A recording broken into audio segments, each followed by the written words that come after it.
What is good, Royal Family? Today we are going to go through the Big U, Luce Cannon, Bricc Baby, and more paperwork and case information. But before we get to that, right, we're going to listen to Moneybag Yo, None Like Me on the intro. Let's go. What is good, Royal Family? What is good today, y'all? We got some stuff to talk about today. Y'all know in my last live stream, right? We kind of went over, not my last live stream. I think it was a live stream before that. We went over some of the information as the Big U situation had recently just came out. Now, I had to take a little bit of time to kind of do my research and all that, far as really not no jumper per se. Some information is new to me that we will be going over.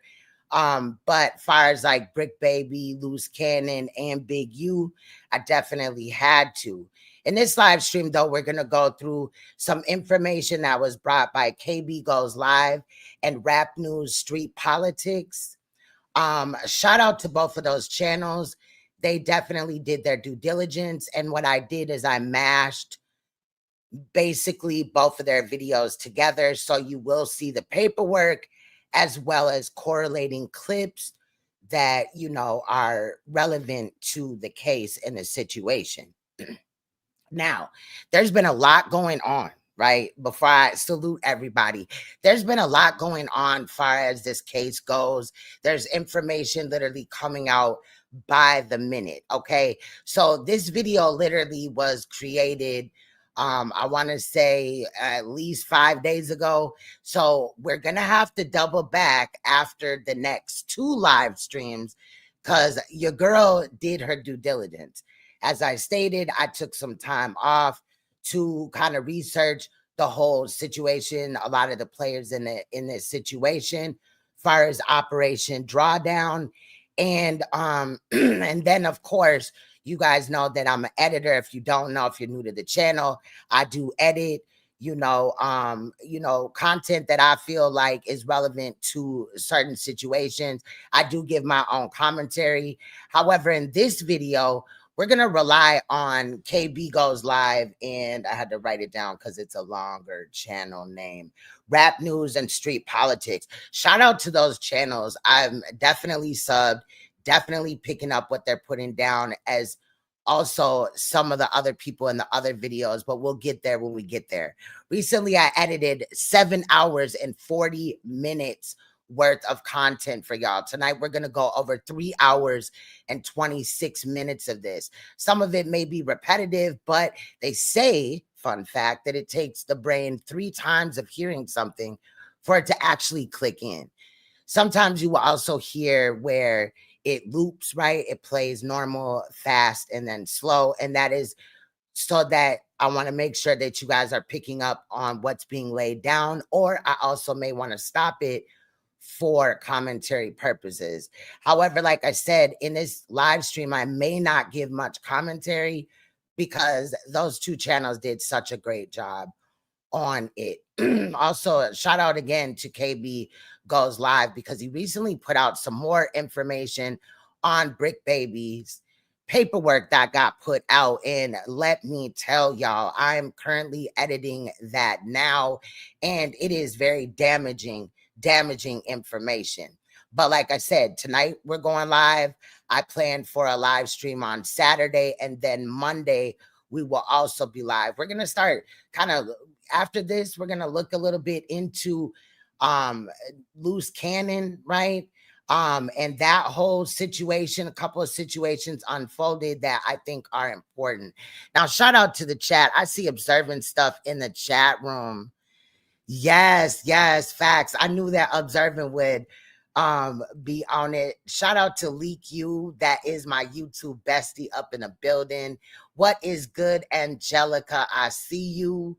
Okay.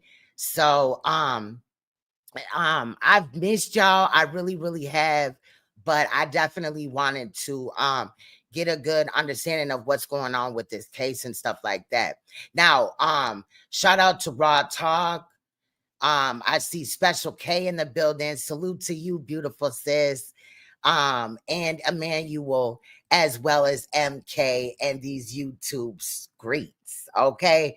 What's good, Zion Facts? So, like I said, there's some additional information that came out of the situation as far as the Operation Drawdown concerning Bricc Baby. Bricc Baby is kind of not really in this case, but he is, right? And we'll get to that and why he's brought up in the case. But, you know, I'm just going to tell y'all that the shit is damaging. What they claim that he did in the further paperwork that came out, I believe it came out yesterday, is damaging. It really is. And the feds dropped the information, the paperwork, because they were trying to let, you know, the court know why he should not be up for bail.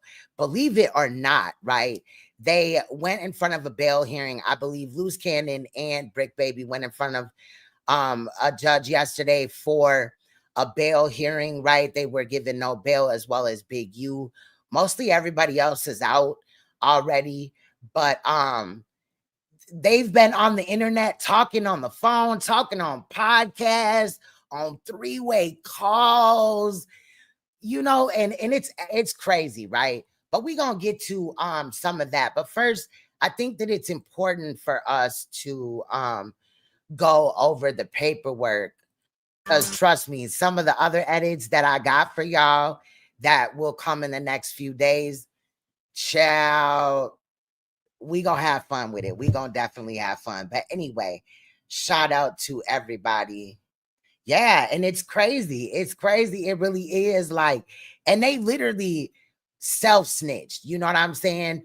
Most of these people in this case are snitches. They've worked with the police, if not the feds, and things like that. So anyway, with no further ado, shout out to Terry for coming through with the copy of the fair use doctrine. You feel what I'm saying? Shout out to Terry. Much love to him. But with no further ado, y'all, because we do have a lot to go through today. This is 3 hours and 26 minutes of a breakdown, a thorough breakdown of what is going on in the case. And of course, remember that this video was created about 5 days ago, so there's new information. And of course, I will double back. What's good, Apex? Let's get into it.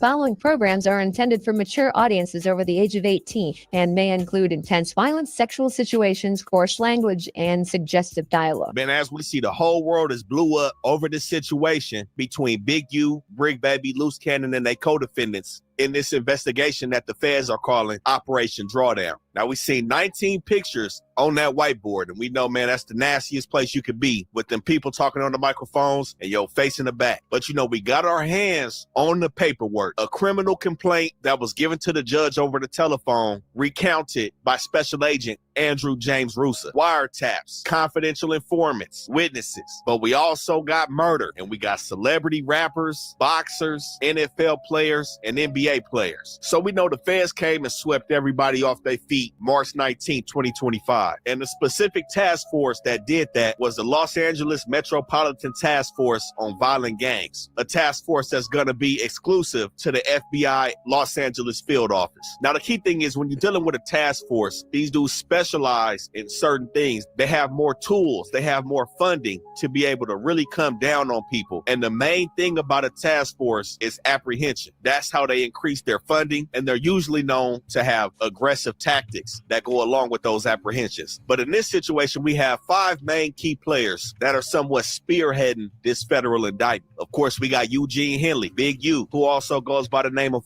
We all know Big Draws, but they also have names of Hannibal Muhammad, Anybody Killer, or Dave Austin that Big U could also go by. We have his right-hand man, Sylvester Robinson, aka Vay, and we have his other close homie, Mark. Now, really quick, I do want to mention, I never understood the reason why people called No Jumper, like not No Jumper, Adam 22, like Adam 16 or Adam 12 or whatever, right? But that just came up in the chat. Shout out to Emmanuel.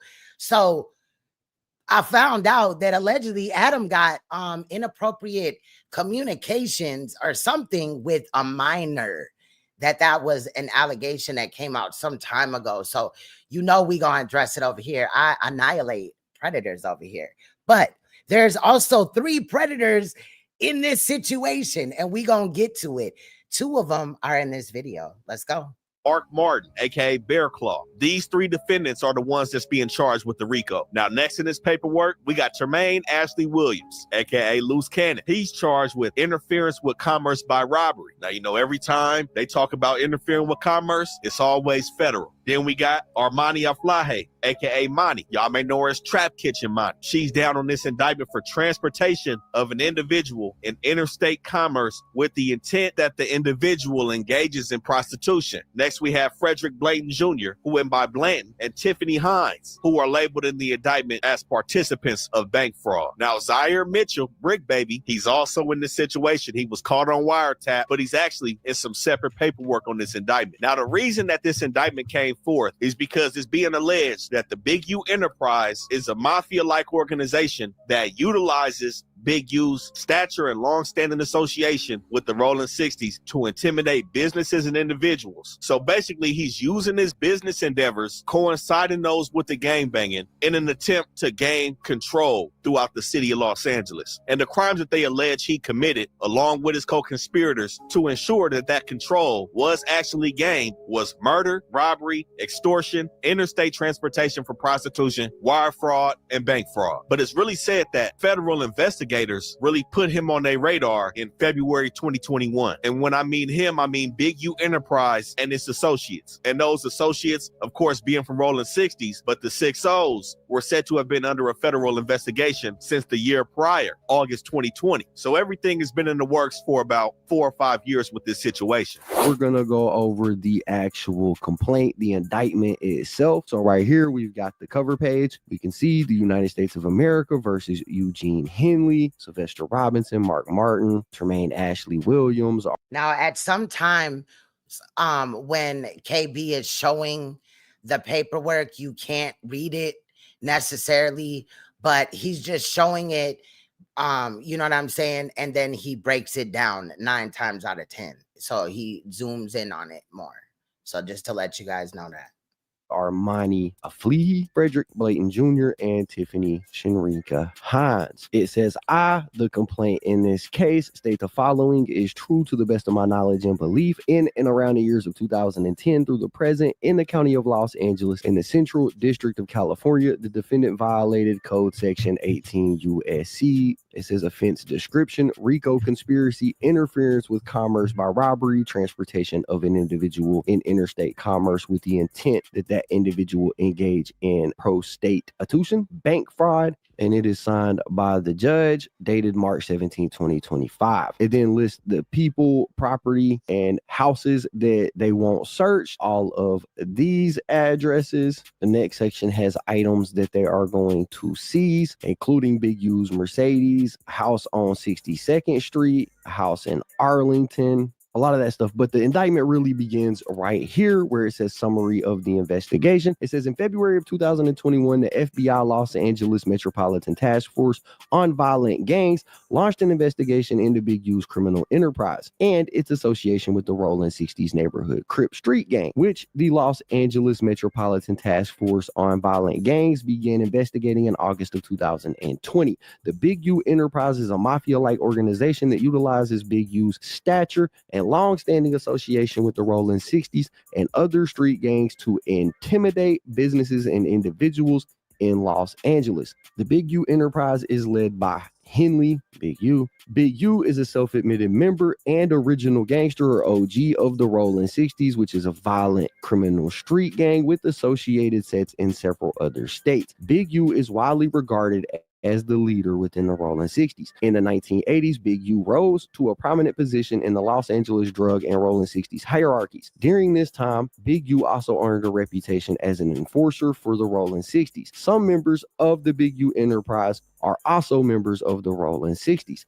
Henley is able to lead the Big U enterprise because of his standing as the face of the Rolling 60s for decades and his reputation for violence, including murder. At times, the Big U enterprise partners with members and associates of the Rolling 60s and other criminal elements for mutual benefit, but the Big U enterprise is a district and independent criminal enterprise engaged in criminal activity. So they're separating the two. They're saying the Rolling 60s is involved and it is headed by Big U, but also Big U enterprise is also an independent body separate from the Rolling 60s, and both of these engage in criminal activity. It says members and associates of the Big U enterprise are engaged in illegal activities, including extortion, robbery, murder, human trafficking, wire fraud, bank fraud, and other financial crimes, obstruction of justice, illegal debt collection, illegal gambling, conspiracy to commit fraud via illegal gambling, and other offenses in furtherance of the Big U enterprise and for the benefits of its members and associates. As set forth in detail below,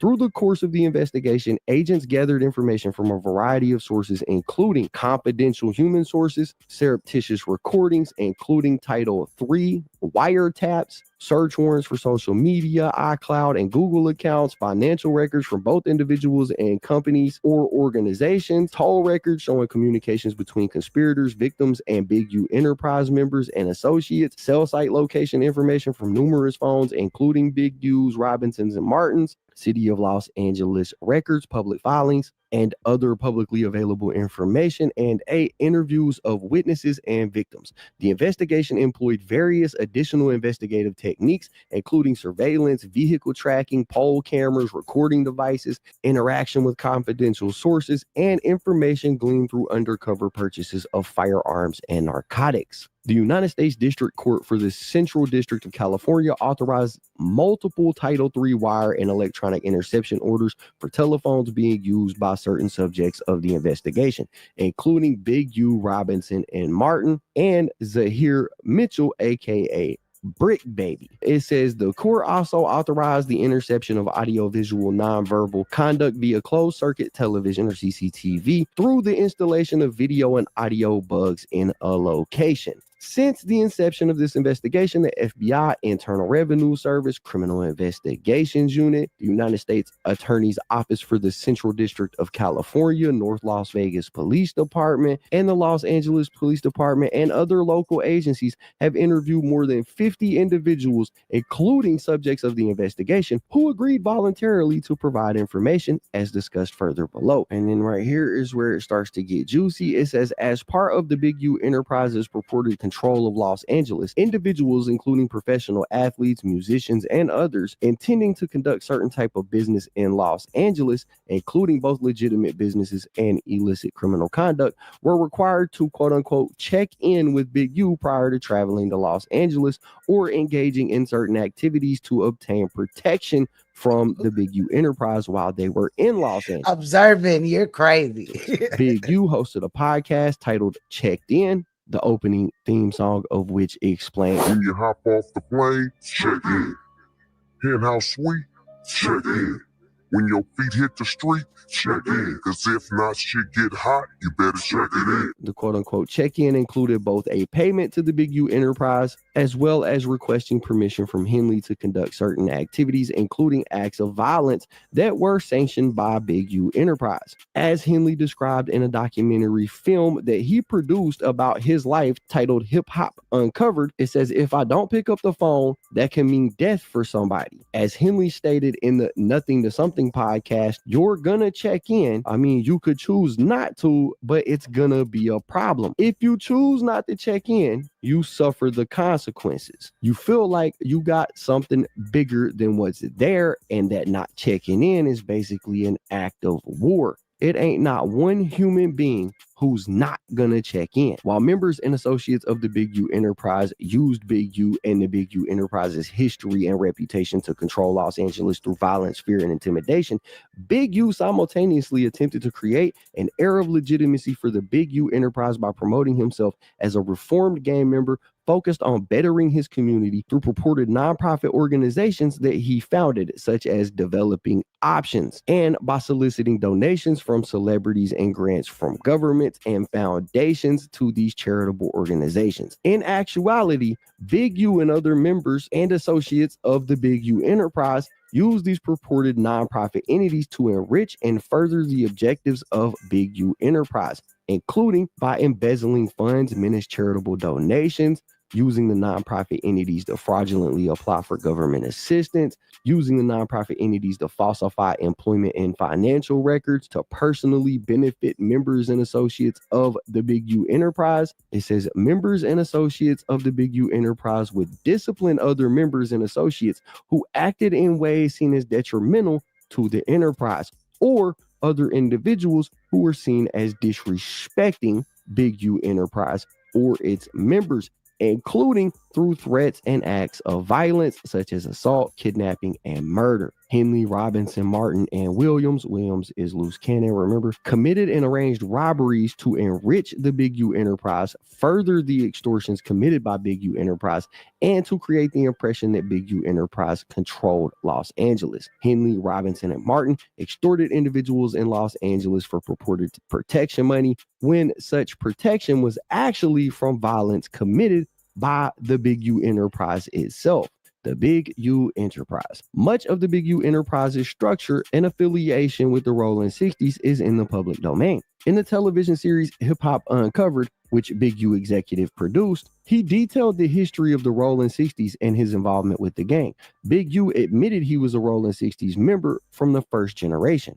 Big U advised that the Rolling 60s were a large Crip gang known to instill fear in the community. Big U claimed that he did not have gang-related tattoos because people already knew where he was from and it was never a question. A similar quote that Big U often repeated when asked why he had no gang tattoos is that it isn't on you, it's in you. After encountering legal trouble as a juvenile, Big U moved from California to Chicago. I'm debating because I got so many different storylines. I want to tell my story in 4 quarters, but there's so much to it. First quarter being when I really was able to make my own decisions. I made decisions from 12 when I first started getting in trouble, going to Central Juvenile Hall when I was 15, 16, then going back right after that and catching my first robbery case, me and the homies, then catching an assault at Crenshaw High School on the police, me on the security guard / police at that time, getting kicked out of Crenshaw, you're coming back up there, catching another case, going to Chicago, getting kicked out of LA in 82 or 83, and getting kicked out of going to Chicago. Then my time in Chicago, which I had a ball, me and my pops, learning how to, learning how to hustle really in Chicago was different.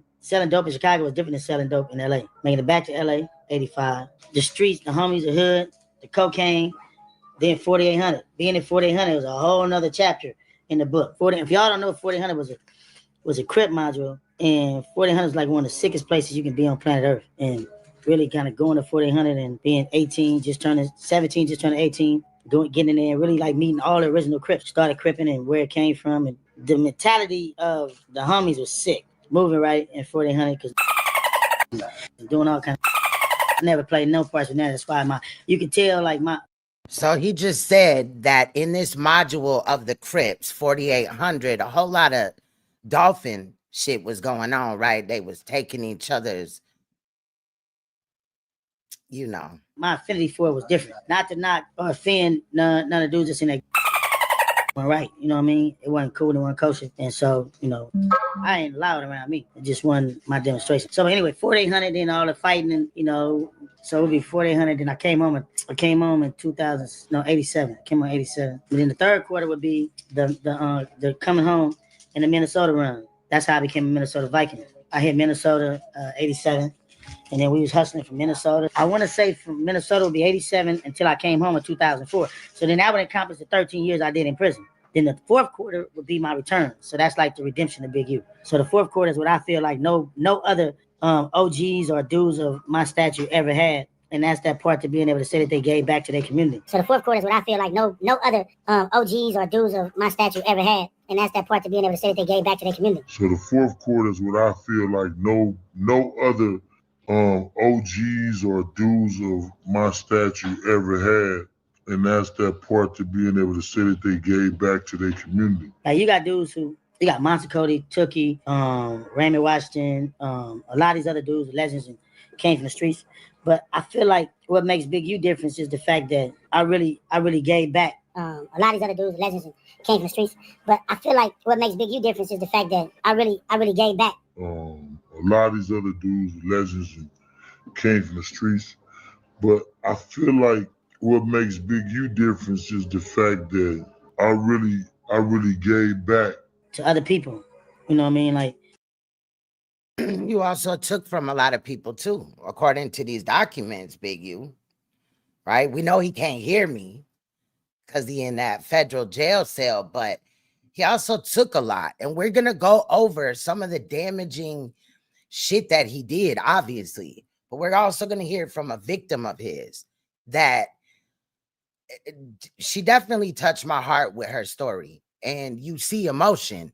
You know, in the last live stream when we were talking about that quote unquote mother that her daughter died, her daughter and her son died in a car in parking ramp in Detroit. Well, there was no tears in that situation, but this woman that you're going to see in this video is very, very emotional. I came and helped other people reach their dreams. I got kids that's in the league and NFL. I got kids that's graduating from college. I got kids in college. You know what I mean? And it really, like, a lot of dudes that came home, got rich, got a bag, but can't never say they helped nobody else. Help reach the pinnacle of what they're doing. And I'm not even talking about just music and entertainment. I'm talking about, you know, I really give back. I got an organization that gives back. I've been instrumental in dropping the gang violence in our community lower. So all while still trying to stand up right. So I think 4 quarters. And there is no, I mean, on the forefront, he may have been trying to make it look like he was trying to cut down the gang violence and things like that. But clearly, like I said again, clearly in this paperwork and in what is being accused of him, that is a total contradiction. So one of my issues with Big U is the fact that he played like this. He played like he really cared. Of course, earlier in life, he had run-ins with the law and things like that. He kind of just went over. But, you know, when it came to turning it around, he fake turned it around. And that's my issue. And it seems like it might have to go 6 quarters because when I break these stories down, it's going to be a lot. Yeah, it might have to be more than 4th quarter. I feel like the redemption a man should have and be trying to get is really in how he help other people become great. Big U admitted elsewhere to being on the run and conducting illegal drug activities while he was in Chicago. While Big U was living there, he decided to move back to Los Angeles to participate in the gang war after an associate of his was murdered. At that time, Big U noted his mentality was that we were hunting. To us, it wasn't about fighting. It was about guns. My philosophy was the gun can get you any and everywhere you need to be. After Big U returned to Los Angeles in the 1980s, he became known as a fighter for the Rolling 60s by fighting other gang members. Big U has recalled that those fights were about dominating the Rolling 60s competition. Big U remembered he and approximately 200 other Rolling 60 gang members went to a Run DMC concert at the Long Beach Convention Center to establish and maintain their dominance within Los Angeles-based street gang scene. Henley characterized his and the Rolling 60s moral code at the time as get them before they get you. Throughout the 1980s, Henley fostered a fierce and earned reputation for violence, which included multiple charges for first-degree murder, as well as a charge for attempted murder of a peace officer. According to these statements, Big U believed that by 1987, he had cemented his reputation as a tough person who should not be crossed. Big U recounted serving time in county jail, where he beat up other inmates for the purpose of establishing a pecking order. Big U was also earning money through the drug trade in other cities, such as Minneapolis, where he realized he had influence over the Rolling 60s gang members. When Big U was 22 years old, he claimed to stop selling drugs and transitioned into a different racket. He believed his moniker, Big U, was so big and ominous that every time he would go through a door, he really was a beast, or at least that was his mentality. Despite having such power within the Rolling 60s, Big U did not have a reliable source of income outside of the drug trade. Big U subsequently connected with hip-hop artist Kenneth Green, aka Papa LQ, and became his manager. In the docuseries, Papa LQ recounted that Big U was in tune with both the community and gang culture. Big U also became the manager of a hip-hop artist, Ricardo Emmanuel Brown, aka Corrupt, who was a self-admitted Rolling 60s gang member. In 1991, Big U was found guilty and sentenced to 23 years in state prison for robbery, and as he admitted, he was also charged with kidnapping. While Big U was incarcerated, he stated that Corrupt maintained contact with him and ensured that he was kept abreast of developments in the music industry. In 2022, on the podcast Dove C and the C-Mac show, Big U described himself as an enforcer in prison and recounted knocking somebody's eyeball out of their socket, as well as committing stabbings. In 2004, Henley was released from prison. In the docuseries, hip-hop artist Snoop Dogg characterized Big U as institutionalized. Snoop Dogg said, "You say the wrong thing, you get effed up." He was short-tempered and serious about this shit he was on. Something about him I liked because I felt like he was a leader. Big U claimed that he was focused on healing his community when he returned home from prison, and according to Big U, his primary objective was to effect change and lift his community to a better place instead of destroying it. Big U's own words, though, show the falsity of his claimed reformation. For example, on December 31st, 2022, on an intercepted call, Big U explained his motivation for committing murders on behalf of the Big U enterprise, stating, "What you guys see on the internet, y'all keep hearing other people who don't have nothing to talk about but sell. Let me explain something to you. If you would have had a problem with any man, color, creed, king, or kind, the issue would have been resolved and he wouldn't be here or I wouldn't be here. It ain't no kid nothing. And it's damn near nobody who been in this motherfucker longer than me that can stand against me and me being who I am. If I had a problem with any man, and this wouldn't be so funny to me, I'm still who they say I am." Similarly, on April 23rd, 2023, on an intercepted call, Big U discussed gang politics with another co-conspirator and stated, "I'm retired, an activist. I'll pull up on your block right now and show up and show out. That's what happened to the last people that thought I was retired." According to the docuseries, as Big U transitioned to life in Los Angeles following incarceration, he returned to the hip-hop industry. Corrupt connected Big U with Suge Knight, the former chief executive officer of Death Row Records. Big U recounted that Suge Knight assisted him financially when he was released from prison. Big U referred to himself as the Blue Suge Knight, and as of 2004, Big U was widely regarded as the leader of the Rolling 60s. Because of this reputation, Big U was well positioned to ultimately form and lead Big U Enterprise. In approximately 2008, Big U formed a relationship with the hip-hop artist Aramis Joseph Ashkadam, aka Nipsey Hussle. He FaceTimed me. So he FaceTimed me and stuff like that. He was like, "Nipsey just got killed." He FaceTimed me. So he FaceTimed me and stuff like that. He was like, "Nipsey just got killed." He FaceTimed me. So he FaceTimed me and stuff like that. He was like, "Nipsey just got killed." I'm like, 6-0. I didn't hear that. So I hang up with him. I called Nipsey and I'm like, "Nipsey, what's up?" He was like, "Oh, what's up with it?" Nipsey answered. Nipsey answered. He answered the phone and I was like, "I love you, cuz," or whatever like that. Did you tell him the call you just got? You didn't even mention it. I didn't mention it. And that's what fucked me up because my cousin is Nipsey baby mama. You get what I'm saying? So it was like, I could have probably stopped it or had it. Stop what? Fuck you mean? That fuck you talking about? No, because listen, so after I talked to Nipsey and I was like, "Yeah, I love you, cuz," or whatever like that. "I'll see you later," or whatever. So I hung up the phone. I thought Big U gave wrong information. 30 minutes later, the homies blowing me up like they just killed Nipsey. And so I'm like, Wait. 30 minutes later, the homies blowing me up like they just killed Nipsey. And so I'm like, wait. 30 minutes later, the homies blowing me up like they just killed Nipsey. And so I'm like, wait.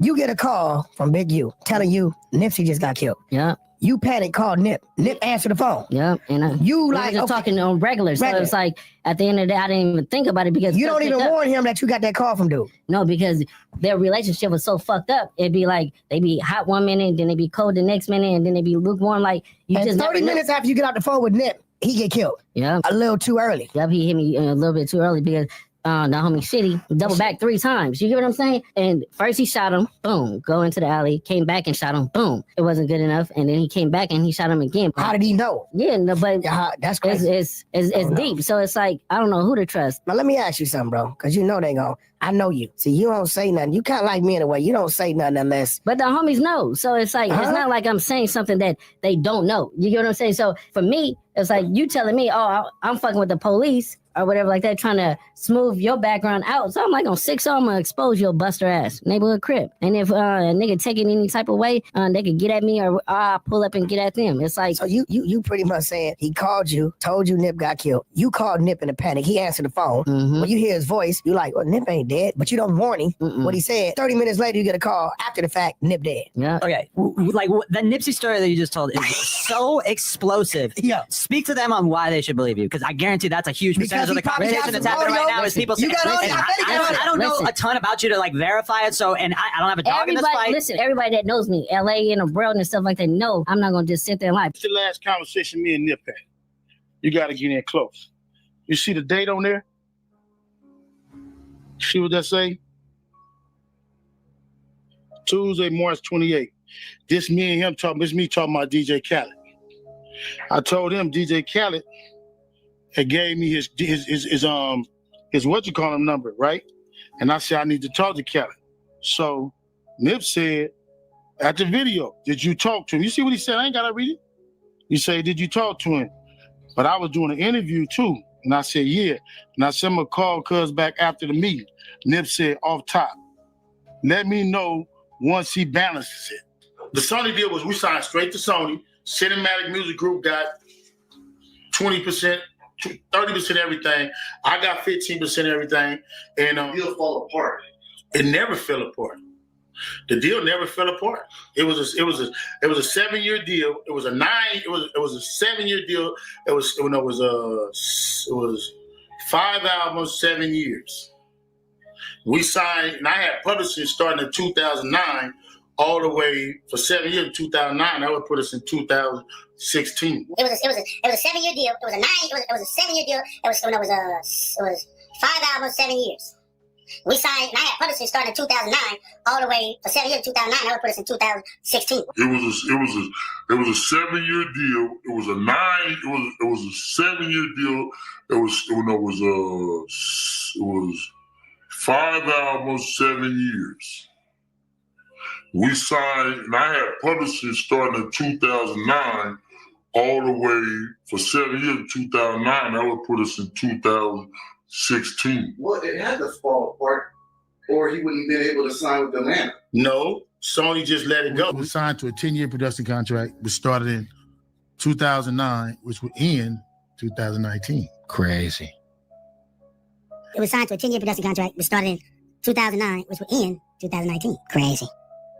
It was signed to a 10-year production contract, which started in 2009, which would end 2019. Crazy. Hello. But I ain't tripping off of that because, it is what it is. But I do have that.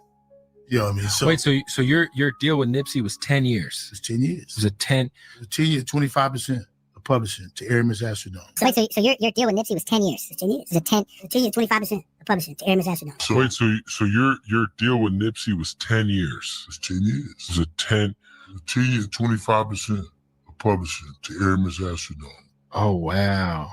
So 09 to 2019. 09 to 2019. So technically Victory Lap. Hello. Okay. Wow. People say something to me about Wack, right? Mm-hmm. Why you don't say nothing to Wack? Well, Wack told his truth. But I can ask his family, why y'all ain't told the people that I ain't had nothing to do with this? When y'all know it. You want me to say something, but how about y'all say something? How about Lauren London, his brother, his mother, and all them say, y'all know this man had nothing to do with it. But You want to say me being quiet on something is me agreeing with it. Well, how about y'all being quiet? Don't that work the same way? Wow. When, I mean, be honest with you, why isn't it that they saying nothing? You want this to go like this. When clearly, he wasn't my friend. I didn't grow up with him. He's 25 years old. He's younger than my middle son. They was all friends. They all grew up together. Well, clearly, he wasn't my friend. I didn't grow up with him. He's 25 years old. He's younger than my middle son. They was all friends. They all grew up together. Well, clearly, he wasn't my friend. I didn't grow up with him. He's 25 years old. He's younger than my middle son. They was all friends. They all grew up together. Mm-hmm. They had a conversation. You know what I mean? Ain't nobody going to go do nothing. You're going to have a conversation with somebody that clearly got the conversation. So why are they letting go like that? But you want me to say something to somebody.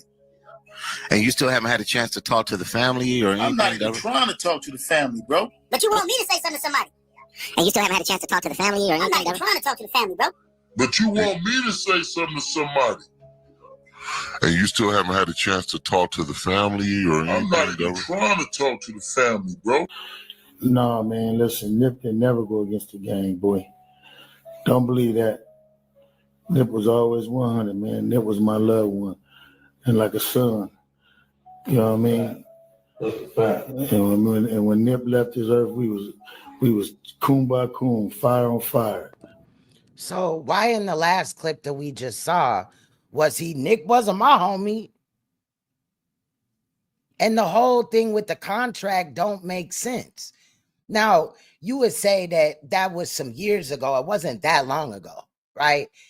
He should have remembered those intricate details of that contract because that would have been a very big contract for him. According to what I've seen, Nipsey Hussle would have been his biggest artist. And he rose, to the top. So I'm just saying something ain't right with this, bruh. We was together. So don't let nobody else tell you no different. Because if it was anything other different than that, I'd be gone. Believe that. Then I didn't do it. Got to a whole bunch of different places at one time. All that shit that is telling y'all stupid for listening to any of that shit. But y'all been listening and responding to this. These niggas been saying for the last 6-7 years. Why you gonna stop? Not longer than that. Longer than that. Y'all was accusing me of shit that I ain't even do. And what's funny, I wasn't even in town. So figure that one out. And what's funny, I wasn't even in town. So figure that one out. That was funny. I wasn't even in town. So figure that one out. But I ain't gonna address this shit. We winning. How about that? In approximately 2008, Big U formed a relationship with the hip-hop artist Aramis Joseph Ashkadam, a.k.a. Nipsey Hussle. After several years, Big U temporarily left the industry after he had been falling out with Nipsey Hussle related to some equipment that was at Big U's shop. Big U recounted in the docuseries that Nipsey Hussle made a diss song about him, and I think the song they're talking about there is Nipsey Hussle's song, You Don't Got a Clue, but Big U said that he is a scrapper, not a rapper. Henley stated in this docuseries that even after they settled their differences, he picked up Nipsey Hussle one morning so that Nipsey Hussle could get disciplined for the diss song. However, Nipsey Hussle's brother intervened and told Big U that Nipsey Hussle was not going anywhere. LAPD reports documented that violence erupted, and when LAPD officers arrived on the scene, a firearm was present and had been discharged. And if anybody is confused about what I'm reading, back a couple of years ago, Black Sam was actually arrested because of this altercation. Nipsey, Big U, Black Sam, they got into it. Black Sam ended up firing a shot into the air to kind of try to calm the situation down. That's what they're talking about right here. It says in 2019, Nipsey Hussle was murdered by a member of the Rolling 60s. Now it goes on to lay out some more. It says the check-in. Big U and his enterprise are widely known for requiring a check-in for out-of-town entertainers or gang members that come to Los Angeles. As Big U described in the docuseries, if I don't answer the phone, it can mean death for someone else. Everywhere there's someone like me, and you can't put a monetary value on his touch in hip-hop. After more than 3 decades as a Rolling 60s member and several years managing famous hip-hop artists, Big U was widely regarded as an original gangster or OG. In the docuseries, record producer Andre Young, aka Dr. Dre, explained that it is very helpful to have an OG who can clear the streets. Within this operating environment, Henley instituted the concept of the check-in when hip-hop artists and other celebrities visited Los Angeles. How the check-in works. The check-in is a term used when someone travels outside of their home city to another home city, and during that travel, the individual must check in or meet with local street representatives of said city to pay a tax or a fee for permission to both move freely and to have an event or conduct business in that other city without the risk of harassment or danger from criminal elements. While Big U and other supporters attempted to persuade the public that the check-in provides safety and security for those who do so, as set forth hereon, Big U and his enterprise also manufacture the very danger that they purport to protect against. According to Big U's statements in the docuseries, as corroborated by our investigation, some visiting hip-hop artists and other individuals pay Big U a fee to check in if they are not from Los Angeles. James Anthony, aka Bimmy, and Steve LaBelle, the CEO of A2Z Entertainment, stressed that it is important to know the right people, such as Big U, when visiting places like Los Angeles. James Anthony, aka Bimmy, and Steve LaBelle, the CEO of A2Z Entertainment, stressed that it is important to know the right people, such as Big U, when visiting places like Los Angeles. James Anthony, aka Bimmy, and Steve LaBelle, the CEO of A2Z Entertainment, stressed that it is important to know the right people, such as Big U, when visiting places like Los Angeles. Now, why would they co-sign such activity? You seen Dr. Dre, you seen Bimmy and the other dude, right? Why would they co-sign such activity? Was it that Big U was not extorting them, or they just were scared to speak up? That is interesting that they were even named in this document. In my opinion. As podcaster Livingston Allen, aka DJ Academics, explained in the docuseries, the check-in is analogous to a commission for the gang or neighborhood where the OG is from. Christian Anthony Mathis, aka Trick Trick, explained. I find it wild that they even brought up Academics to explain it when Academics has an active lawsuit against him by a woman that claims that she was raped by him and 2 other men at his residence. He just was on Discord with the underage boy, talking sexually to the underage boy, and niggas is going over there for his insight on this situation. That's wild to me as well, but let's continue.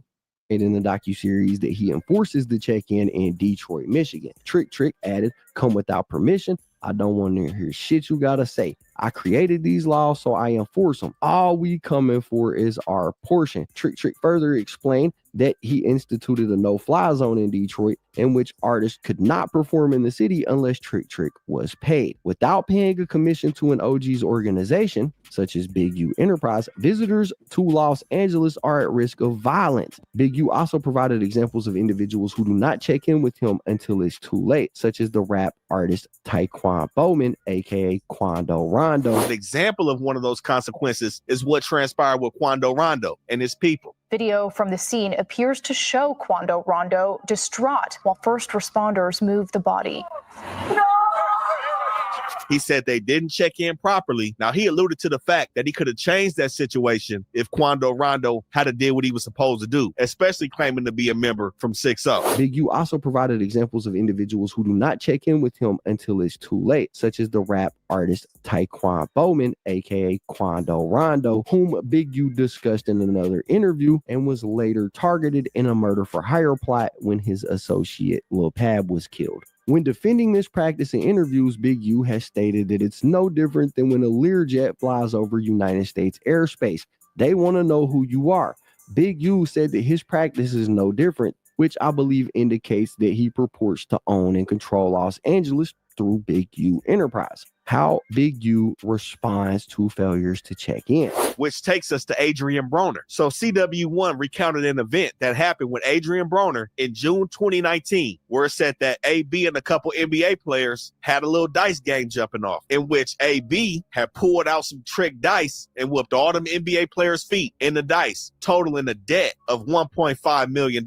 After this dice game, it said that Big U sent his homies to rough AB up. It said that AB didn't check in properly, and now he trying to whoop people for millions in the city. Big U wasn't going for that. So it said his involvement was really at the root of the whole situation due to him being involved in the gambling parties, dice games, little celebrity parties. He was in the mix everywhere. And it was said that he forced AB to forgive the debt that was owed to him from these NBA players. But it didn't stop there. He was paid $100,000 by these NBA players for negotiating the debt with Adrian Broner. And it was said that these NBA players or celebrities, whoever, will kind of have to get an approval from Big U to operate safely at these events and functions moving forward. In 2022, the FBI interviewed a cooperating witness known as CW1, who told the FBI about these check-ins. CW1 said that he knew Big U, who was a Rolling 60s member. He also said that Big U led a money-making gang that was distinct from the Rolling 60s, referring to the Big U Enterprise. According to CW1, rap artists, athletes, and other individuals needed to pay Henley a fee when they visited Los Angeles. CW1 believed that the fees that Big U collected were extortion payments. CW1 then recounted that a large buy-in dice game occurred in Los Angeles in June 2019. The game involved the professional boxer AB, AB's associates, and several prominent NBA players. According to CW1, AB and his associates fixed the game and cheated the NBA players out of millions of dollars using teased dice. Following that game, Big U directed a group of Big U Enterprise associates to rough up AB, who did not check in with Big U, and to get the money back from him on behalf of the cheated NBA players. Multiple members of the Rolling 60s ultimately arrived, and Big U used them to press AB. CW1 said that Big U was involved with the incident because Big U was involved in or would approve of any dice game or similar events, such as parties involving large sums of money and prominent NBA players and celebrities in Los Angeles. Multiple persons involved in the incident who have since been interviewed, including former NBA players, confirmed that Henley was paid $100,000 for negotiating this debt. However, each was later approached by associates of AB and told they still owed money. CW1 was aware of other instances where NBA players or other celebrities would need to work with and get approval in advance from Big U to ensure their safety at events in Los Angeles, such as parties, gambling games, and advertising shoots. CW1 said that these celebrities would have to seek and or pay Big U for protection and approval or face retaliation from Big U Enterprise. At the outset of the investigation, Victim 1 was identified as an extortion victim. Victim 1 is described further below, and it's got a description here. It says Victim 1 has a criminal history that includes arrest for narcotics conspiracy and distribution in violation of Title 21, for which he is pending sentencing. Robbery in violation of California Penal Code Section 211, as well as a felony conviction for human moving of a minor in violation of California Penal Code Section 236. Victim So they were trafficking a minor. 1 will likely receive cooperation credit based on this case in his unrelated pending drug case from the United States Attorney's Office in the Southern District of Ohio. Now, I don't know who this person is, but man, they did a lot to try to help us identify it. It says from April 14, 2022 until April 15, 2022, Victim 1 conducted a consensually monitored meeting with Big U and other unidentified individuals. During the meeting, Big U told Victim 1 and others that he got into it with AB after AB cheated a current NBA All-Star out of $1.5 million and a former NBA All-Star out of $5 million. Big U also said that he charged the players $100,000 so that he could get their money back from AB. A confidential informant involved with the cheating scheme corroborated this information, and that AB was confronted for failing to check in with Big U regarding the game. It says supposedly legitimate businesses and charities used by the Big U enterprise. Big U and Martin formed the independent record label Unique Music in 1996. In 2004, Henley formed Developing Options, for which Big U is CEO and Martin is the chief financial officer. It says Developing Options does business as many other entities, including the Crenshaw Rams youth football team, which is designed to give underprivileged children a safe outlet in sports with a chance to build up skills for the future, including athletic scholarships. According to its website, Developing Options uses advocacy, education, resources, training, and development and sports to achieve its objectives. In the docuseries, Big U indicated that Developing Options was a platform he used to help individuals get to college instead of going to jail. Many other publicly available recordings online show Big U describing the structure of Developing Options, how it was funded, and what it claims to do for the community. Since approximately 2015, Developing Options has been the recipient of an annual $550,000 as part of a GRYD program overseen by the city of Los Angeles. From July 1st, 2018 to June 30th, 2023, Developing Options was allotted $2.352 million from the city of Los Angeles. From that, Big U has drawn hundreds of thousands of dollars reportedly in salary. The GRYD program has an executive mandatory handbook that is appended to each contract, and the Developing Options, like every other GRYD contractor, must comply with. The detailed and extensive handbook has many requirements that include extensive criminal background checks, compliance training and approval of employees, attendance at meetings, logging activities, and liaisoning with local law enforcement, among other requirements. Based on my review of documents in the course of this investigation, Developing Options appears to have failed to comply with some or potentially all of those requirements. Henley further solicits donations to Developing Options from celebrities, companies, foundations, and other entities, which the victim donors believe will further a charitable purpose, but often instead are embezzled into Big U's personal bank account. I think that somebody was stealing a bunch of toys, stealing Christmas. That's kind of crazy. This is security video showing the moment early this morning when Eugene Henley says someone stole a U-Haul parked in front of his Windsor Park home. It was filled with toys worth nearly $40,000, all of it paid for by the Henley family, their son, Chargers linebacker Dayon Henley, the team, and private donations. But didn't y'all bring back the toys in another truck, right? Yeah, we brought back the toys in the truck and all that shit. Right as he was telling us about the theft, trucks of toys started arriving. Damn near Christmas miracle. You know what I'm saying? Here in South Central. Word had spread and donations to buy new toys added up. City workers and the local councilman's office helped organize things, and the LA County Fire Department, which runs its own toy drive, pitched in load after load. This is a great save. This is a great save by the community because we didn't have no toys. Now he's been ducking our calls and shit. So what did he do with the toys eventually? Did he have niggas? I see the place. They break everything back. We didn't do nothing with it. So bring the truck back in there. They brought everything back. You brought the truck back where? Not the U-Haul truck. They got the other trucks and they brought them back. With the so you had them snatch the U-Haul, take it somewhere. Yeah. He get the money, raise the money.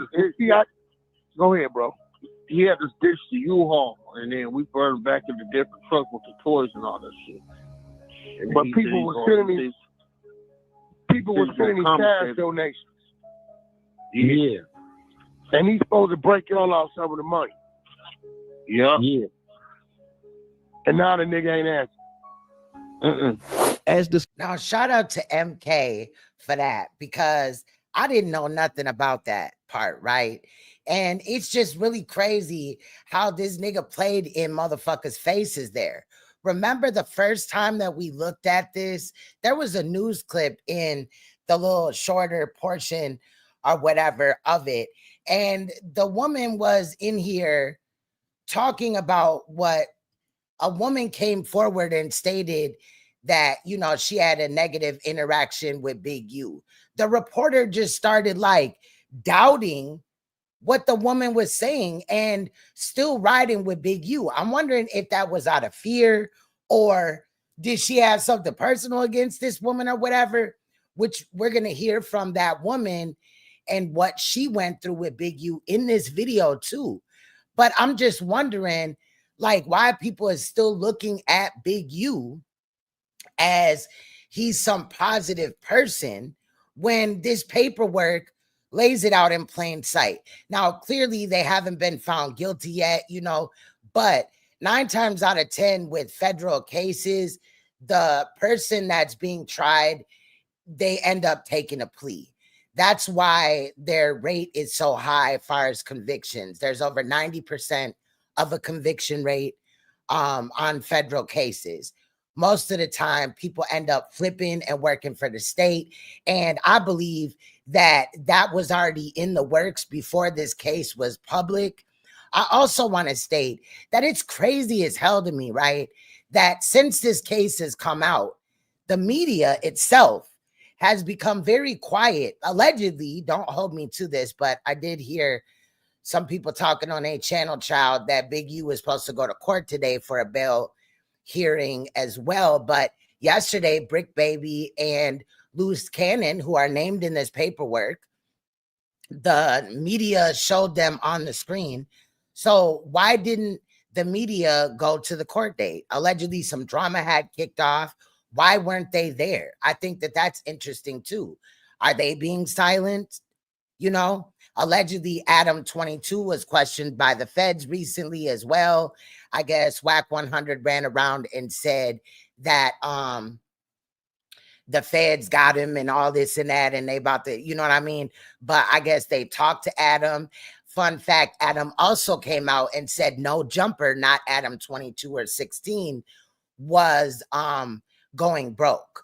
He said that he hired, during the pandemic, he hired way too many employees, and he bought a over $4 million building into which now his views or whatever, the revenue for No Jumper as a company is going down and things like that. However, there are a couple of lawsuits that, one we're going to get to, you know, in one of the other edits on another live, but yeah, there's a lot going on over there. So I just also wanted to state that as well. But why is the news also being quiet about this?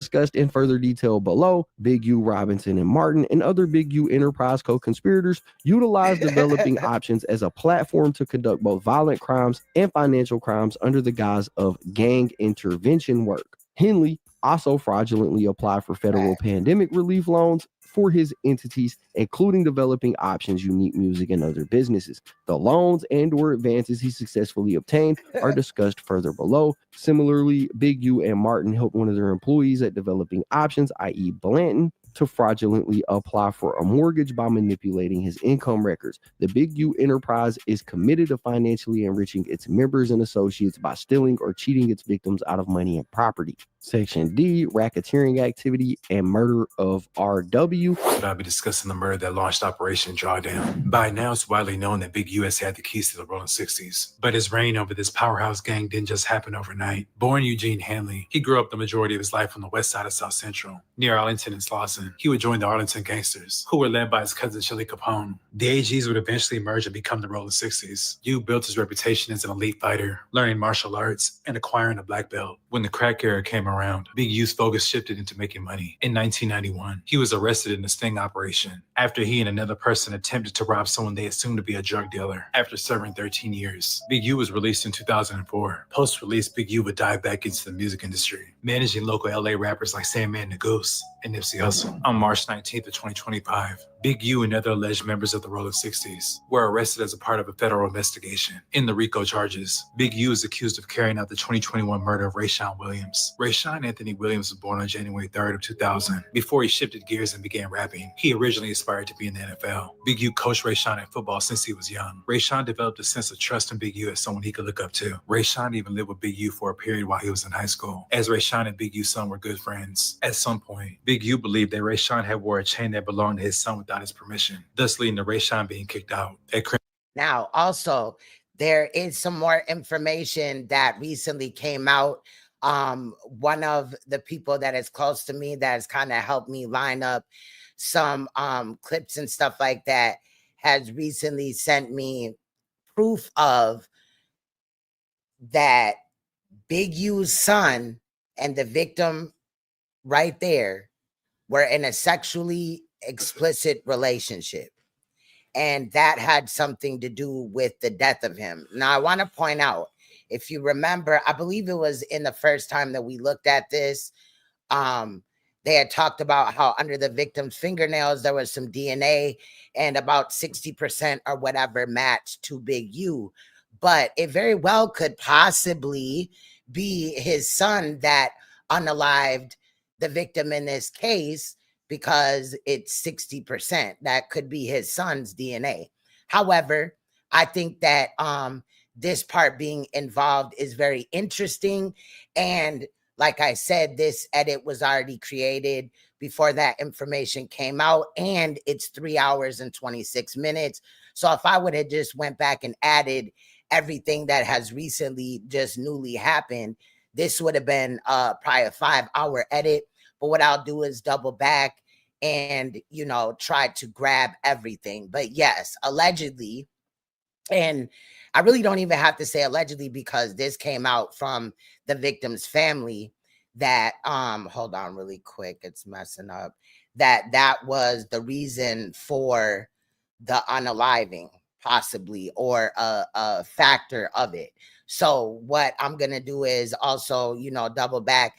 Like I said, the next 2 live streams are on Loose Cannon, but we will address Bricc Baby as well as this situation. I do have active playlists that I'm adding to and things like that. So let's continue. But I didn't want to just, you know, pass it by and not say anything. And I knew about it coming out. Crenshaw, how he played wide receiver. Being involved with sports would keep him out of trouble. After high school, his football dreams fizzled out. He began to fully focus on rapping as he saw it as an opportunity to get rich. In 2021, Rayshawn had been living in California with his older cousin. At that time, he was under Big U's Unique Music and was working with the music producer on an upcoming project. Through Unique Music, Big U booked Rayshawn's Airbnb and travel accommodations and arranged a trip for Rayshawn to record in Las Vegas. Rayshawn was supposed to make 1 song per day while he was in Vegas, but he slacked off after he touched down in the city. On January 19th, he didn't show up to the studio for a second time. He told a Big U associate he would double up on the next day. The following day, on January 20th, Rayshawn recorded an unreleased diss song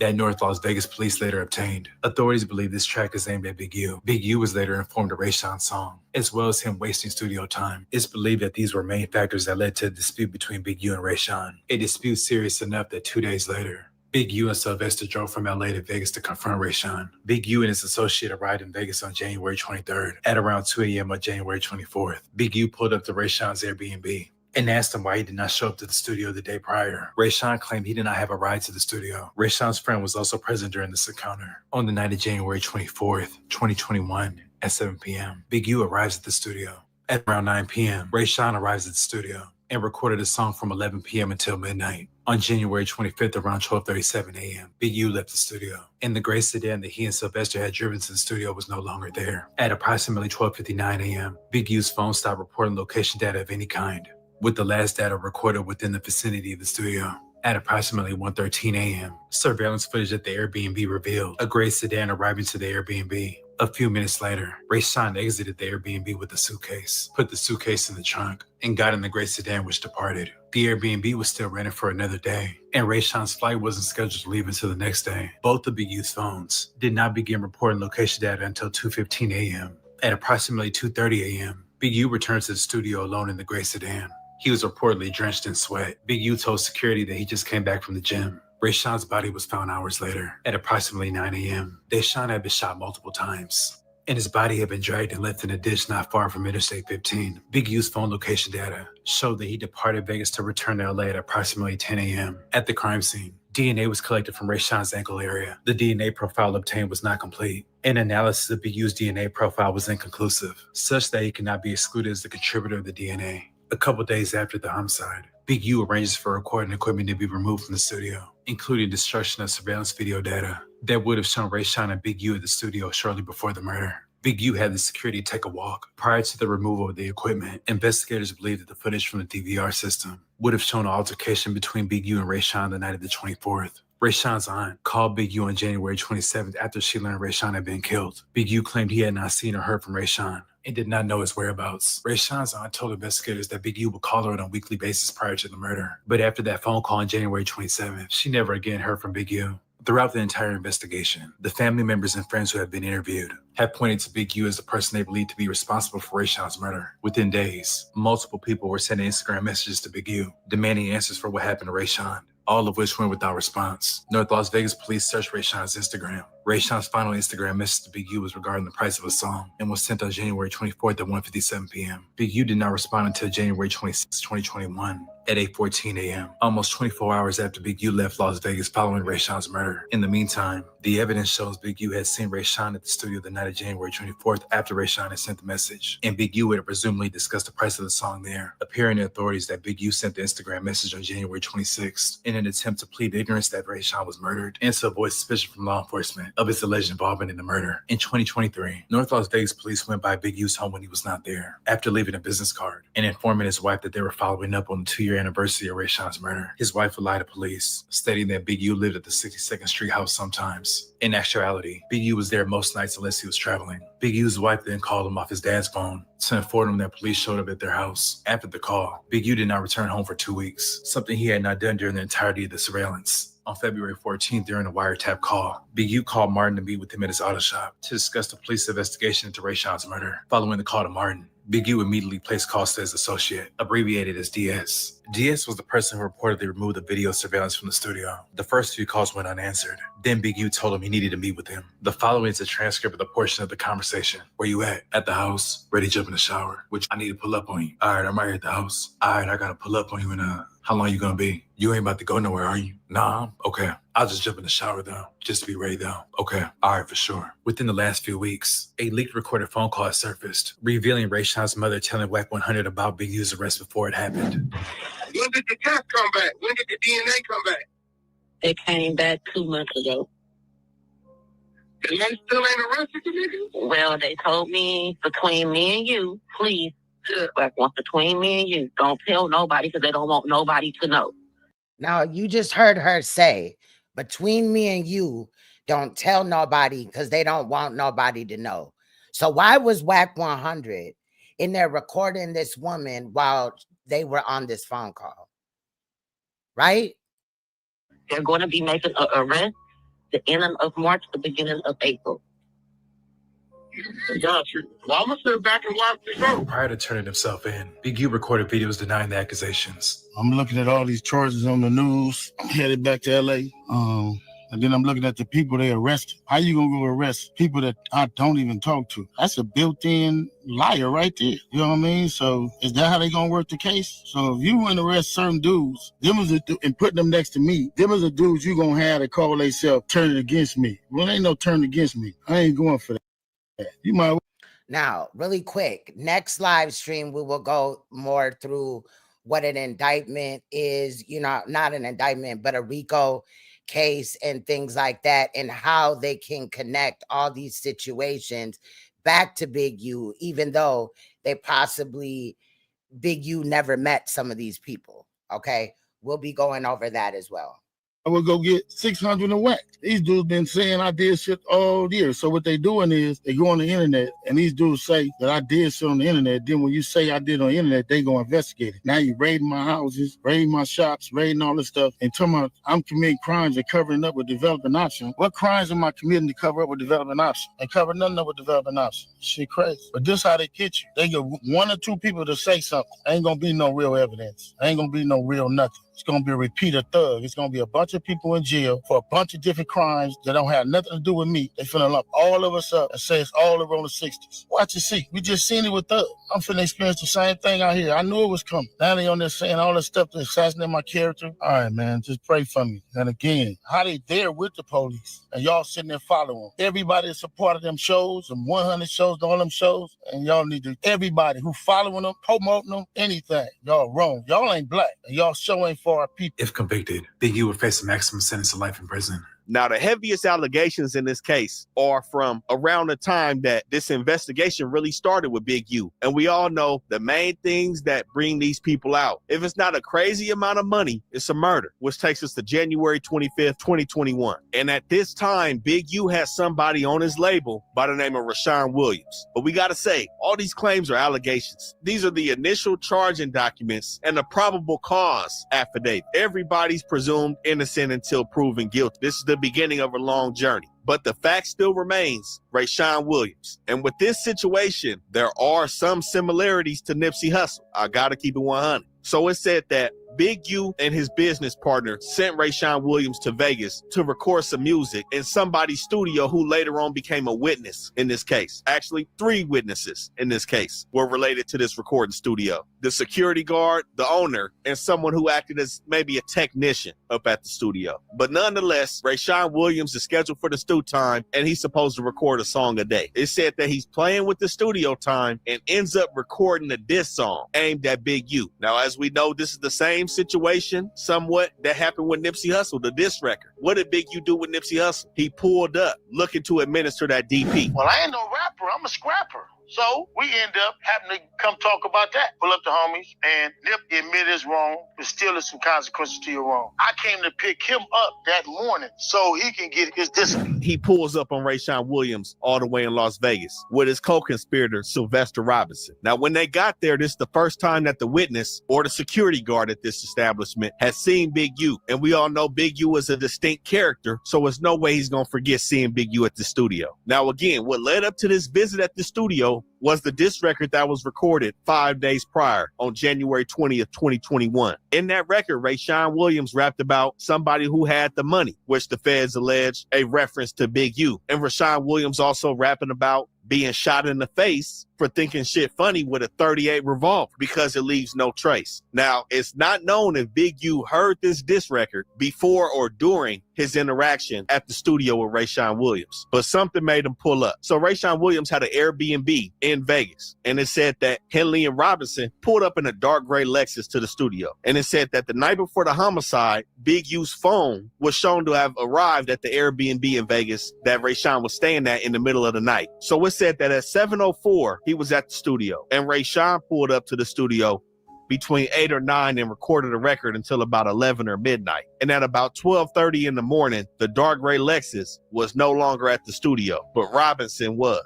12:58, Big U's phone disconnects from the cell towers. But at approximately 1:13 in the morning, the dark gray Lexus pulls up to the Airbnb. At this time, it said Raan is seen getting out the car, going into the Airbnb, and coming back out with his suitcase. Mind you, Raan wasn't supposed to leave Vegas until the next day, but he's bringing his suitcase out at 1 in the morning and putting it in the dark gray Lexus. So at 1:20, the Lexus pulls off from the Airbnb. And about an hour later, 55 minutes later, 2:15 a.m., both of Big U's phones connect back to the cell tower in our reported location. So it said that the drive from the Airbnb to the location where Rayshawn's body was found would take roughly about 42 minutes. And they say it took Big U approximately 48 minutes or 55 minutes from the time of leaving the Airbnb to turn his phone back on. Now, it's said that Rayshawn's body was found in a landfill in the middle of the desert off the 15 freeway, which we all know is the freeway that connects LA to Vegas. He was shot multiple times, including in the face, and his body was dragged into a ditch. And seemingly he was shot with the same pistol that he referenced in that diss song to Big U, a .38, because there was no shell casings recovered. But at this time, between 2:30 and 3 a.m., the gray Lexus pulls back up to the studio, and witness one, the security guard, reports seeing Big U drenched in either sweat or water, in which he replied that he had just got out the gym. 7 hours later, Rashawn's body is found in the desert. Big U was out of there an hour after that, 10 a.m., back to LA. Now, because of inclement weather on the night of the murder, the DNA couldn't be restored. So a lot of DNA matches were coming up inconclusive for what was left at the scene. But witness one will go on to make statements to the feds and to the North Las Vegas PD about this incident. And it said that Big U ordered somebody to go get the surveillance cameras out of the studio, destroy everything, to the point where they had to send money to the studio owner to get a whole new surveillance system. And a month after this is when the feds start really forming their investigation on Big U. It says, as set forth below, there is probable cause to believe that Big U murdered victim RW on January 25th, 2021, and dragged his body into the desert in North Las Vegas. This is something that I went over in my video of these guys getting indicted, if y'all missed that, but I'm sure they're going to go over here. It says, on that morning, NLVPD detectives discovered the body of RW lying in the desert near the Apex landfill. RW had been shot multiple times in his body and had been dragged and left in a ditch not far from Interstate 15. Hours before his homicide, RW was at the studio of Witness 2 with Henley. NLVPD investigations revealed that RW was one of Big U's recording artists and was at the studio as a guest of Big U, recording for Unique Music, the independent record label that Big U and Martin co-founded. According to a studio witness, Witness 1, who was employed as a security guard for the recording studio, Big U was one of the last people seen with RW prior to RW's homicide. Witness 1 also stated that Robinson drove Big U to Las Vegas from Los Angeles in a dark gray Lexus, that Witness 1, in his security capacity, encountered Big U and Robinson when they arrived at the studio and had words with them because he did not know who they were. Witness 1's statements to NLVPD at the outset of the murder investigation have been corroborated by other witnesses and cell phone location data, among other evidence. Further investigation revealed motive, opportunity, obstruction, inculpatory statements, and more from Henley and other members and associates of Big U Enterprise. The murder and connection to the Big U Enterprise. On January 20th, 2021, 5 days before the murder and 3 days before Big U and Robinson drove from Los Angeles to Las Vegas, RW recorded a diss song that NLVPD later obtained. In it, RW rapped about the person who had money, that RW would be shot in the face for thinking shit's funny, and referenced a .38 revolver with no trace. Based on my knowledge of this investigation and conversations with others, I believe that in this diss song, RW was dissing Big U, referring to Big U as the bro that makes some money, and that RW may get shot in the face for thinking his lackadaisical use of the studio and general representation by Unique Music is funny. RW was shot days later in the face, apparently with a revolver that left no shell casings. It is unknown whether Big U heard these lyrics prior to the murder. The effectiveness of the Big U Enterprise is premised on Big U's stature as the most feared man in Los Angeles, as such, ensuring that no one disrespects Big U and that any such perceived disrespect is met with reprehensible violence. It is a core tenet of the Big U Enterprise, and even more so that disrespect is displayed publicly, like in front of extortion victims. As Henley himself stated on an intercepted call in 2023, can't nobody beef with me, because if he do, I'ma kill him, period. I am going to M-word him. And they had that on a wiretap call. That's crazy. As Robinson explained in a surreptitious recording, when Big U got out, he said, I'm the toughest dude, and here's my body of work to prove it. And you know, I'm the only one still killing people every day. The rest of y'all are retired. I didn't. They understand that. Because the Big U Enterprise's existence relies and thrives on fear and violence, perception is paramount. As Witness 2 explained, Big U, through Big U Enterprises entity Unique Music, was using Witness's too expensive, valuable recording studio to record the Big U Enterprises artist, RW, for free, based on the fear and power dynamic imposed over Witness 2 by Big U for years, and by taking a lackadaisical approach to the studio time that Big U had secured for free, RW was wasting that time. I believe that RW wasting the time, thereby disparaging Big U's name and his enterprise's reputation, and potentially flouting that disrespect with the lyrics of the diss song, led to a dispute between Big U and RW. The dispute was so serious that Big U and Robinson drove from Los Angeles to Las Vegas to confront RW, and that dispute then turned deadly. Throughout our investigation, no investigator, family member, witness, or any third party has ever identified any individuals that would have a motive or opportunity to murder RW except for Big U. As discussed herein, Big U's motive for murdering RW was in the interest of Big U Enterprise. It says here Big U's cell phone location corroborates his involvement in RW's murder. It says, I have reviewed the cell phone location information obtained via search warrants by the NLVPD for 2 phones associated with Big U for the time before, during, and after the murder. According to Witness 1, Witness 2, and one of RW's friends who was visiting him in Las Vegas the day he was murdered, as well as an analysis of Big U's phones, Big U and Robinson arrived in Las Vegas on January 23rd, 2021. The night before the murder. Big U's phone location data and witnesses showed that he arrived at an Airbnb on Round Rock Drive in Las Vegas, Nevada. And this Airbnb is the Airbnb that RW was staying at prior to the homicide. In the middle of the night, Big U, through Unique Music, was paying for the Airbnb. Surveillance footage from in front of the Airbnb showed a dark gray or silver sedan arriving at the Airbnb and leaving shortly after. The surveillance video also showed Big U at the Airbnb. On January 24, 2021, the night of the murder, at approximately 7:04 p.m., Big U arrived at the studio.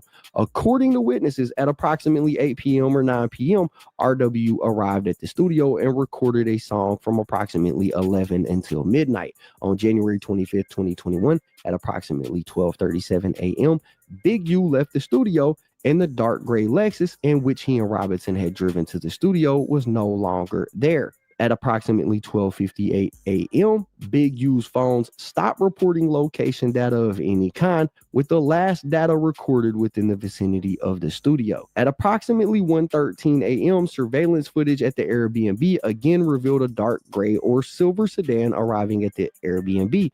RW exited the passenger side of the vehicle and entered the Airbnb. A few minutes later, at approximately 1:20, RW exited the Airbnb with the suitcase, put the suitcase in the trunk, and got in the dark gray or silver sedan, which then departed. The Airbnb, though, was rented for another day, and RW was not set to leave until a flight scheduled for the following day came. Both of Big U's phones did not begin reporting location data again until approximately 2:15 a.m.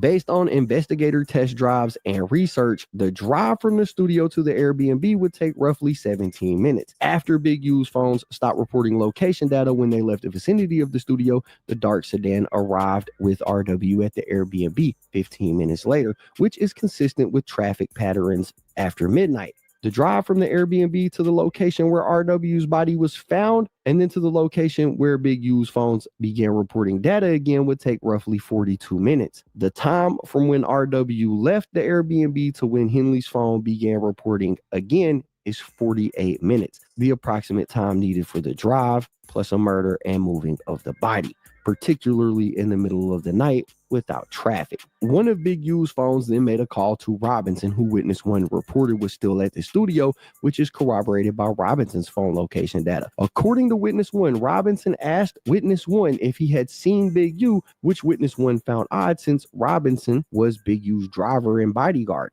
At approximately 2:30 a.m. or 3 a.m., Big U returned to the studio alone in the dark gray Lexus and spoke with Witness 1, who reported that Henley appeared to be drenched in either sweat or water. Henley told Witness 1 that he was coming back from the gym. RW's body was found hours later at approximately 9 a.m. One of the NLVPD detectives investigating the murder believed that RW died at the location near the side of the road on I-15 after he observed the roadway contained a distinct patch of blood which trailed down the hill from the roadway into the desert along with drag marks. Big U's phone location data shows that he departed Las Vegas to return to Los Angeles at approximately 10 a.m. Evidence from the scene. Officers and medical professionals responded to the scene of RW's murder, and a subsequent autopsy found that RW died from multiple gunshot wounds. The responders noted that RW was not dressed for the weather, which was cold and inclement on the night of the murder. DNA was collected from RW's ankle and sock area, consistent with the direction that RW was dragged into the desert off of the highway. The DNA profile obtained was not complete, likely due to the aforementioned inclement weather of the night of the murder, and analysis of Big U's DNA profile was inconclusive,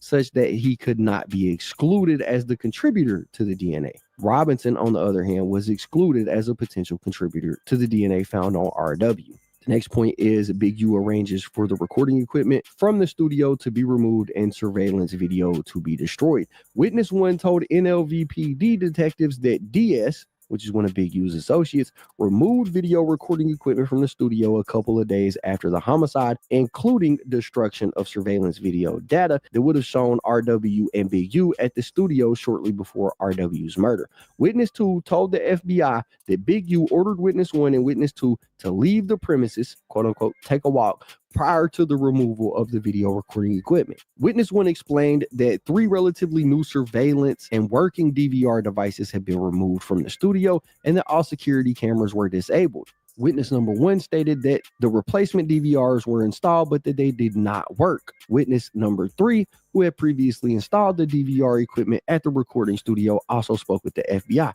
According to Witness 3, on January 31st, 2021, Witness 3 went to the studio to fix video cameras that were not working at the studio after Witness 2 called Witness 3 to fix them. Witness 3 analyzed the equipment and concluded that the DVR system was unplugged or turned off. According to Witness 1, DS then sent him money to purchase new DVR equipment for the studio. I believe that there is probable cause to conclude that footage from the DVR system would have shown an altercation between Big U and RW on the night of January 24, 2021, and at a minimum, Big U and RW leaving the studio together shortly before RW's murder. Bullet point 6, interviews of family witnesses and Big U Enterprise associates. It says on January 27, 2021, NLVPD detectives spoke with RW's family, which was the first time his family learned that RW had died. On January 28, 2021, NLVPD detectives again spoke with RW's family. Generally, his family confirmed that RW lived in California and worked as a musician. He was recently working with a music producer, Big U, who was also from California, and Big U had booked RW's Airbnb and travel. RW's family explained that RW was close with Big U and trusted him. Big U coached RW in football since RW was young. RW lived with Henley for a time while in high school. At some point, Big U believed RW had wore a chain that belonged to Big U's son to school without permission, and RW was kicked out of Henley's house. PM, which is RW's aunt, added that she called Big U on January 27, 2021 after learning that RW had been killed. Big U claimed that he had not seen or heard from RW and did not know his whereabouts. PM confronted Big U about arranging the trip for RW to record in Las Vegas, and then Big U admitted he had done so. PM had overheard Big U speaking with someone named KF, whom investigators later interviewed about RW's travel arrangement. In a later interview during the pendency of this investigation, PM said that Big U would call her on a weekly basis prior to the murder. But after that call on January 27, 2021, PM never again heard from Big U. NLVPD also learned that CA, a friend of RW, spent the weekend in Las Vegas and visited RW at RW's Airbnb. According to CA, at about 2 a.m. on Sunday, I feel you observing stuff, right? As far as Adam is filed for this, right? But so are they. We're talking about, you know, Bricc Baby ain't 20 years old. Luce Cannon is 42. You got Whack 100 and all them other niggas, like, they know what they're doing, right? And whether for clout or whatever, they doing they part on, you know, getting them locked up. I'm not taking up for Adam, but I'm saying that, you know, they have to take some accountability too. They know what they're up there doing. Hold on. They know what they're up there doing. They up there, you know, clout chasing, talking, running their mouth, all type of shit, and getting niggas indicted. For real. You know what I'm saying? Some of this shit, like far as Luce Cannon goes, may not have been public like that if he wasn't up there running his mouth. I'm just saying, you know, but yeah, Adam is, you know, doing drama content for the clicks and the views. You know what I'm saying? Solely for that. Right. Gang members at that. We gonna get into that. I already have a video edited where we're going to highlight one of the situations in this paperwork that talks about an incident at No Jumper. I'm sure the observant is aware of that, where Luce Cannon, you know, pistol whooped 2 dudes and all this and that up there. We finna hear about that situation in totality as well. I'm just saying, like, the whole thing is just stupid. Yeah, they dumb as hell. Morning, January 24th, 2021. Crazy. Big U came to the Airbnb and asked RW why he did not show up to the music studio the day prior on January 23rd. RW claimed that he did not have a ride to the studio. CA reported that it was odd that Big U actually took the time to show up at the Airbnb in Las Vegas to confront RW. CA and his family left for California Sunday afternoon, January 24th at about 2 p.m., and CA had not heard from RW since. Throughout the entire investigation, the family members and friends who have been interviewed have pointed to Big U as the person they believe responsible for RW's murder. Within days, multiple people were sending Instagram messages to Big U demanding answers for what happened to RW, all of which went without response. NLVPD searched RW's Instagram. RW's final Instagram message to Big U regarding the price of a song was sent on January 24th, 2021 at 1:57 p.m. Big U did not respond until January 26th at 8:14 in the morning, almost 24 hours after Big U left Las Vegas following RW's murder. In the meantime, the evidence showed that Big U had seen RW at the studio the night of January 24, 2021, after RW had sent that Instagram message, and Henley presumably would have discussed the price of the song with him at that time. Thus, it appears that Big U sent the message on January 26, 2021, in an attempt to plead ignorance that RW was murdered and to avoid suspicion from law enforcement of his involvement in the murder. So they're saying that, you know, Big U sent him a message after he was killed, but there would be no reason for him to send that message because they know for a fact that they had some interaction the day before Big U sent this message. So they're saying he only sent it as a cover-up. On February 3rd, 2021, NLVPD conducted a recorded interview of KF, the person RW's aunt heard Big U talking to about RW's travel arrangements. KF was the account manager for Unique Music and handled the artist's travel needs and expenses. KF used KF's mother's Uber account to coordinate rides for RW while RW was in Las Vegas. KF confirmed he worked directly for Big U and had arranged for RW's flights to Las Vegas. RW was supposed to fly home on Tuesday, January 26, 2021, possibly in the morning, which was over 24 hours after he was seen leaving the Airbnb with his suitcase in a gray or silver sedan, and then he was found dead later. It says KF also arranged living accommodations for RW at the Airbnb for the week of January 19th, 2021 through January 26, 2021. Additionally, KF explained that part of his job was to arrange for the transportation of RW via Uber to and from the studio. In reviewing the audio of this interview, it is clear that KF hesitated when answering several questions and appeared to be elusive about several answers. KF claimed he did not have a phone number for Big U and he had no way to get in touch with him. KF eventually provided Big U's phone number, but still claimed he did not know how to get in touch with him and did not know when he would see him again. KF also claimed he did not know the address of the recording studio in Las Vegas, even though KF was the person tasked with making the transportation arrangements for RW to get to the studio. KF then stated that he merely provided Cash App transfers to RW so that RW could book the Uber rides before backtracking and stating that he did not order Uber rides for him. Similarly, KF claimed that he did not know the name of the music studio or the engineer RW was scheduled to work with. KF advised that RW made music and was supposed to make one song per day while he was in Las Vegas. KF said RW did not go to the studio on January 19, 2021, but he was supposed to go every day after that, but probably did not go every day. On one day, RW did not go and said he would double up the following day. RW texted KF and said he was enjoying himself and doing well. When KF called him, he did not answer. KF texted him, but at a certain point, the text message went green instead of blue. The last time KF received a text message from RW was at 11:58 p.m. on January 24, 2021, less than 2 hours before his death. When the FBI attempted to interview KF, he told them he did not want to speak with them. Soon after the interview of KF, NLVPD located HT, whose account was used to rent these Airbnbs. She explained that she did not authorize the use of her Airbnb account and was very upset about it. She explained that her godbrother, KF, used her Airbnb account to book a room in Las Vegas and then learned that someone had been killed during that stay. HT explained that KF used her account to book the room, but he used his own credit card. HT received a notification regarding the booking and asked KF why he used her account to book a room. KF apologized and claimed he did not realize he booked it on her account. At the time, HT said she did not think it was a big deal and did not press the issue. HT did not know RW and explained that she worked in the medical field. Since KF had used HT's Airbnb account to reserve the room, HT intercepted messages between the Airbnb host and KF and provided them to law enforcement.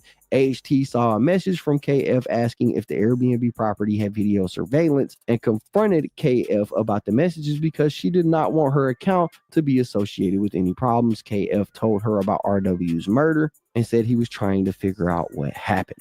Number 7, Title III interceptions. In 2023, after NLVPD attempted to interview parties about the murder, Big U and his associates made several inculpatory calls regarding the murder, which were intercepted by law enforcement pursuant to a Title III wiretap. First, NLVPD went to Henley's home, but he was not there after leaving a business card and informing Big U's wife that they were there following the 2-year anniversary of RW's homicide. We're new to the case and we're just talking to everyone who was close to RW. His wife called him from Big U's father's phone. They said that Big U's wife had not done this before during the entirety of the wiretap. Big U answered, "What's up, Dad?" further showing the anomalous nature of the call.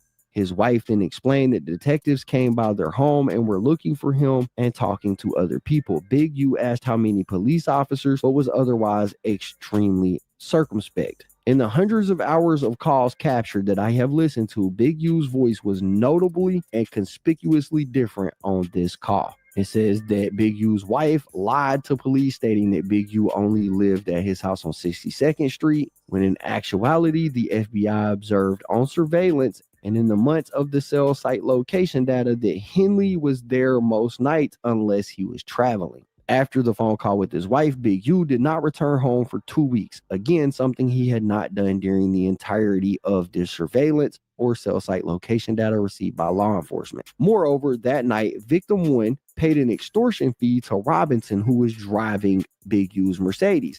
Again, Robinson driving Big U's Mercedes was something that had not occurred before during the course of this investigation. Based on this officer's training and experience, he believed that Big U not returning home for 2 weeks and having one of his associates driving his car were attempts made by Big U to avoid law enforcement regarding RW's murder. On or about February 14, 2023, at approximately 12:05 p.m., Big U called Martin. During this intercepted call, Henley told Martin that he wanted to meet with him at Martin's auto shop to discuss the police investigation into RW's murder. The following is a transcript of that conversation. Big U, 5 detectives went by my house this morning from Las Vegas, and they said they wanted to talk to me. You hear me? Martin said, yeah. Big U said, probably let you know. They was asking about RW, and I told them, static and call cuts out, a 2-year anniversary. 2-year anniversary. It was they wanted to follow up and talk to everybody who was close. And where you at? Martin said, I'm at the shop. Big U said, I'm pulling up on you. Martin said, okay. Based on other intercepts, I know that Big U believed the FBI may have been intercepting his telephone calls. Therefore, I believe Henley wanted to talk to Martin in person regarding the murder in order to avoid speaking on a telephone line that may be intercepted by law enforcement. Following the call to Martin, Big U immediately placed multiple calls to DS, the person who reportedly removed the video surveillance footage from the studio. The first few calls were not answered. Then Big U told DS he needed to meet with him. The following is a transcription of a portion of the conversation. Big U says, where you at? DS says, at the house, ready to jump in the shower. What you on? Big U said, I need to pull up on you. DS said, all right, I'm right here at the house. Big U said, all right, I got to pull up on you. And unintelligible. DS said, how long you gonna be? Big U said, you ain't about to go nowhere, are you? DS said, nah, I'm here. Big U said, okay. DS said, I'll just jump in the shower though, just be ready. Big U said, okay. DS said, all right, for sure. And point 87 says, as discussed above, DS reportedly removed video surveillance evidence of Big U and RW's presence at the studio hours before the homicide, namely all of the security cameras and DVRs from the studio. On February 16, 2023, Big U was on the phone with DS, and Big U told DS that he was traveling to Las Vegas the following day where witness 2 was located. NLVPD had begun interviews of witnesses regarding RW's murder, and I believe that Big U may have been going to Las Vegas to confront witness 2 to see if he talked to law enforcement. On February 21st, 2023, Big U received a phone call from his son. Big U's son told him that NLVPD called him about RW and suggested that detectives had spoken to SH, Big U's wife, and Big U already. Big U told his son that nobody had spoken to the detectives and directed him not to talk to anyone anymore about RW. The same day, Big U called his wife to tell her that the NLVPD detectives had called their son about RW and what was said. Big U told his wife to call LD. LD is the mother of KF, Big U's employee who booked RW's travel, but he told her to call LD on FaceTime. Big U told SH to be careful about what she said over the phone. His wife said he had nothing to worry about. When the FBI approached LD about this, LD hired a lawyer who told law enforcement that her client had no memory of this and had nothing to do with it. The same day, Big U called Martin and told him that he had been trying to reach him on his other phone, possibly via FaceTime. Martin said that he was going to get his other phone. Big U requested for Martin to call him. Later that same day, Big U called Martin to confirm that he was at Martin's auto shop. Big U told Martin he was on his way to meet with him at this auto shop. Still later, Big U called Robinson. Robinson was at one of Big U's homes, and Big U said he was heading to meet Robinson. Based on my training and experience and knowledge of the investigation, I believe Big U was contacting Big U Enterprise members and associates, specifically those with knowledge of RW's murder, to ensure that any statements to law enforcement were either suppressed or consistent with one another. Section E says robbery in violation of the Hobbs Act and as racketeering activity. It says according to witnesses, including victim 1, and corroborated repeatedly by the wiretap and recorded meetings with Big U Enterprise members, the Big U Enterprise sets up and executes robberies throughout Los Angeles.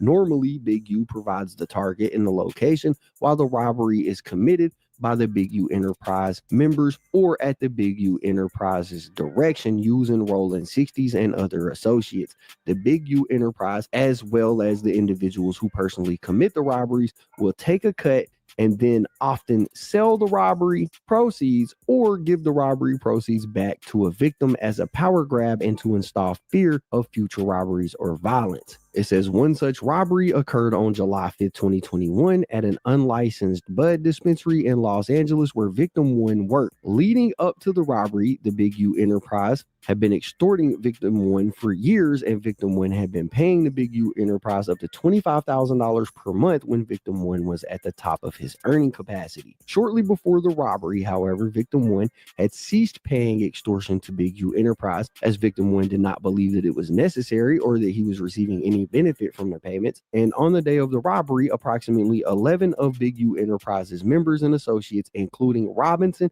and Williams, both of whom victim 1 knew well as Rolling 60s members, rushed into the dispensary armed with firearms and without masks. They demanded the belongings of anyone inside and stole cash and bud from the store before fleeing. At one point, they demanded a Rolex watch from one of the co-owners, but at Robinson's direction, they ended up letting him keep it.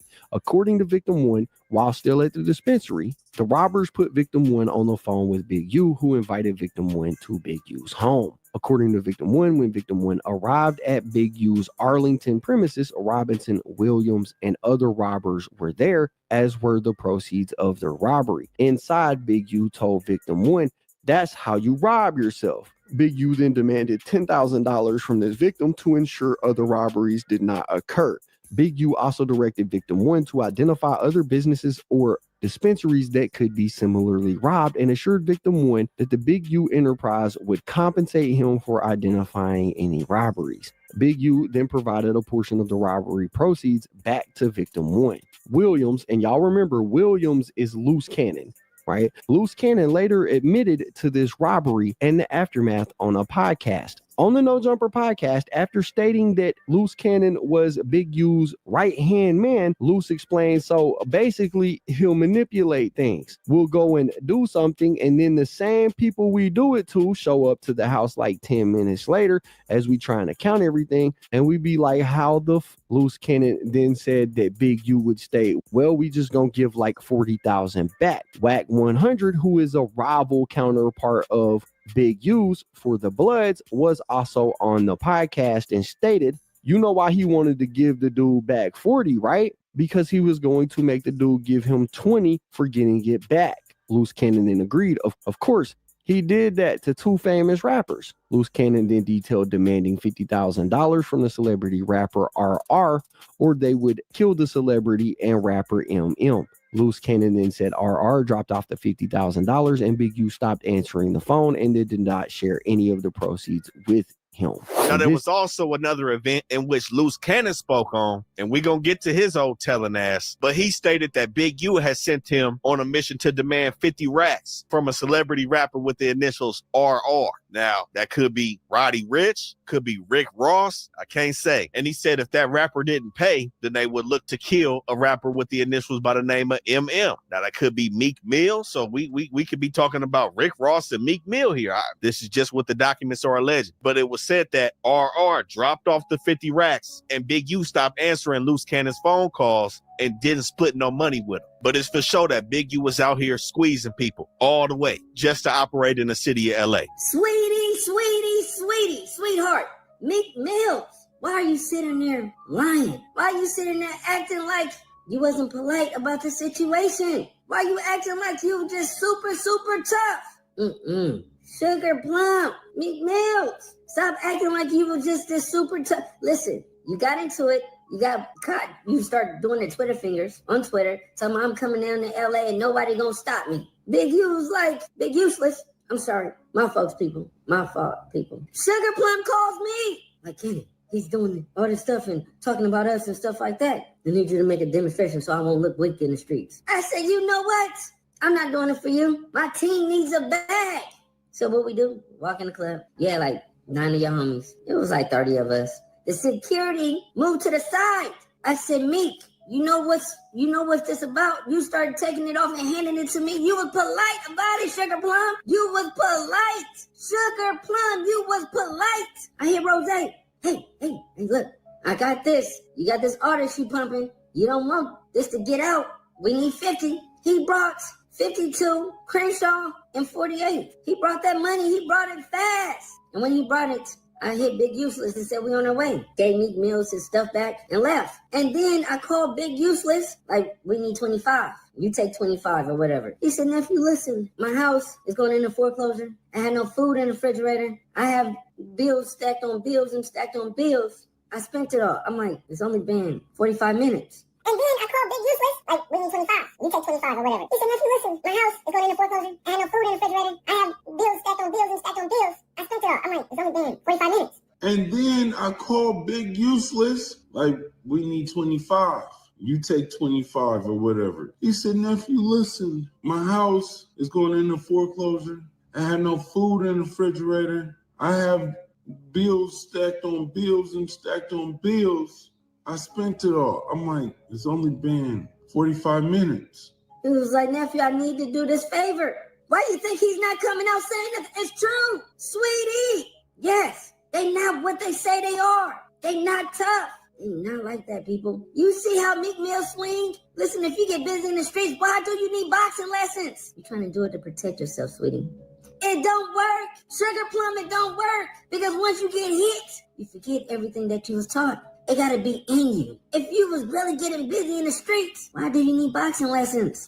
Meek, it's over with. We exposing everything. But this crazy motherfucker calls me the other day, and this dude did some shit, and you know me, Adam. If I get some information or some content, I'm gonna fry your ass up. This content, I can't present. You gotta present it because you ain't lied to me yet. He's behind a lot of shit that you've seen. You just should know it was him. Okay. We're gonna tell you off camera. What kind of stuff?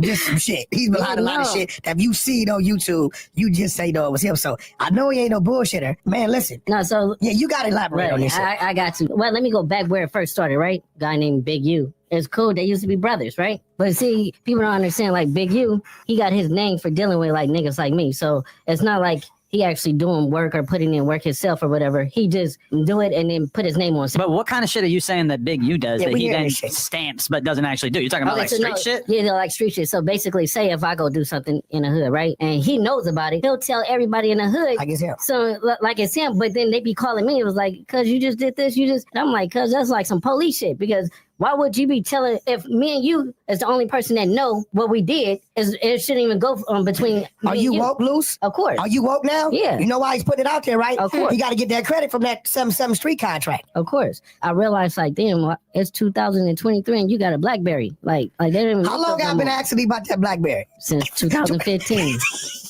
So that's the phone that he got? Yeah, his name in the contract, 7th Street Division issued him a BlackBerry as a police issue phone to report all gang violence in his grid area. And this is an annual contract. If he doesn't produce, then they take it. He's been having a contract 10, 11 years. He did such a great job. He went from $550,000 a year. They gave him a $440,000 bonus. We sent the contract. But listen, fuck all that. Yeah. So basically, it's like he'll be like he'll manipulate things. Like we'll go and do something, and the same niggas we do it to show up to the house like 10 minutes later when we trying to counting everything, right? And we be like, how the fuck they get that? Oh, well, we're going to just give them like $40,000 back and stuff like that. But because it's actually putting us in paperwork, right? And like doing like real police shit. I seen the nigga get like 20 guns. And when he got 20 guns, he's selling them to the homies. But I'm like, why are you writing down the serial numbers? I seen the nigga get like 20 guns. And when he got 20 guns, he's selling them to the homies. But I'm like, why are you writing down the serial numbers? I seen the nigga get like 20 guns, and when he got 20 guns, he's selling them to the homies. But I'm like, why are you writing down the serial numbers? He was doing like shit like that, and I didn't catch on. So it was like, I'm waking up now. You get what I'm saying? Because I'm high tech shit. I'm his right hand man. You get what I'm saying? I'm waking up now. You get what I'm saying? Because I'm high tech shit. I'm his right hand man. You get what I'm saying? I'm waking up. How many years did it take him to wake up? First of all, you see him writing down serial numbers. Initially, what did you think he was really doing? Okay, and then you got Whack 100 here talking about this some high-tech shit. No, this is basic as fuck. Let's continue. Up, man. You get what I'm saying? Because this I'm is his high-tech shit. I'm his right-hand man. You get what I'm saying? So when it came down to like dirt and stuff like that, I'm gonna get it. One day, you know why he wanted to get a dude back to 40, right? Because he was gonna make dude give him 20 for getting it back. Of course. And kept you out of it. Of course. He did that to when I did that to Meek Mills and Rick Ross. He did that to when I did that to Meek Mills and Rick Ross. He did that to when I did that to Meek Mills and Rick Ross. What'd you do to that? So the club, when you sweat him in the club? Yeah. Dude, and Meek and Rick have no idea that Draw sent you out. No, yeah, they sent that because I called Ross. I'm like, Ross, but this shit get crazy. Drop off to 50,000 and we're gonna let Meek live. Drop off to 50,000 and we're gonna let Meek live. Drop off to 50,000 and we're gonna let Meek live. On Crip. So Ross dropped off to 50,000, and so me and the homies we go back. He stopped answering the phone. He stopped picking up and shit like that. And we were look at how Whack 100 is positioned. He literally during the whole video seemed like he was interrogating Luce Cannon. Like, what you doing? Like 2 days later, he called me. He was like, "Oh, nephew, where you at?" And I'm like, "Nigga, where my money at?" And he was like, "Oh, I needed it for bills. I needed it for." 2 days later, he called me. He was like, "Oh, nephew, where you at?" And I'm like, "Nigga, where my money at?" And he was like, "Oh, I needed it for bills. I needed it for." 2 days later, he called me. He was like, "Oh, nephew, where you at?" And I'm like, "Nigga, where my money at?" And he was like, "Oh, I needed it for bills." Now, did you catch that?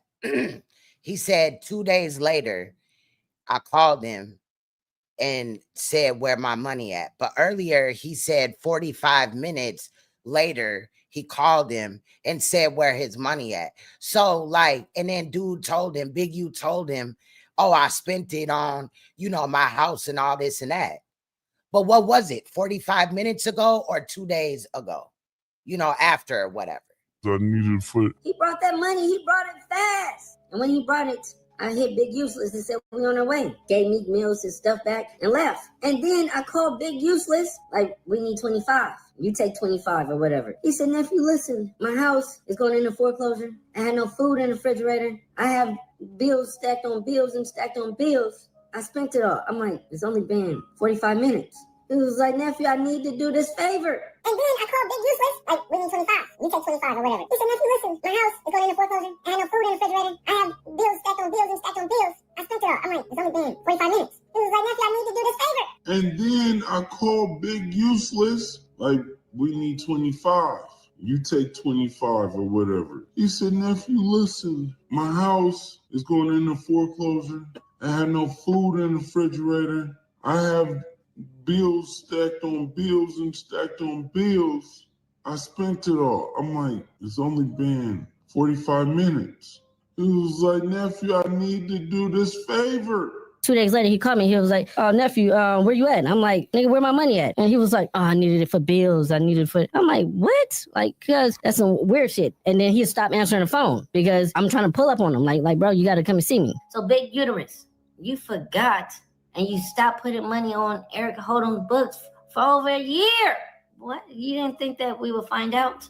You getting $2 million from you telling. And I don't think nothing's going to happen to you because you got LAPD in your back pocket. They need you on the streets. They need you to keep informing. They need you. The crime is down. I'm not even saying nothing. The crime is down because of you and the GRID program, because all y'all doing is just snitching. You tell them people, you get them in certain positions, and then you snitch on them. You write serial numbers down off the guns, and you give it to the homies.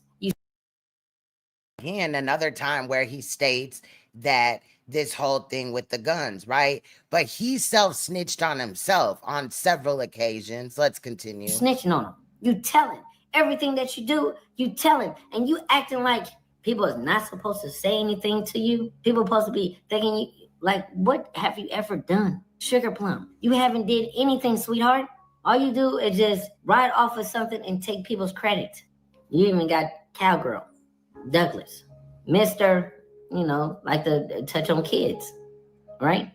I don't care how you slice it or dice it, you still have to obey by Megan's law. The fact that you brought him up to Crenshaw High and he's a sex offender, but you have the authority because you are the police. I understand that. You could break the rules. You even got Cowgirl, Douglas, Mr., you know, like the touch on kids, right? I don't care how you slice it or dice it, you still have to obey by Megan's law. The fact that you brought him up to Crenshaw High and he's a sex offender, but you have the authority because you are the police. I understand that. You can break the rules. You even got Cowgirl, Douglas, Mr., you know, like the touch on kids, right? I don't care. Now, I don't know why it says that he's a female right here on this site, but I did cross-check it on a few different sites, right? I was totally surprised to find out about this. I don't know if this is like, you know, not news to everybody else, but I was totally surprised to find out about this and other things about Cowboy, AKA, you know, Herman Douglas or whatever. Yeah, how you slice it or dice it, you still have to obey by Megan's law. The fact that you brought him up to Crenshaw High and he's a sex offender, but you have the authority because you are the police. I understand that. You could break the rules. And people always pull up on Big Useless. If you're so tough, go to the hood. I do. I'm in the hood all the time. It's not nobody trying to sugarcoat anything. People are just trying to be real. People is really trying to understand, like, why do y'all be talking so much and don't do nothing? Since Nip died and stuff like that, listen, everything has been going like turkey drives, backpack drives, like all that stuff like that was empowered by a couple of people in the hood. Big Uterus, Big Useless, takes the donations. Now he living off of it because he don't have certain people around him no more that can help him make money. You hide behind the 60s, certain homies and stuff like that because you can't take the fact who you really are. You can't stand by yourself. You can't. You want to bring everybody down. You know why? Because you get exposed. So you always whisper stuff in the air. I'm going to help you with this. I'm going to help you this. You have a whole entire label with artists. Not one of them popped. All your artists with popping features and they can't go nowhere. You know why? Because people don't believe in the product. Because you representing it. Goofy, you have a black cloud around you. Nobody believes in it. You thinking that it's just, my name is Big Useless and I have these artists and they gonna pop.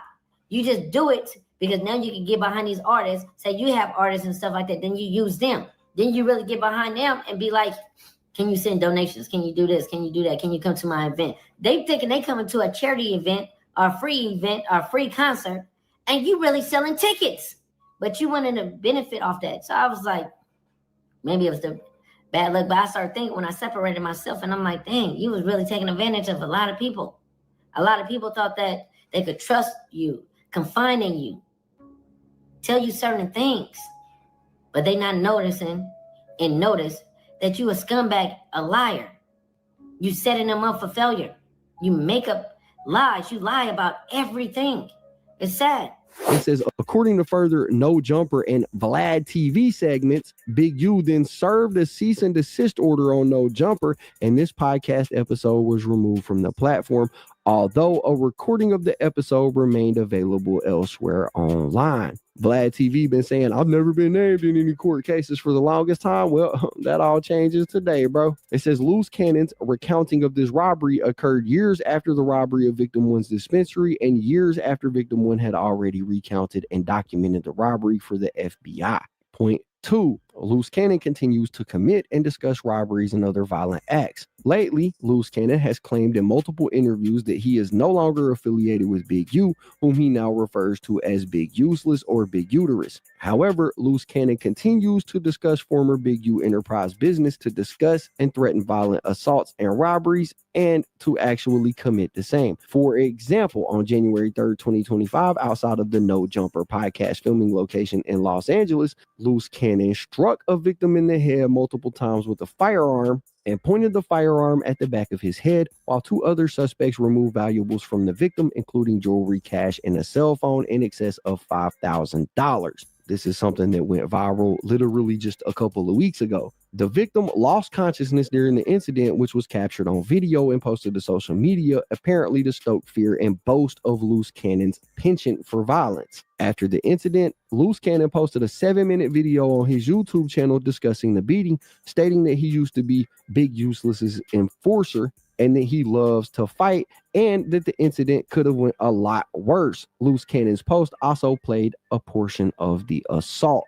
Similarly, on February 25th, 2025, Luce Cannon posted a video on his YouTube channel in which he threatened anyone that is at odds with him to do something bad to you, your mama, your daddy, anybody. In the same video, Williams walked through the checking in process and walked through the fact that he would rob any celebrity who did not check in, including at an Airbnb, a restaurant, a car wash, or anywhere. Luce Cannon also said that he was with Big U when rapper Rakim Allen, also known as PNB Rock, was robbed and killed, that they told him to comply and that they would get the jewelry later. Luce Cannon also walked through the kidnapping of a famous rapper that Luce and Big U committed together, and then discussed several Big U enterprise associates being good in Los Angeles because they have checked in. Some of those mentioned were developing options donors or former NBA players who have provided hundreds of thousands of dollars as purported gifts to Big U personally. In February 2025, Luce Cannon also took part in and filmed a conversation with multiple people on YouTube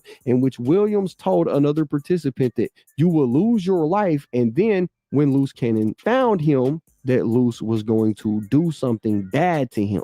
And I got bullet point 3, further evidence of the Big U Enterprises involvement in robberies. The Title 3, which is the formal term for a wiretap, in which both Luce Cannon and Bricc Baby were recorded on.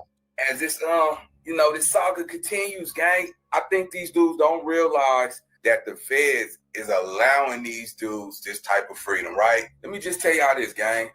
Some of y'all stressing because you ain't gave up on life. You know what I'm saying? It's so easy to take the fast route. You know what I'm saying? Because that fast route will take you to that cash route. But then when you take that cash route and you get that little small change and you balling for a summer, now you assed out. You know what I'm saying? You might ball for 3 months out the year and do 5 to 10. You see what I'm saying? And I really look back, I'm like, dang, I find it ironic out of everything that these dudes could be doing, they're calling into podcasts. You don't hear nobody else. I mean, anybody got access to podcasts, right? You see these dudes literally calling like, yeah, I'm doing good. It haven't even begun yet. While they sitting playing these games, you should be working on your legal defense. That's the most important thing you can do at this point in time.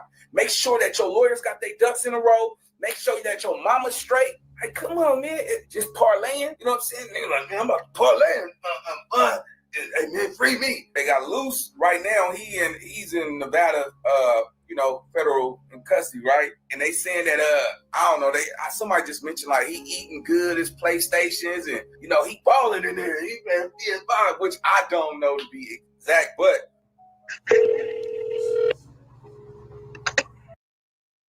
really quick, I want to state that recently, after this phone call, Luce Cannon was moved to Los Angeles, where he is currently cellmates with Bricc Baby. And I would state that I feel like that cell is wired for sound. The FBI probably want to hear what they're talking about in their cell and things like that. I think it was strategic, but let's continue. About a Southern. Hey, hello. I'm trying to, before he's transferred, he's up for transfer, but I want to make sure he has the transfer yet before I set up the visiting. Could you let me know whether or not he's still in that facility? What's his last name? Williams. Tremaine Williams. Tremaine Ashley Williams.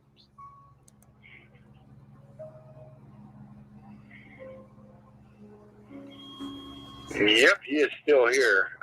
Visitation days are Thursday and Friday from 12 to 5:30. But you got to remember, observing stuff that they're in. He was in a federal holding facility, which, club fed, federal prison and state prison are two different things, baby. You know what I'm saying? Especially at that holding facility. Saturday and Sunday from 9 to 4:30. Okay, so Thursday and Friday is what time? 12 to 5:30. Okay, and then the weekends you said Saturday and Sunday? 9 to 4:30. 9 to 4:30. Okay, yes, is there any particular rules that I need to seek, Tremaine? Like, as far as, do I need to make sure I'm on the visiting list? Is there any problem? Okay. Yeah, there's none of that. All you have to have when you come here is a valid identification. It doesn't have to be just a driver's license. It could be a passport. It could be a state ID from another state. It could be, you know what I mean? As long as it's valid, you're good to go. You can't wear shorts in here. You can't wear open-toed shoes in here. You have to have regular shoes on and long pants. Visitation is for 1 hour once a week. The week runs from Sunday to Saturday. So if you come in on Thursday or Friday, you can't visit again.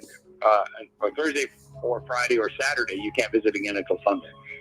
Okay, so I see what you're saying. So it's either one day Thursday or Friday, and then it's one day Saturday or Sunday. No. It's either one day Thursday, Friday, or Saturday, and then the week starts over again on Sunday. So if you want, you can visit on Saturday and you can visit on Sunday because the week's break right there. Right. I see exactly what you're saying. The last thing, right? They told me that the feds were the ones that had picked my brother up, and they put him in that facility. But when I went on the Federal Bureau of Prison website.gov, FBOP.gov, it wasn't showing his name and location.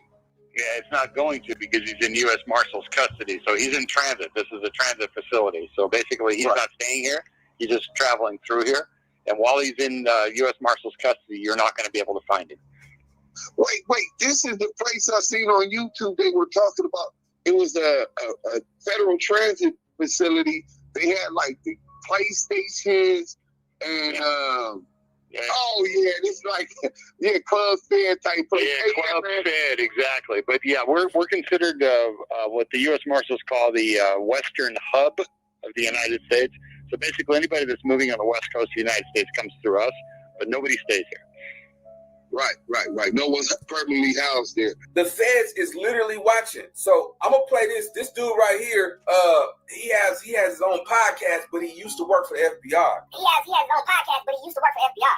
He has his own podcast, but he used to work for the FBI. So I want y'all to really listen to what he's saying and the type of crimes and how he was catching some of the people that Bricc Baby's in the same situation in.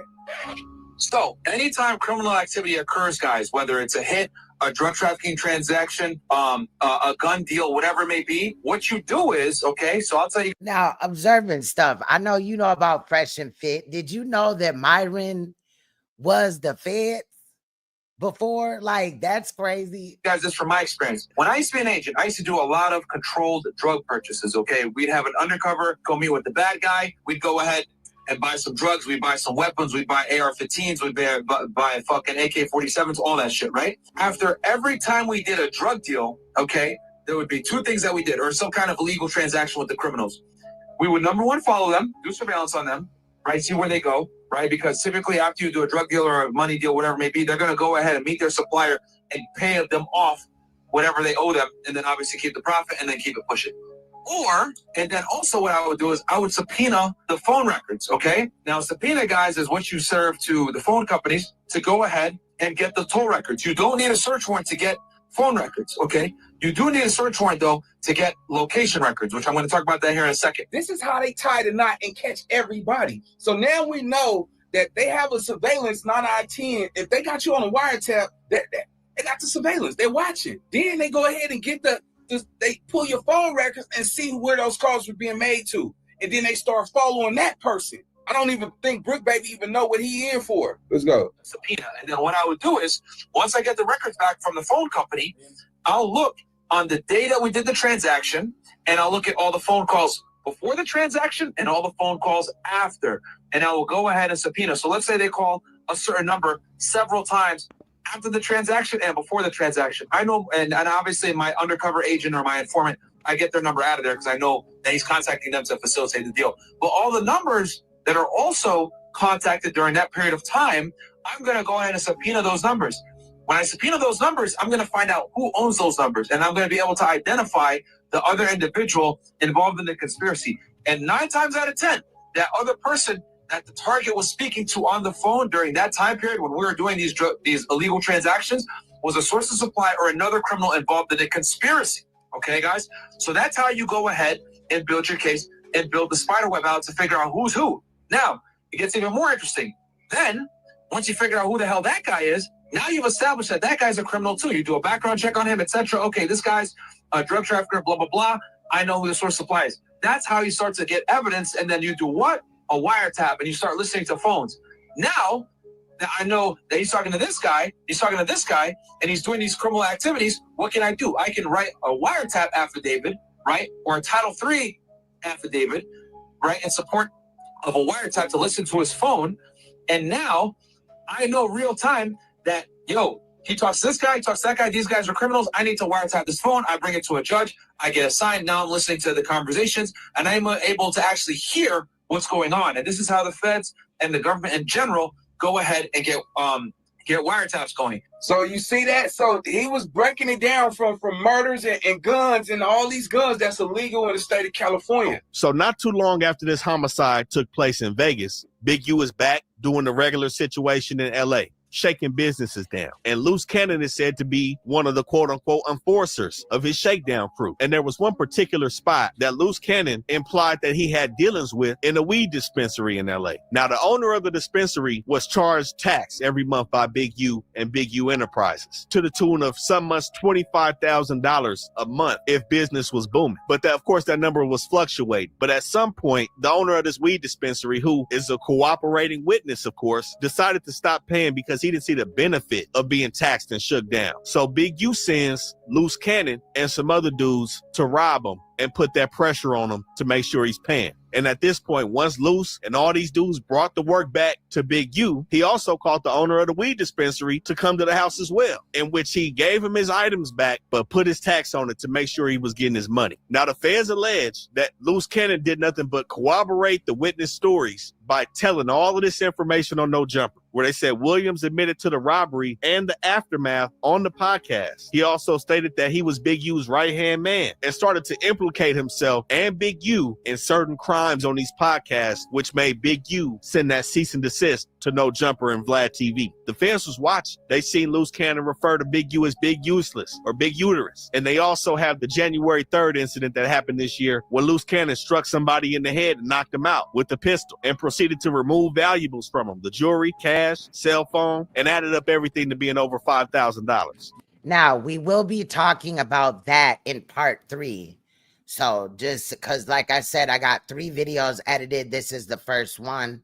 And so that will be in part 3 when we do that. They watched statements that Luce Cannon made saying he was Big Useless's enforcer, that he loves to fight, and that incident could have went a lot worse, implicated itself in this assault, and implicated itself into working for a criminal enterprise, Big U Enterprises. He also posted some of the fight and also spoke about how he was with Big U when P&B Rock was killed, and that they would have told him to comply with them dudes that killed him from A7 so they can bargain and get his jewelry back and tax him on the back end. He implicated himself in all of this, and we see him looking stupid with the feds all around him. These dudes was known for fabricating situations, making up stories, and falling back in and falling out with people, doing a bunch of shit. Now people looking crazy. He also made statements online that he kidnapped a victim and put him in the trunk of his car and drove him to Big U's house. Why are we talking about this? It said y'all was trying to kidnap him. Now that's cap. So explain that story. Wait, so how did you even come in contact with it? And I think supposedly there was a Big U portion of it.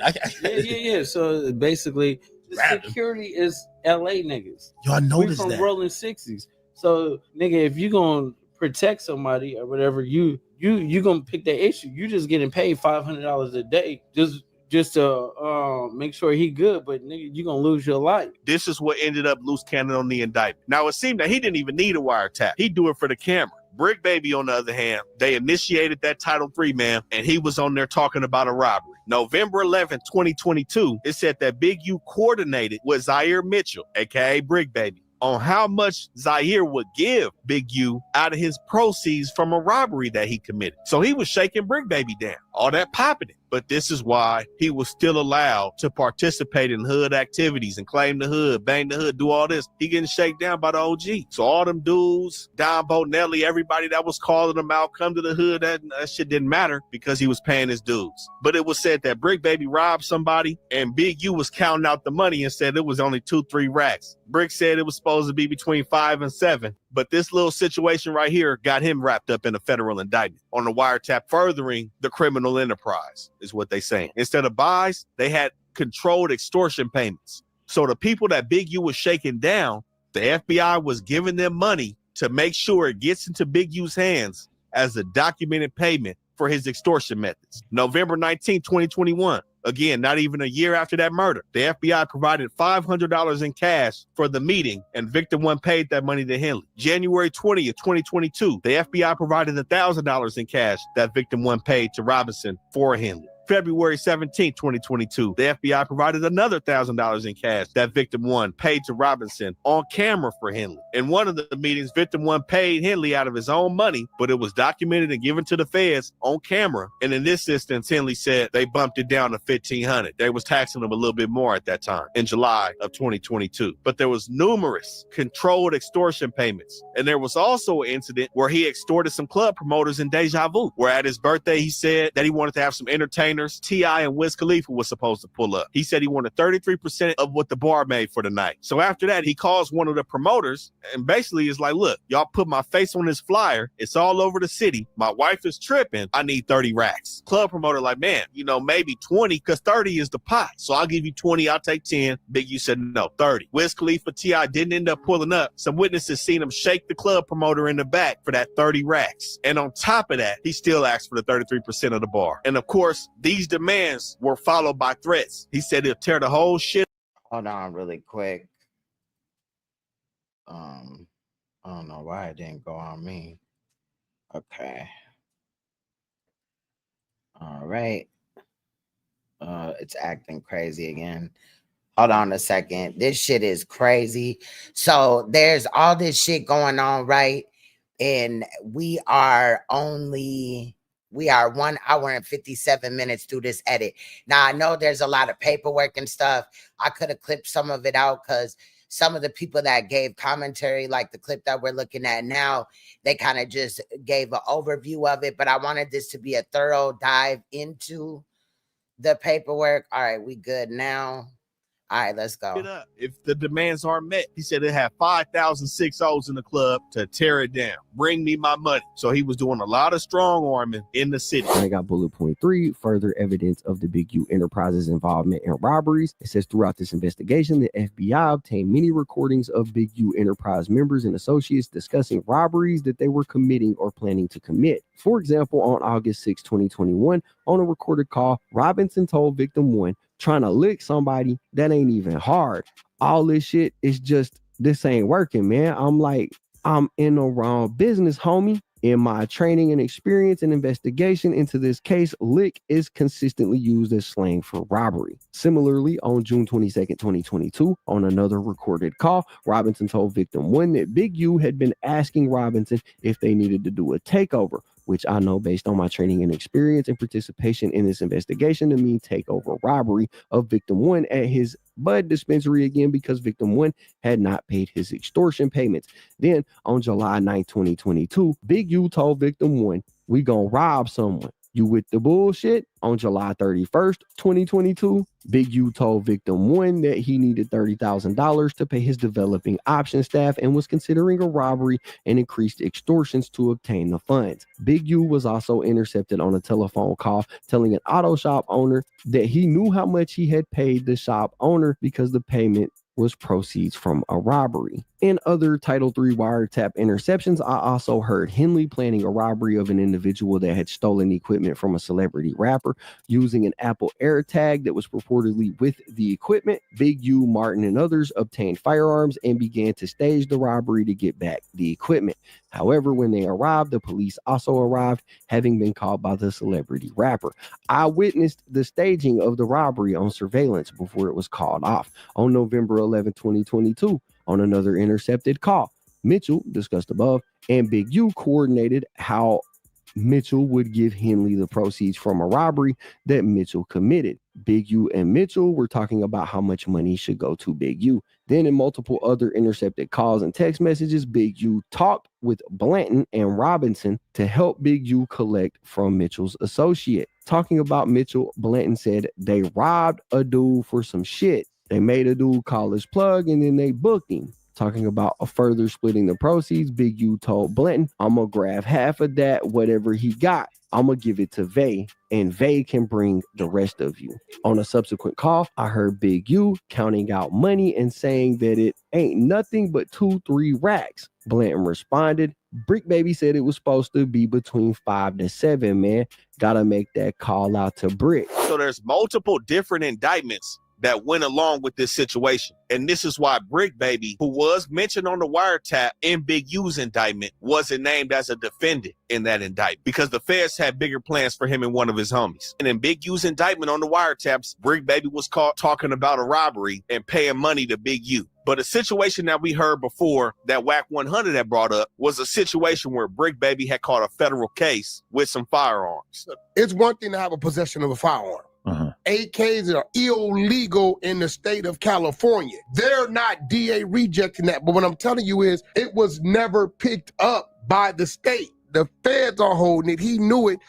Only thing I'm doing is going over what he's saying. So you think that he's a federal informant? I think he's definitely working. There was questions looming and allegations circling regarding his cooperation and why he never had a court date or really had to answer for them firearm charges. This is why he's in custody now. So this incident with Bricc Baby stems back all the way to 2022 on July 12th. And we see the indictment alleging that he was a felon in possession of firearms and ammunition. So Bricc Baby, real name Zaire Mitchell, also goes by Big Shitty, MPA Shitrow, Shitty Montana, or Bricc Baby Shitrow as he was introduced when he hit the rap scene over 10 years.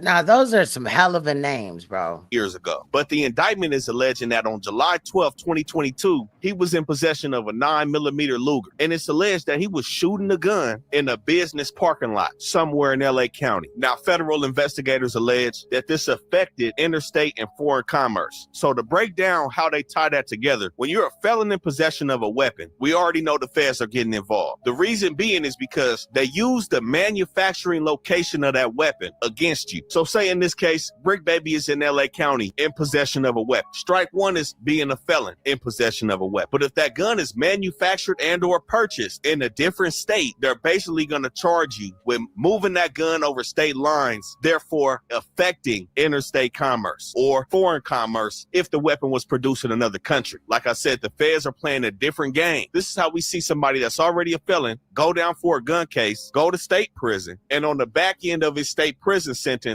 the feds pick the case up and then they go serve time in the feds as well. by the time the feds do their homework on where that weapon came from compared to where you got caught with the weapon, they let you do that state time and then bring you to do their time. Now, Bricc Baby, his prior convictions of reckless evading in 2010, possession of a controlled substance in 2012, 2 counts of possession of controlled substances, 1 in 2012, 1 in 2014, criminal threats in 2016, and a robbery in 2020. This is what made him guilty in possession of these weapons. Now, again, that's count 1 on his indictment. Count 2 are the weapons themselves. Knowingly possessing firearms and ammunition, again, each affecting interstate and or foreign commerce. This is where they allege that on June 23rd, 2023, a year after the shooting that he did in a parking lot, he was caught in possession of 3 weapons, a 380, a 9, and a Hell Putt 5.56. So Bricc Baby had that shit on him. But not only are they going to charge him with the weapons, they're going to charge him with the 133 rounds of ammunition that he also carried along with the guns. But the key thing that's going on with Bricc Baby right now is that they're linking him with another co-defendant that went down on Operation Drawdown, Christian Forbes, aka Bus, another member from Rolling 60s.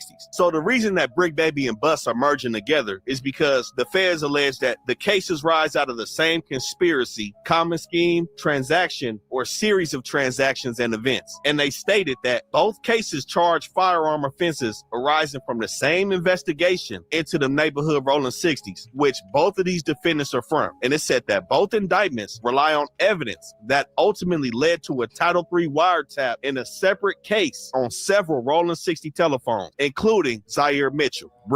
Now, we're on talking about, you know, the whole paperwork far as the indictment and shit, the Rico indictment for Bricc Baby and them, all them. We gonna go over pretty much everybody in here.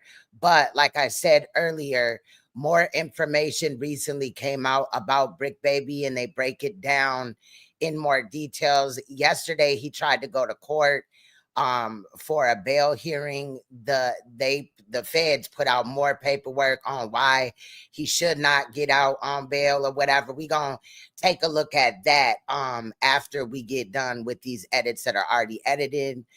They're already edited.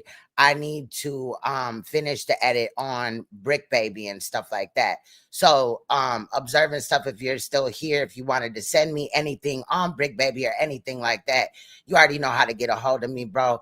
But Bell, that's what we're currently looking at today.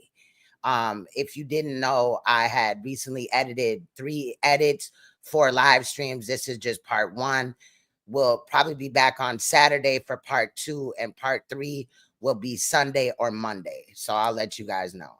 Baby. And they stated that the FBI plans to arrest both defendants on the same date as part of the Rolling 60s takedown, and the common discovery will be produced in the cases. And this is what leads us to Christian Forbes, who seemingly is the big fish when it comes to the weapons in this indictment, because the feds are alleging that he engaged in the business of dealing firearms without a license. So they're linking Bus's firearm transportations with Bricc Baby's firearm acquisitions. And this is how they prove the interstate and foreign commerce is being played with. They have the man that's bringing the weapons from wherever, out of state, and they have Bricc Baby receiving weapons. But it said in terms of Bus, beginning on or before January 5th, 2022, and rolling to March 23rd, 2022, who was not licensed as an importer, manufacturer, or dealer of firearms, willfully engaged in the business of dealing in firearms, specifically to sell. And they have a list and the dates of the firearms that he allegedly sold. A Smith & Wesson M&P 45, a Bursa 380, a Ghost assault rifle, and a Taurus 9mm. Now, usually what this looks like is he sold these guns to somebody that's cooperating with the feds. Now, none of these weapons match the serial numbers of the weapons Bricc Baby got caught with. So we can take him out of the equation of being the one that told on Bus. Because as the feds like to do, they love to make controlled buys. And the breakdown of these firearms are a little bit too clean. But I'm wondering, okay, because earlier we heard from Luce Cannon that Big U would write down serial numbers of firearms. So I'm wondering if some of them, these firearms serial numbers are written down from Big U shit, because clearly, allegedly, something's going on with the whole serial number situation. Otherwise, Luce Cannon is lying. Now, I did do some further research, and like I said, the next 2 videos, which I will give more commentary than this one, I just want to get through the paperwork. This is a long edit, but we learned more about Luce Cannon and how he is a liar. So some of what he said may have been fabricated. However, what the feds are laying out, if they got everything to corroborate with it, you know, that's some crazy shit. Now, some things in this paperwork, like the dispensary situation or other things, we again will double back for, because, you know, I obviously through like the editing process, I continued to research and I came across other things, but that edit was already done and long. Like I said, this one is 3 hours and 26 minutes. The next one is like 2 hours and 30 minutes. And the one after that is 1 hour and 40 minutes. So it's a lot of shit to go through, but we gonna, you know, catch up. I ain't in no race. I'm just over here documenting what I'm seeing and highlighting certain content creators that are bringing the information at the same time. So let's get back to this. January 5th, January 12th, February 2nd, and March 10th are documented dates that he sold these firearms to an informant. And again, both of these indictments rely on evidence that ultimately led to an expansion of wiretaps against the Rolling 60s. Now, the feds also allege that both of these dudes have a serious risk that they might flee if they're let out of custody. We saw Trap Kitchen Monty already out, and there's another person a part of this indictment that's already out. But there was a request made for pretrial detention due to the safety of regular members in the community being at risk, because these crimes are considered violent crimes. So we may not see Bricc Baby for some time if he doesn't beat this case. Now, as the feds usually go, we've seen the wiretaps with Bricc Baby. There's always some confidential informants and some people working with the police when you selling something. On April 11th, And really quick, I want to point out that if you get caught with like ecstasy pills or something like that, right, they can charge you literally with each pill. Let's say you get caught with a jar, like 1,500 pills. They can literally charge you for each pill. Just like with, you know what I'm saying, the ammunition, they can charge you with that, you know? 2023, Big U and Blanton again discussed an individual who was supposed to be robbed in the near future. Section F, extortion in violation of the Hobbs Act. It says a significant portion of the Big U Enterprises conduct consists of various extortion schemes in Los Angeles. In addition to the check-in, the Big U Enterprise extorts both legitimate and illegitimate businesses alike, though it tends to focus on the lower hanging fruit of illegitimate or gray market businesses. One of his extortion victims, Victim 1, was a promoter and marketer who profited from club promotions, operating in interstate commerce, and worked illegally or quasi-illegally marijuana dispensaries. As shown in the recorded conversations and controlled payments, Big U and Robinson were quite open in their threats of violence and intimidation if the victims did not pay the fee to Big U. As stated above, the July 5th, 2021 robbery was key to their scheme of extorting Victim 1, and that once Victim 1 stopped paying extortion fees to Big U, they robbed him to reinstate their control. At one point, Victim 1 asked in the recording what he was paying for, and Robinson explained that it was like a retainer, and that if and when Victim 1 was robbed, Victim 1 would not have to pay extra money to Big U for the return of his property.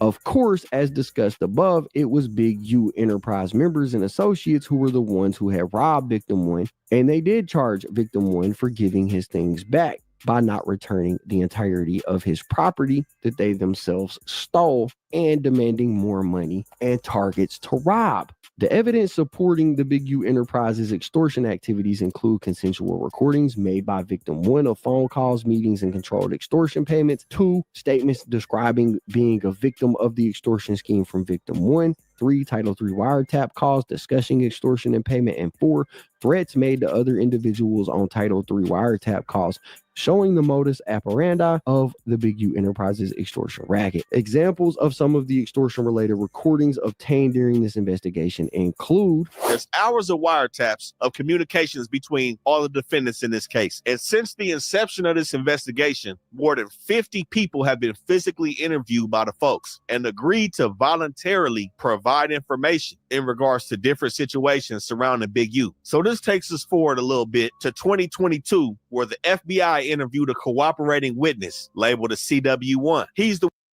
And he means the feds, not the folks. You know what I'm saying? I'm just saying. One who provided all the information about this whole check-in process and made them privy to how Big U is shaking people down when they come to town. This confidential witness also broke down how Big U Enterprises was the money-making gang inside of the Rolling 60s. Now, just to give some brief details on who this confidential witness is, this individual has convictions for possession for sales of narcotics in 2003 and in 2009, as well as shooting into an inhabited dwelling in 2003. This person received cooperation credit from the Central District of California at sentencing in a prior drug conspiracy case, and Joe Biden commuted his sentence for that offense. He stated that these rap artists, athletes, not only had to check in verbally, but they also had to pay a fee. Examples of some of the extortion-related recordings obtained during this investigation include on 7/9/2021, 4 days after Big U Enterprises robbed Victim 1, as discussed above, consensually monitored call with Victim 1 in which Robinson asked Victim 1 with identifying additional robbery victims for Big U and Robinson, where Victim 1 will receive 25%, and noting that Big U was discussing that Victim 1 owed Big U money, having only paid a portion of what Victim 1, quote unquote, owed. On September 2nd, 2021, consensually recorded call in which Big U stated that any payments that Victim 1 receives from the other person Big U is extorting must be paid to Big U. On 9/3/2021, there was a consensually recorded call in which Robinson told Victim 1 that he needed to tell Big U something about the amount of money that Victim 1 would be paying, and Victim 1 said he could pay $500 or $1,000. On 9/15, there was a phone call between Robinson and Victim 1. And Robinson discussed how much Victim 1 could pay, but ultimately promised to cover for Victim 1 and allow him to pay the following day rather than face Big U's anger. On the 20th of that month, there was another phone call in which Big U and Victim 1 discussed how much money will go from an event that Big U, the Rolling 60s, Robinson, and Victim 1 were throwing. Big U stated that he wanted his money. Later in the day, Victim 1 and Robinson discussed how Victim 1 was being taxed by Robinson and Big U. On the 23rd, there was another phone call. For real though, MK. In which Big U discussed how another extortion victim was not paying. On 10/19/2021, another phone call in which Big U stated that he was taking over an account, referring to this dude DC, and that he would be taking every 5th table that is sold at this dude's club. 10/22/2021, another phone call, Big U asking Victim 1 why he was on the phone with him when he was coming to pick his money up. They then discussed how much will be paid electronically and how much would be paid in cash. Later that day, Robinson provided Victim 1 with the number to pay associate Tubbs. On 11/10/2021, another phone call in which Henley told Victim 1 to get a bud shop up and running so he could pay some rent. 11/29/2021, another phone call in which this Robinson guy told Victim 1 to give Big U a weekly salary of $1,000. Robinson further advised that Victim 1 gets in trouble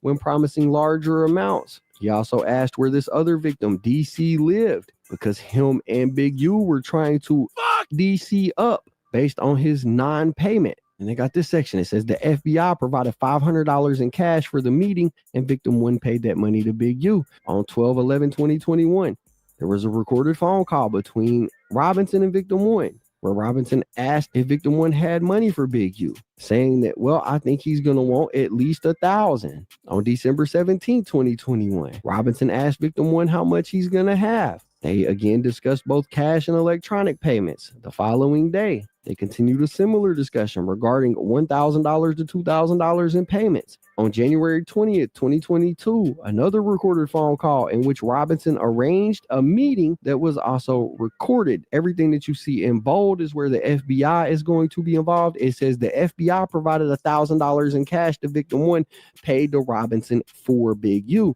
Remember, this was recorded. In the discussion, Victim 1 discussed how Big U took the entire $30,000 from Deja Vu, which is discussed further below in connection with Big U, Robinson, and Martin extorting $30,000 on December 2nd, 2021. Robinson explained to Victim 1 that he has taken way more than that and discussed Big U's spending after receiving payments. On February 17, 2022, another recorded phone call in which Victim 1 requested an extension from Robinson regarding a payment.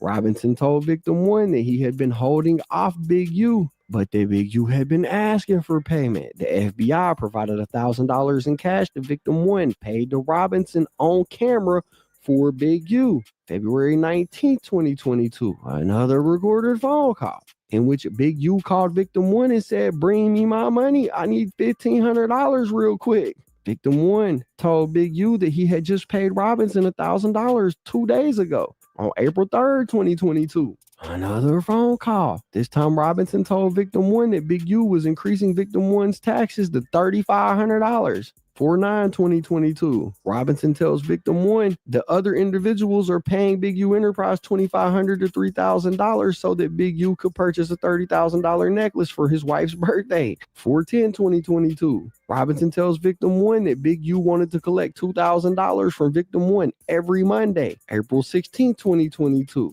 Big U told victim 1 that he needed a donation for his wife's birthday. Victim 1 told Henley that he already paid Robinson, and Big U responded that his math was wrong. 6/5/2022. Robinson and Henley. Robinson and Big U demand that victim 1 stop doing business with Big U Enterprises rival WAC 100 because he was a rat. 6/22/2022. Robinson told victim 1 that Big U had been asking for money from victim 1 and that Big U asked if they needed to do a takeover of victim 1. 7/14/2022. Robinson tells victim 1 that Big U was angry and needed $2,000. 7/21/2022. Big U demanded more money from victim 1. He told him that he needed the money for taxes and EDD, which stands for Employment Development Department. 7/31/2022. Big U told victim 1 that he needed $30,000 in the next couple of weeks to pay his developing options staff and was considering a robbery and increased extortion payments to obtain the funds. Henley specifically said he did not care if they had to rob Peter to pay Paul. They needed to get down. Victim 1 then paid Big U $1,500 of his own money on camera. Big U then said, "We bumped the weekly down to $1,500. August 4th, 2022. Robinson tells victim 1 he needs to pay some more. August 9th, 2022. Victim 1 paid Robinson $1,500 from the FBI on camera. I'm dead, Bell. Big U got a crack problem. Thanks. Like, something wrong with this shit, bro. But allegedly, several people on No Jumper have drug issues over there. That's what I'm seeing. And then there's a channel called Point and Shoot who did a great video on a dude named Lush, who will also be featured in the next video. This part won't, but this dude named Lush, he get drunk over there all the time and shit. And he was, I guess, talking to Harry Rosenberg, had dropped into No Jumper, and somebody had told Lush that he looked like Harry Rosenberg.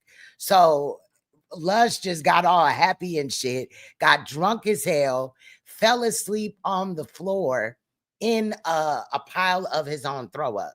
Like, it was crazy as hell, but I love that channel, Point and Shoot. Anyway, let's get back into it, y'all. Big user, I'm dead.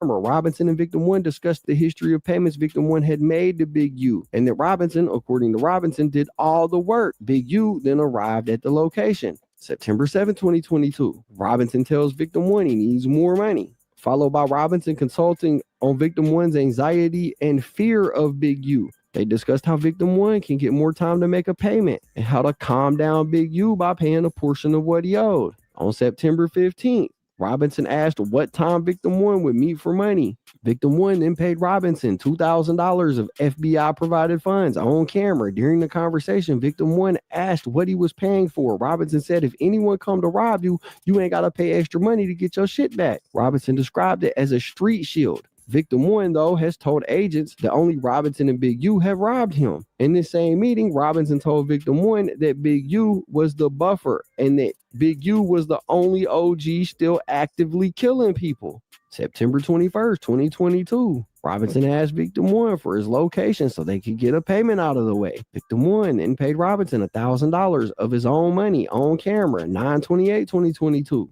Robinson arranged to meet the victim for another payment. He paid him $2,020 of his own money on camera. 10/2/2022. Robinson told victim 1 that if he was not in the middle of victim 1 and Big U, it would be very, very bad. Robinson also stated that there are two people that owe Big U Enterprise $200,000 and Robinson had yet to threaten them. 10/5/2022. Robinson wanted to pick up another payment. He paid $2,000 of FBI provided money on camera. 10/21/2022. Big U chastised Victim 1 because someone associated with Victim 1 stated that he was working with Big U. Big U told Victim 1 that Victim 1 had to pay Big U for Victim's associate using his name. Victim 1 told Big U that he had nothing to do with it and questioned how to get the money from him. Big U repeatedly said to tie him up if that is what is necessary, but that he would not get involved. In the same call, Big U said that if Victim 1 paid his rent,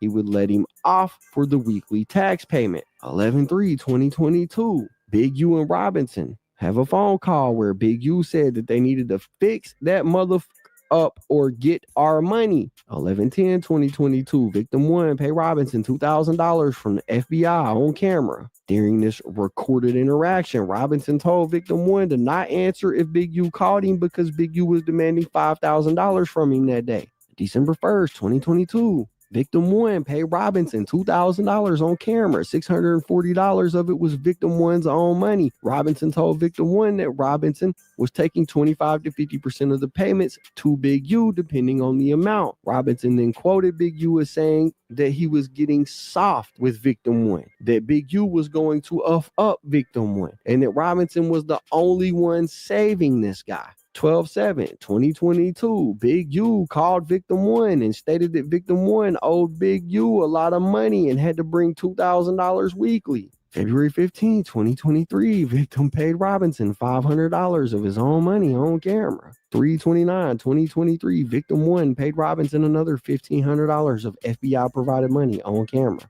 Robinson said that he was going to tell Big U that Victim 1 only paid him $1,000. Additionally, Big U, Robinson, and Martin extorted Victim 2 at Deja Vu, an international adult entertainment club at a location in Los Angeles on December 2nd, 2021, which Robinson and Victim 1 later discussed on the consensually recorded phone calls that we just went over. As corroborated by recordings and interviews with Victim 1, as well as public social media posts, Big U organized a birthday party at Deja Vu for himself and negotiated that he would receive roughly 33% of the bar proceeds from that night. Big U also promised that famous rappers would attend. He later then demanded the full profits from the night and threatened extreme violence if he was not paid the entire amount. Specifically on December 2nd, 2021, on another consensually recorded phone call, Big U called Victim 1 to discuss the extortion payment related to Big U's birthday party at Deja Vu. Victim 1 previously promoted Deja Vu and had initially connected Victim 2, the new promoter, with Big U about having Big U's birthday party there. Victim 2 had agreed to pay Big U $30,000 in exchange for celebrity rappers, including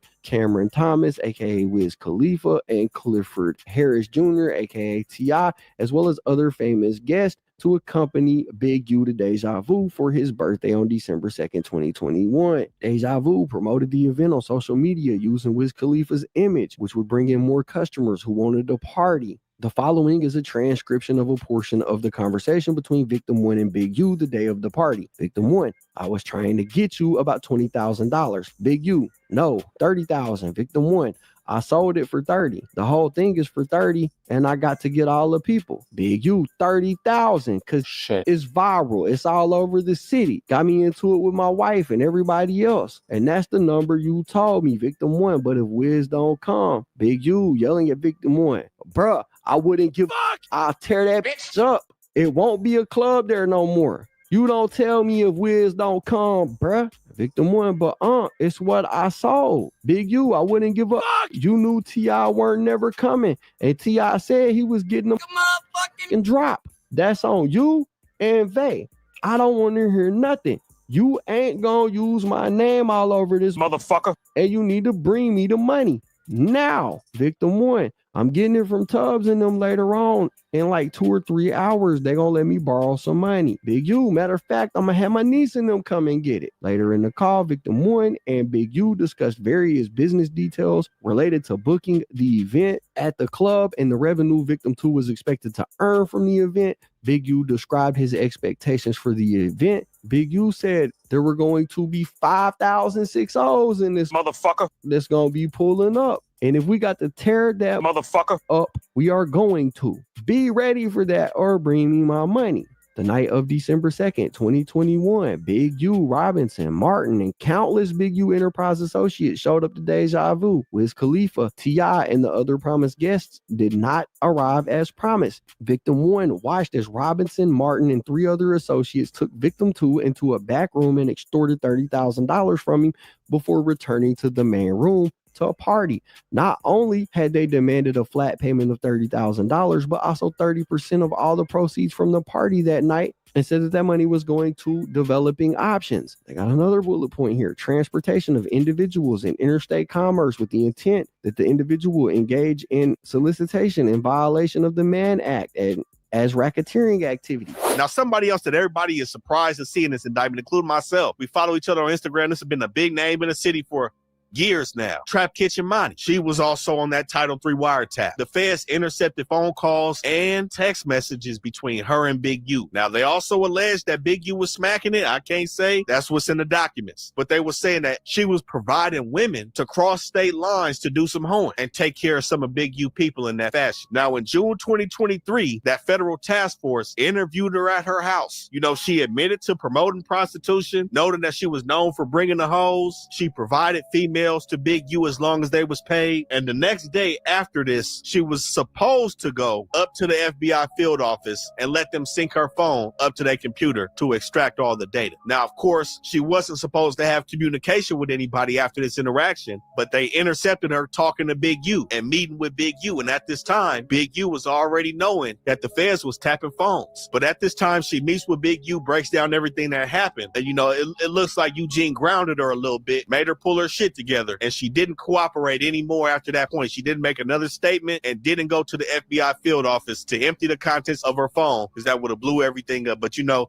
they got warrants for all of that right now. The biometrics, everything. They're trying to go through everything right now. But the reason Big U knew his phone was tapped was because a couple months prior to this interaction between Trap Kitchen Money and the feds, Las Vegas police pulled up to Big U crib, tried to do the okey doke, saying they was new detectives working on Raan Williams' case, and they just wanted to touch everybody that could know something. 2 years later, for the anniversary of his homicide, he wasn't at home at the time. His wife called him. So the feds intercepted that call and noticed that Big U was getting wary about the phones. He didn't return home for 2 weeks after that point and started to move a little differently. But like I said, there was already hours of phone calls and what the feds call a pertinent conversation that had meaning in relation to the indictment or the case. It says in November 2022, Henley paid El Jefe $1,000 to transport 3 women from the Central District of California to Las Vegas, Nevada, to engage in solicitation and other crimes under Nevada law. During a Title III wiretap, the FBI intercepted calls and text messages between Big U and El Jefe. Those communications include a call between Big U, El Jefe, and an unidentified male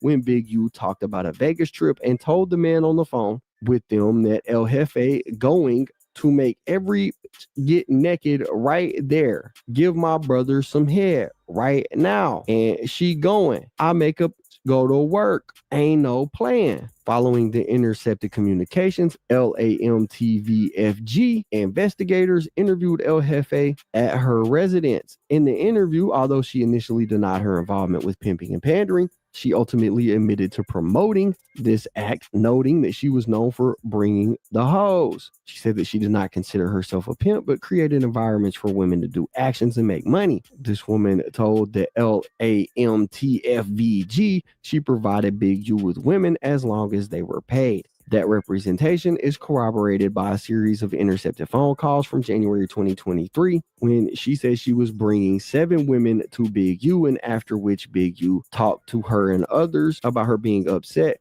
when they did not get paid right. According to this chick, she told her women it's always cash before smash. When investigators confronted her with the intercepted call between her and Big U on November 10, 2022, she confirmed to receiving a Zelle payment of $1,000 from Big U. She advised that the $1,000 payment was for her to close her food truck and accompany him to Las Vegas to cook food and transport the women with her. This is corroborated by the intercepted messages and phone calls. At the end of the trip on November 18, 2022, Big U sent this lady a $500 payment on Zelle. At the interview, the LAMTFVG investigators requested that this lady meet them the following day at the FBI Los Angeles field office to download the contents of her cell phone. She was advised to not speak with Big U or anyone else about the interview.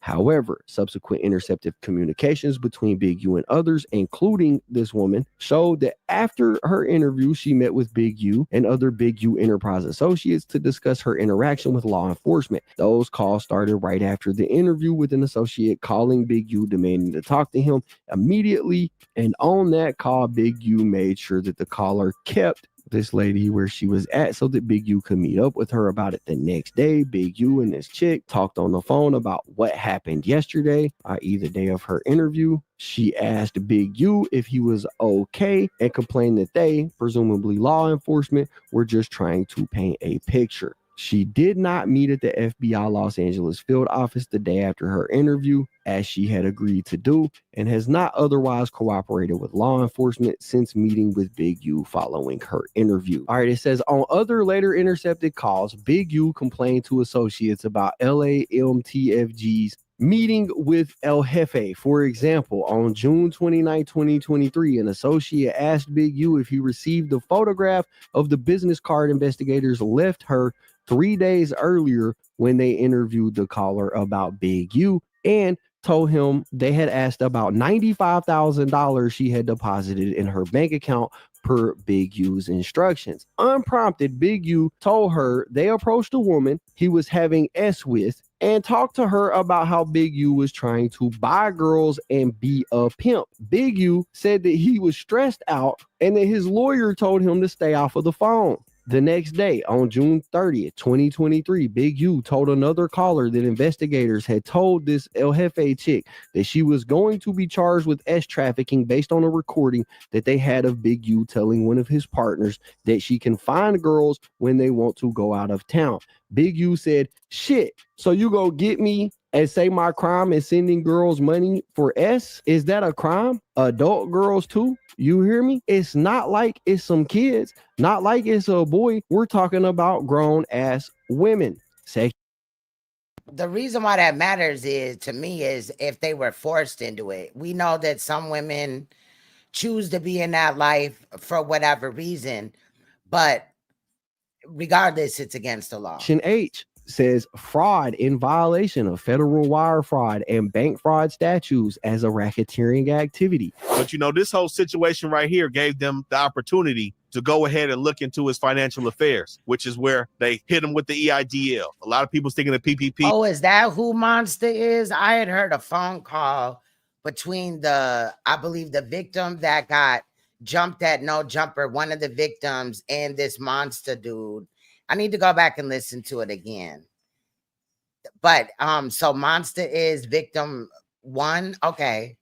When the IRS involved, it was that EIDL, the one before the PPP that wasn't forgivable. Everybody know what I'm talking about. Don't do that. They said he got 90 racks from the EIDL under Unique Music, saying he operated with a $200,000 profit for the year when he was actually at a $5,000 loss, and got him for a fraudulent application on that. So this is where the bank and the wire fraud come in. The embezzlement. It said that he embezzled around $150,000 on 7 separate occasions, where we see in August of 2019, he got $20,000 donated to his business by an NBA All-Star. January 2020, $14,000 that he embezzled from a payment from an award-winning music publishing company. Now, the embezzlement happened because these people were donated to a business. So in this case, for example, the publishing company donated $24,000. Once they followed the money, it was seen that $14,000 out of that $24,000 was transferred to his personal bank account and being used for personal expenses instead of the business expenses that were negotiated at the time of the donation. Simple stuff. Very simple. They're trying to add everything up. This is what the feds do. September 21st,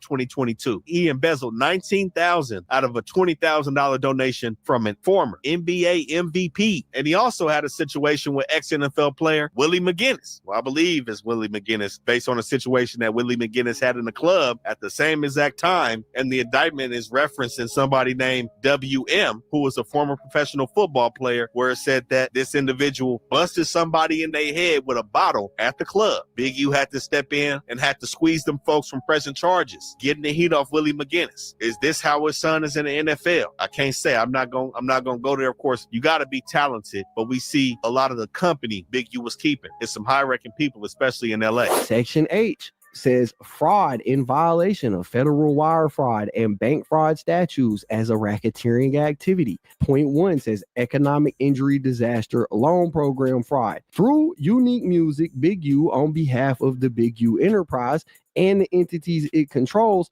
also committed fraud intended for COVID-19 pandemic-related disasters. According to the Secretary of State filings for Unique Music, Big U and its CEO also controlled a business checking account in the name of Unique Music Entertainment Incorporated with Bank of America. In 2020, Big U defrauded the SBA of a $90,000 loan through Unique Music under the Economic Injury Disaster Loan Program, the EIDL. The SBA administered EIDL to provide low-interest financing to small businesses affected by declared disasters. In or about March 20th, 2020, Congress passed the Corona Aid Relief and Economic Securities Acts, or the CARES Acts, which authorized the SBA to provide EIDL loans up to $2 million to eligible small businesses experiencing substantial financial disruption as a result of the pandemic. To obtain an EIDL loan, a qualifying small business was required to submit a loan application through the SBA's online web portal. In the EIDL loan application, the applicant was required to provide, among other information, the gross revenue for the 12 months preceding January 21st, 2020. As part of the application and to be eligible to obtain the EIDL loan, the applicant was required to make certain certifications under penalty of perjury. The applicant was required to certify that all information in the application was submitted was true and correct to the best of their knowledge, and that the applicant would submit truthful information in the future. The application included a warning that said any false statement or misrepresentations to the SBA could result in criminal sanctions, including but not limited to fines and imprisonment, or both. On June 16, 2020, Big U electronically submitted an EIDL application from Los Angeles for Unique Music, which I have reviewed, in which he falsely represented that Unique Music had a 2019 gross revenue of $500,000 and a cost of goods sold of $300,000. The true financial records that were obtained through the course of this investigation show that these representations made by Big U on the application forms were false. Based on the bank's records, Unique Music was operating at an approximately $5,000 loss in 2019. Specifically, the total amount of money that came in was approximately $30,000, and the total amount of money that went out was approximately $35,000. Nevertheless, Big U claimed that Unique Music was operating at a $200,000 profit in 2019. Those fraudulent misrepresentations caused the SBA to give Unique Music $90,000 in the form of a loan, less the $100 that was taken out for the application fee, and a $10,000 grant. And documents produced in response to a subpoena, newly created financial documents for Unique Music also show that the claims to the SBA are false, as the documents show Unique Music operating at a negative 72.57% profitability and only $15,500 in total revenue. On June 24, 2020, from Los Angeles, Big U electronically signed a loan agreement between Unique Music and the SBA, in which he certified that all representations in his application were true, correct, and complete. Then on June 26, 2020, Big U accepted from the SBA a transfer of approximately $89,900 into the Unique Music account based on the fraudulent June 16th loan application and the fraudulent June 24th loan agreement. On July 7, 2020, Big U accepted from the SBA a transfer of approximately $10,000 into the Unique Music account based on that fraud. The electronic transmissions of the documents and wire transfers of the funds traveled between Los Angeles and other states, which brings us into the next point, which is wire fraud through embezzlement and charitable donations, which brings us into the next point, which is wire fraud through embezzlement and charitable donations. The investigation in this matter has also revealed that Big U has committed wire fraud through embezzling donations to developing options. For the purpose of executing his scheme to defraud, Big U transmitted and caused the transmission of multiple checks and transfers of items by means of wire communication in interstate or foreign commerce. As discussed below, the FBI and IRS have traced his embezzlement of funds that were paid by victims meant as charitable donations. Big U embezzles $20,000 from a donation from a current NBA All-Star to Developing Options. On August 20th, 2019, Developing Options received a $20,000 donation from a current NBA All-Star known as Donor 1. The wire transferred identified the donation as for charity. Donor 1 confirmed he provided charitable donations to Developing Options. Big U, however, embezzled the entire $20,000 donation by transferring the funds into his personal checking account the day after Developing Options received the funds from Donor 1. Big U embezzles $14,000 from a donation from Donor 2 to Developing Options. In early 2020, Developing Options received a $24,000 donation from Donor 2, an award-winning music publishing company. JB, president of Donor 2, issued and signed the check dated January 31st, 2020, which cleared Developing Options bank account on February 3rd, 2020. Investigators interviewed Donor 2's custodian of records and CPA and received documentations for the following. This company believed the $24,000 donation would provide football equipment for local non-profit organizations and deducted $24,000 as a charitable donation on his personal tax returns. Instead, Big U embezzled $14,000 of the donation by transferring the funds to his personal checking account. Big U made that transfer one day after the donation check, which Big U endorsed on behalf of Developing Options, cleared the Developing Options bank account. Donor 2 did not authorize any portions of the funds donated to Developing Options to be given to Big U personally. Here's another example. On November 3rd, 2021, Developing Options deposited a $19,000 donation check from Donor 3, a popular online content platform. At the time, Donor 3 was helping Big U produce the Checked In podcast. And I believe that they are talking about World Star Hip Hop right here, because that's who helped produce this podcast. The purpose of the payment was a donation to support the Crenshaw Rams youth football team. Donor 3 sent the donation in response to Henley's invoice on Developing Options letterhead, which FBI and IRS agents obtained a copy of, stating that Developing Options was going to use the donation to purchase uniforms for the Crenshaw Rams youth football team. Instead, Big U embezzled $15,000 of the donation by transferring the funds into his personal checking account one day after the donation check cleared the Developing Options bank account. Here's another one. On March 21st, 2022, Developing Options received $10,000 from Donor 4, intended to support a food program paid for by Developing Options. According to the invoice from Developing Options, the meal program cost $5,000 for food from a restaurant on November 9th, 2021 and November 23rd, 2021. Developing Options checks from its bank account records show that the actual cost to pay for the meal program was $3,000. Big U did not personally fund the meal program from the restaurant. Developing Options sent an invoice dated February 2nd, 2022 to Donor 4 for $5,000 related to the meal program and $5,000 for administrative and office fees. On March 21st, Developing Options received the $10,000 payment from Donor 4. On March 28, 2022, Big U transferred $10,000 to his bank account. The payment from Donor 4 was meant as a charitable donation and was not intended to be given to Big U personally. I got another one here. On September 21st, 2022, Developing Options received a $20,000 check from a former NBA MVP, Donor 5, intended to support Developing Options and the Crenshaw Rams. On September 26th and September 30th, 2022, and October 7th and 11th, Big U transferred various amounts totaling $15,000 to his personal bank account.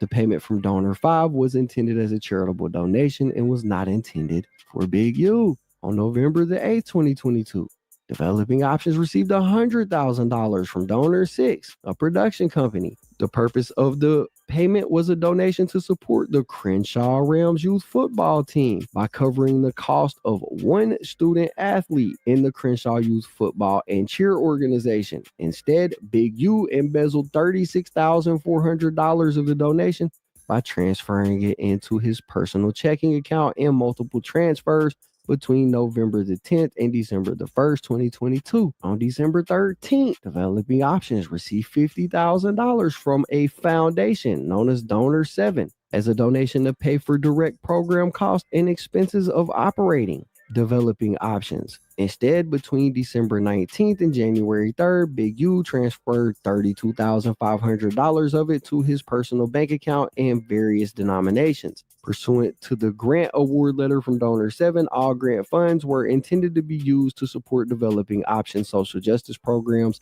and initiatives. Then we get into some bank fraud. It says in December 2022, this guy Blanton was purportedly working for developing options and drawing a salary from them as well. He was denied a residential mortgage loan because he could not verify sufficient amounts of income to qualify. Blanton then began working with this dude Hines, a licensed loan officer in the Central District of California. On intercepted phone calls, Hines advised Blanton that his salary would need to increase for him to qualify for a loan. Blanton told Hines that he worked for developing options and that his unc, i.e. Big U, was his employer. Hines then spoke. And clearly I can't spell today. My bad. with both Big U and Martin as the CEO and CFO of Developing Options, respectively, and on further intercepted calls about fraudulently inflating Blanton's salary to temporarily support his loan. It's all good. If you don't check out today's show, while we're live, I understand it is late at night, but I'll be back Saturday night as well. So and then I got another edited already, so we'll be back for that one as well. But shout out to you. My bad, it's getting late and my eyeballs is getting tired. Much love though. Loan application on January 13, 2023. Big U and Martin did so by purporting to pay Blanton $6,500 in non-employee compensation, which comes with its own tax form for verification. However, as shown in calls, Blanton actually paid Big U back the $6,500, so it is not true compensation, just made to look that way to the mortgage lender to artificially inflate Blanton's claimed income so that he could qualify for the loan. Blanton never received non-employee compensation any other time. Okay, in this next part, it gets into some basic tax crimes that Big U supposedly committed. These are probably the least important ones of the whole document, but he used the wrong forms when he was filing his taxes. That's what it says here. It says that he didn't pay any taxes on approximately $80,000 in 2019. He didn't pay taxes on the docuseries he did in 2020 and 2021. It says that out of $153,000 that was given to developing options in 2019, he embezzled $65,000 of it. It says that he embezzled $14,000 in 2020, $25,000 in 2021. He didn't file or pay income taxes on any of the embezzled funds. Big U makes various threats and brags about violence to further the Big U Enterprise's reputation for fear of violence, solidifying its power to extort victims. This is what people was talking about when they said that peace was inflated. That peace movement that was happening in LA, 8 Trays, the Hoovers, whoever, 6-0s was sitting down, is some large money involved in peace in these intervention programs. You can't fault nobody for trying to get a legal bag. But when the funds are misappropriated, this is how you see a situation like this. This is what was being alleged. Now, they also allege that he misappropriated funds from the GRID program and from the city of LA. Now, investigators allege that this whole scheme really formed in about 2008. Again, Big U got out of prison in 2004. And this is when he established all of these businesses that are being labeled criminal organizations in this indictment. Now, the GRID program is also that situation where 600 and all these dudes is talking about how he's working with the police. It's a gang intervention program where they do have dealings with the folks as well. But clearly, if he was operating with the folks, it didn't help him none in this situation, man. When we see it looks like 600 really is the folks. But since 2015, his company Developing Options received $550,000 from the GRID program. And between July 1st, 2018 to July 30th, 2023, he received $2.3 million from the city of Los Angeles. And crying all day, y'all. Like, I just came from Miami doing an interview with Tasha K. And when she dropped that interview, you guys are going to understand so fucking much. For years, I have carried shit with me that people's done to me, made me lose. And I haven't said shit. You understand me? Nothing. I haven't said nothing. I carried that shit. And these niggas, black men, you guys are so fucked up towards women in this industry, bro. Like, this shit has made me angry over the years, and I didn't understand it because I've been dealing with fucking trauma. This nigga Big U, I told Tasha K everything this man did to me, jumped on me while I was pregnant, beat me, locked me in a fucking spot, and I had a fucking salary job at K-Day. The nigga made me lose everything, and I carried it. It smutted my name, and all I wanted to do was fucking work. I've been dealing with this shit and holding this shit in for fucking years, bro. Y'all have no clue. Years I get into it with people, years I be so fucking angry because of what this nigga did. I can't trust nobody. And then I help somebody and they cross me. Then a person smut me out and lie on my name. It is so many people that I have fucking helped. So many people I put money in their pocket. I feel like I can't take this shit no fucking more. I almost lost my fucking life because of this nigga Big U. Because of what he did to me. And Tasha K was the only person who said she would tell my story. Y'all have no idea what I've been through. I just had the young lady, SKG. You been seeing what's going on with her? Who's that? She used to work at K-Day. She used to be out of the 60s. She don't game no more. And she said that she was beat, locked in one of Nipsey's stores, beat while she was pregnant. Big U said Big U did it, right? Well, you really made it your mission to expose this, huh? It was already there. Tasha Scott just did the interview with her. Tasha K? Well, Tasha K, yeah. But Tasha K just did the interview with her. Fuck me. Tasha K didn't did the interview. That shit hit. Fuck what I'm talking about. Stop trying to troll me. I'm asking you. I'm not trolling. Why are you reposting the videos of this girl and trying to make this a whole thing? I know what's right is right, what's wrong is wrong. But this is someone you were very close to until a couple years ago. Yeah, he's a snake. Let's state the obvious. He's a snake. You know, it's just what it is. He's a fucking snake. He's a snake. You know, and that's just what it is. So, and you know, he's very, it's a bunch of fake shit about him. If the shit, if my name was on paperwork with contracts with the police, with police cell phones, they would hang me out to dry. And one of my homeboys was told motherfuckers that I snitched on him with an alias and went on record and said they'd hang me out to dry. If a female said that Wack baited her down, locked the door, and beat her while she was pregnant, they would fucking hang me out to dry. Now, does he get the popularity vote of the streets? Yes. See, this is what I was just saying. Yes, but that's just based on, well, we really don't want to say nothing. Because if we keeping it real, when you line somebody up, what's good for the goose is good for the gander. I haven't really seen anybody covering this besides you and I guess Tasha. I mean, you know, she hit me and sent me a thing. I provided her a platform. She came and told her story. I wasn't there for so you had this woman on Clubhouse as well? She already did, Tasha. And so this is his ex-girlfriend or something? No. Ex-wife? What? Ex what? Nah. Just a girl who knew him? Nah, just a girl. Like, she used to work at K-Day. Oh, okay. He tried to bully her. She wanted to take the money. I remember up at K-Day because I worked with the K-Day closely, did a lot of big shows. And she was over this program. It was like a non-profit organization program. It was $250,000. But she wanted to take the money, give 50,000 to the Harlems, 50 to the Hoovers, 50 to the 40s, 50 to the 60s, and 50 to somebody else and spread it around. To do what? Because it was for the kids. Oh, okay. Right? He got mad and told her, no, you're going to send the whole 250 to my nonprofit. Because we from 60s, you from 60s, your brother from 60s. And when she wouldn't do it, baited her in. And like she said, you know, the story is there. Did what he, you know, I wasn't there for it, but, you know, she seems pretty emotional. I'm not going to ignore her. She didn't call the police, but she says, you know, she showed me where she's been in therapy for years and all kind of crazy stuff. So at the end of the day, it's like, you know, the selective politicking is some bullshit and they need to cut it out. First of all, real quick, how did you even get affiliated with gang culture? I know it's kind of like LA's culture, but like, you know, what age did you join the gang? So I come from a generational family of gang members. My brother was from 60. My uncle was from 60. My grandmother lived in the 60s all our life.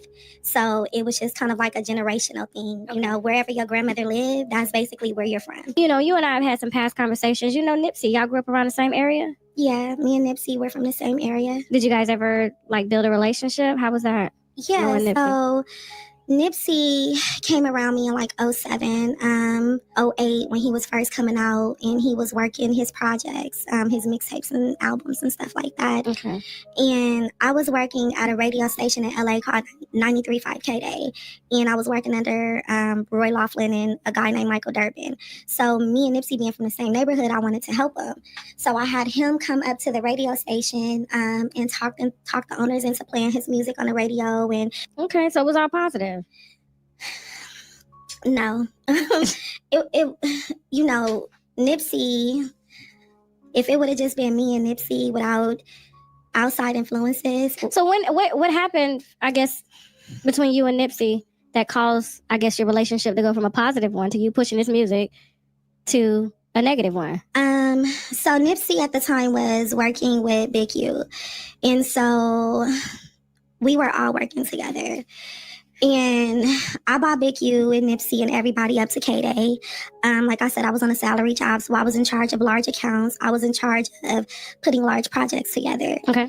And I put this event together called the Dream House. And what the Dream House is, little kids will write down, when I grow up, I dreamed to be a firefighter.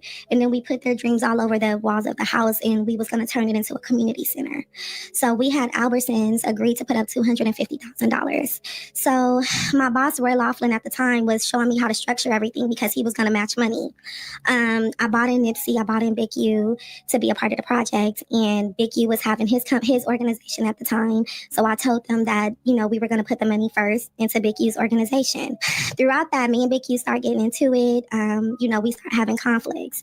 We decided in the middle of the conflicts that we wasn't going to work together anymore. Okay. So with that being said, I was moving that money to another organization. When he found out I was moving the money to another organization, he came into the meeting that I had at my job and disrupted the whole meeting, threatened me in the meeting, disrespected me in the meeting. When he did that, my colleagues, this is a corporate establishment. It's not a hood environment. It's not a trap house. This is my job, my salary job, and I brought you to the table. But you're coming in here and you're trying to bogart and knock me out the way when I brought you in. So within the meeting, he did all that, and I closed out the meeting, and my colleagues rode with me, and he seen that. So I didn't talk to him anymore. A couple of days passed, or not even a couple of days, like a week passed, and Nipsey's calling me. He's like, sis, where you at? Where you at, sis? I need the posters. I wasn't going over to the neighborhood, to the 6Os, because I was really busy. And I'm like, Nip, I'm going to come, but I can't come right now. He had Sloss and T's shop on Slauson and Crenshaw at the time. So he's like, all right, I need the posters. This went on for probably like 5 days. So this one particular day, he called me. He was like, sis, come through. But he was very persistent, but I'm thinking it's just for the posters. So I pull up, walk in. Him and Fats is behind the counter. And I'm like, what's up, bro? And I'm talking to him. And as I'm talking to him, I get this eerie feeling. And then I hear a slam, clack, clack, and I realized I was set up. And so... What do you mean a slam, clack, clack? The door slammed. Okay. And when I turned around, Big U was there and another guy, and he just slapped me. And I grabbed my face, and I'm like, what you slapped me for? And he was like, gonna embarrass me in the meeting. And then he just jumped on me. And I looked at Nipsey, and him and Flash just put their head down. And I just was like, you set me up, like I trusted you, and you set me up, had me walk into this spot for this man to beat on me, and I'm pregnant. I get How far? So mad. I'm sorry, I don't even want to. I get so mad about this, Husha. I get very upset. Hey, Jasmine, can you bring some tissue, please? Kill that nigga for this, because I get so upset.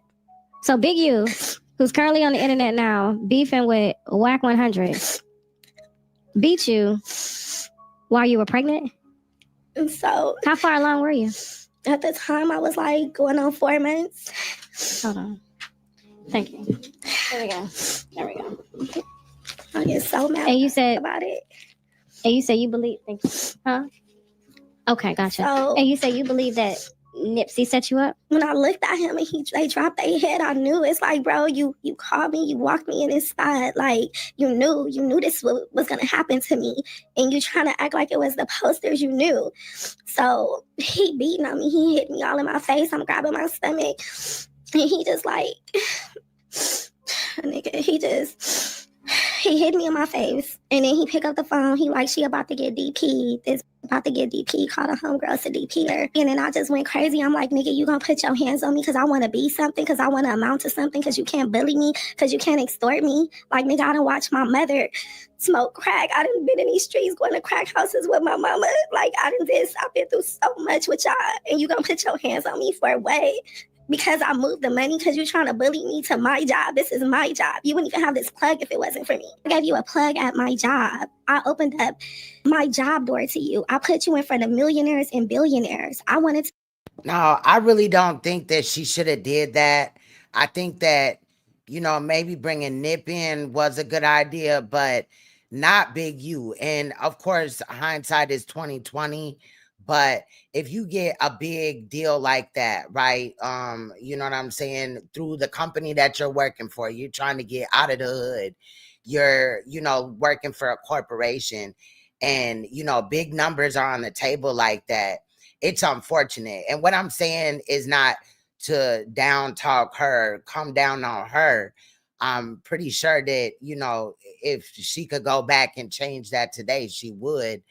But it's sad that he took upon himself to not only, you know what I'm saying, put her through this situation, but also at the same time attacked her while she was pregnant. And this shit is just crazy to me. Like, I feel bad for this woman. I really do. And like we seen earlier, she actually was showing true emotion. Tears were flowing down her face. Like, you know, because a lot of the times over here, I point out where people in the news be fake crying or whatever. She really going through this. And I feel bad for her. But if you are somebody, you know, is in a situation where you are, you know, working for a corporation and you get a deal like that, it's not always a good idea to involve like your street homies or whatever into something like that. If you're really trying to get out, you kind of gotta, you know, keep your job, and whatever life outside of that, you know, separate. You know what I'm saying? But I'm sure, again, that if she could do it over again, she would have picked a different option. It's just very unfortunate. But let's continue. Hold on. Facts. That's crazy. To do a radio thing with Game and with his manager at the time, Magic. He stopped that whole play talking about don't let no slob niggas win. So I didn't even do the play with them. Because in my mind, I want to fit in. I want to be a part of something. So if I think I'm a part of a gang and I'm doing what this man say, I'm feeling accepted. Like, okay, I'm going to listen to him. That's manipulation. Did you put your hands on me? Did you put your hands on me? Never even seen me. Really? I think you're bullying. I think you're bullying right now. I think you're. Can you call the police? Yeah, call the police. Call them now. Even though I can press charges for what you did. What's going on here? You see that? Yeah. Did you lock me in the car? We don't let inside the hotel. Did you try to blackball me? I think you're mentally ill. Bully? Did you? Bully? Did you just throw something at me? Did you see that? Nigga, why not? Bully? Did you almost let me lose my baby? Did you put your hands on me?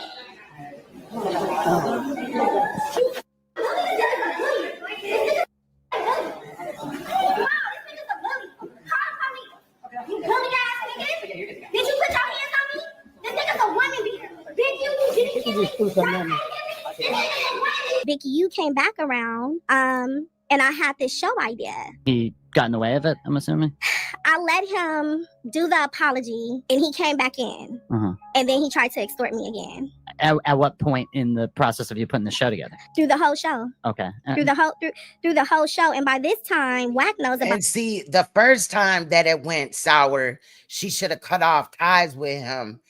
Like that, this is so unfortunate. It really is. And if y'all don't know, I guess K-Day is a radio station out there in Cali. This, I had to deal with Live Nation and read it. And see, I have receipts for that because I was going back and forth with Live Nation. Sugar Free needs 15 passes and 7 all-access wristbands per his manager, Ted. As far as... Oh, you're familiar with this. Angelica, salute to you. Indie acts, I'm still waiting on the full list. We just need a time slot from 8 to 9 for our acts. I have a stage manager who's going to flow our indie acts. He just did the Wiz show, which was a success. After that, you can map the show out how you need to. At this point, Corrupt may not come, and I fear for my life because his manager, Big U, has threatened to harm my life, which I'm at the police station now. I'm a mother of 4 children. I don't take threats lightly, especially when I have an event to pull off. So if we can please accommodate Sugar Free, that would be great. And if Big U comes, I don't want him allowed in the venue or around my red carpet, so I'm trying to hire off-duty police officers. Sorry for the inconvenience. What date is that? That is June 26, 2014. And that's from you to Paul. Okay. Damn. So even at that point, this was just like a constant thing. It's been a constant thing. And that's what people don't understand. This isn't one thing. It's a constant throughout my career. Okay, Angelica. Throughout my life, just dealing with him. Right. Read this one real quick. I just want you to read that one. Okay. This is from you again in 2014. Hello, Paul. I spoke with Compton AB's manager. He's confirmed. I paid him in full for the show tonight, and I have a contract on him. I paid Corrupt $1,500 through his manager, Big U. If the rumor is he is not showing up tonight and I have a signed contract, I will sue him him. Big U is making this very hard for me and is intimidating, extorting, and bullying. The only way Corrupt won't show up is because he said he couldn't. I'll be at the House of Blues at 2:30 today. What year is that? Again, same date, June 26, 2014. So yeah, like I mean, I forget if were you the one who's kind of saying that Big U and Corrupt have had this step relationship over the years? Yeah, very much so. Very much so. I mean, he beat Corrupt ass in front of Snoop and Daz. And Corrupt, if he want to deal with that and turn back around and say my brother, that's on Corrupt. But that's not love. That's not friendship. That's not loyalty. That's not normal. Right. No, definitely. That's fucking wild. Not he beat up Corrupt, child. That's crazy. So then we fast forward from that to this incident in the hotel lobby where you're getting into this huge argument with Big U, right? Is that like what year was that? That was last year. Oh, that was only last year. Okay. It makes it a year this month. Holy shit. So, I mean, what was this still just like a lingering thing that kept occurring up until then? Yeah, it's always been lingering. Like, you know, just in the streets, just stuff he'll say to people. It was just like, even me minding my business, he will subliminally bully me. Just, you know, oh, her family's gonna roll with me. Her family don't even like her. I got her family in my pocket. And it's just like, why? Oh, don't do business with her. I don't want nobody in the city working with her. Why? Really? Why? There's plenty of people that he could have chose to run this sort of game on, but somehow you just ended up in the crosshairs, huh? I think because he knows my hustle. Like, I'm going to get to it, period. And I don't need him with me. He's not an asset to me. And you have to look at everyone that he was around. He either bullied, extorted. They hung around him for protection status. That was never me because I have my own visions, my own goals, my own aspirations. I didn't need Big U, you know? Definitely. So that hotel incident, you seeing him was totally random, or how did that go down? It was random. So I had tagged him and made the video saying that he's been bullying me for years and jumped on me and things of that nature. And so I did other podcast shows. And after that, I think it was like 2 months later, and I was at the hotel at the Ben Crump Awards, and I was just minding my business with my family, and something just told me to turn around. I was standing in line with my kids, and I turned around, and he was just walking up to me talking mess out the blue. And was this kind of a different attitude from you? Because I assume you had just been so scared of him prior to this that you might have seen him and just sort of ducked off or backed away from the situation. Was there something about that day that made you feel more outspoken? Yeah, and I think that's why he was walking up to me talking mess, because that is what he's known me as, like, to be scared of him, or not just scared but terrified. Like, you know, I used to be very terrified. I'm not gonna lie. Like, you know, just to be a woman in that situation, it was scary. But as the years went on, my fear turned into anger, and it is uncontrollable anger. Right. And when I seen him, I just wanted to tear his head off. It's like, how dare you walk up to me? How dare you say something to me? I have my kids here, and I wasn't scared. In that moment, I just wanted to kill him. Like, I get emotional when I think about it, because I don't think people understand. Like, I hate him. And I said I wasn't going to cry. I don't want to cry, but I hate him. With everything in me, I hate that man. And when I seen him, I didn't have no fear in me. I'm just like, I'm going to kill you. Like, I wanted to kill him. Because you probably look at him and you see everything that could have been in your life. Just everything that he did to me. Like, just, people don't understand. Like, his son, Huey, called me and tried to extort me for my son. My son does music, and so I didn't know that my son was hanging around Huey. And when I found out, I went ballistic. I'm like, we are not socializing with their family. We are not doing that. Long story short, his son calls me. And when he called, he's like, yeah, this is Huey. I got to call you because I need to talk to you about your son and my contract. I'm like, excuse me? And that was such a trigger to where I just went ballistic on his son. And so his son called back and he apologized. And then he was like, you know, nobody gives me a fair shot because of my dad. Nobody gives me a fair shot because Big U is my dad, and they think I'm like this and they think I'm like that, right? And in that moment, I felt bad for him. But it is the hate that I have for Big U to where I don't want to socialize with nobody that is related to him, that's cool with him, because I don't like him. I know what type of person he is. I know the real him. I know he's a monster. Wow. Yeah, you probably know a lot of stuff that the public doesn't know as well, I would assume. Yeah. Yeah. Was there any like particular retribution from that incident in the hotel? Did you feel you were targeted after that as well? I want to say first shout out to WAG, because WAG didn't know anything. Poor WAG. Wack didn't even know what was going on. And Wack had my back so much. And, you know, people try to give Wack a bad rap. Wack is really a good person. And I was crying and he was like, I'm on the phone with the bail bondsman. And he called the bail bondsman, called my family, called my kids, stayed in tune, made sure I got out of jail. He's just really been someone that has had my back throughout this whole ordeal. After I got out of jail, I got a call a couple of days later that Big U had put a hit out on me. Oh, wow. A few people called and told me, but one person that called me was Monique Slaughter. And we quit being friends because she was going around telling people that Big U had put a hit out on me. Oh, wow. And that was like, wow, like you put a hit out on me because what? I took up for myself because I'm not going to let you punk me. Okay, that's fine. I'm not scared of that man, Adam. How different do you start moving once you realize there might be a hit on you? I'm moving the same because I'm not walking in fear. I can't. I did that for years dealing with this man. He bleed just like the rest of us. His team bleed just like the rest of us. I'm not letting nobody never again put fear in my heart. Wow. I mean, you're an incredibly strong person. I just got to take a moment to say that because, I mean, a lot of people would curl up into a ball and try to disappear from public life as a result of this kind of stuff. No, I'm not. I'm not disappearing. I'm not running away. I'm not doing anything. If a person comes to me and try to harm me, we gonna move accordingly. I'm gonna deal with it. Did you ever have any further dealings with Nipsey after that one incident? I was mad at Nip for years after that.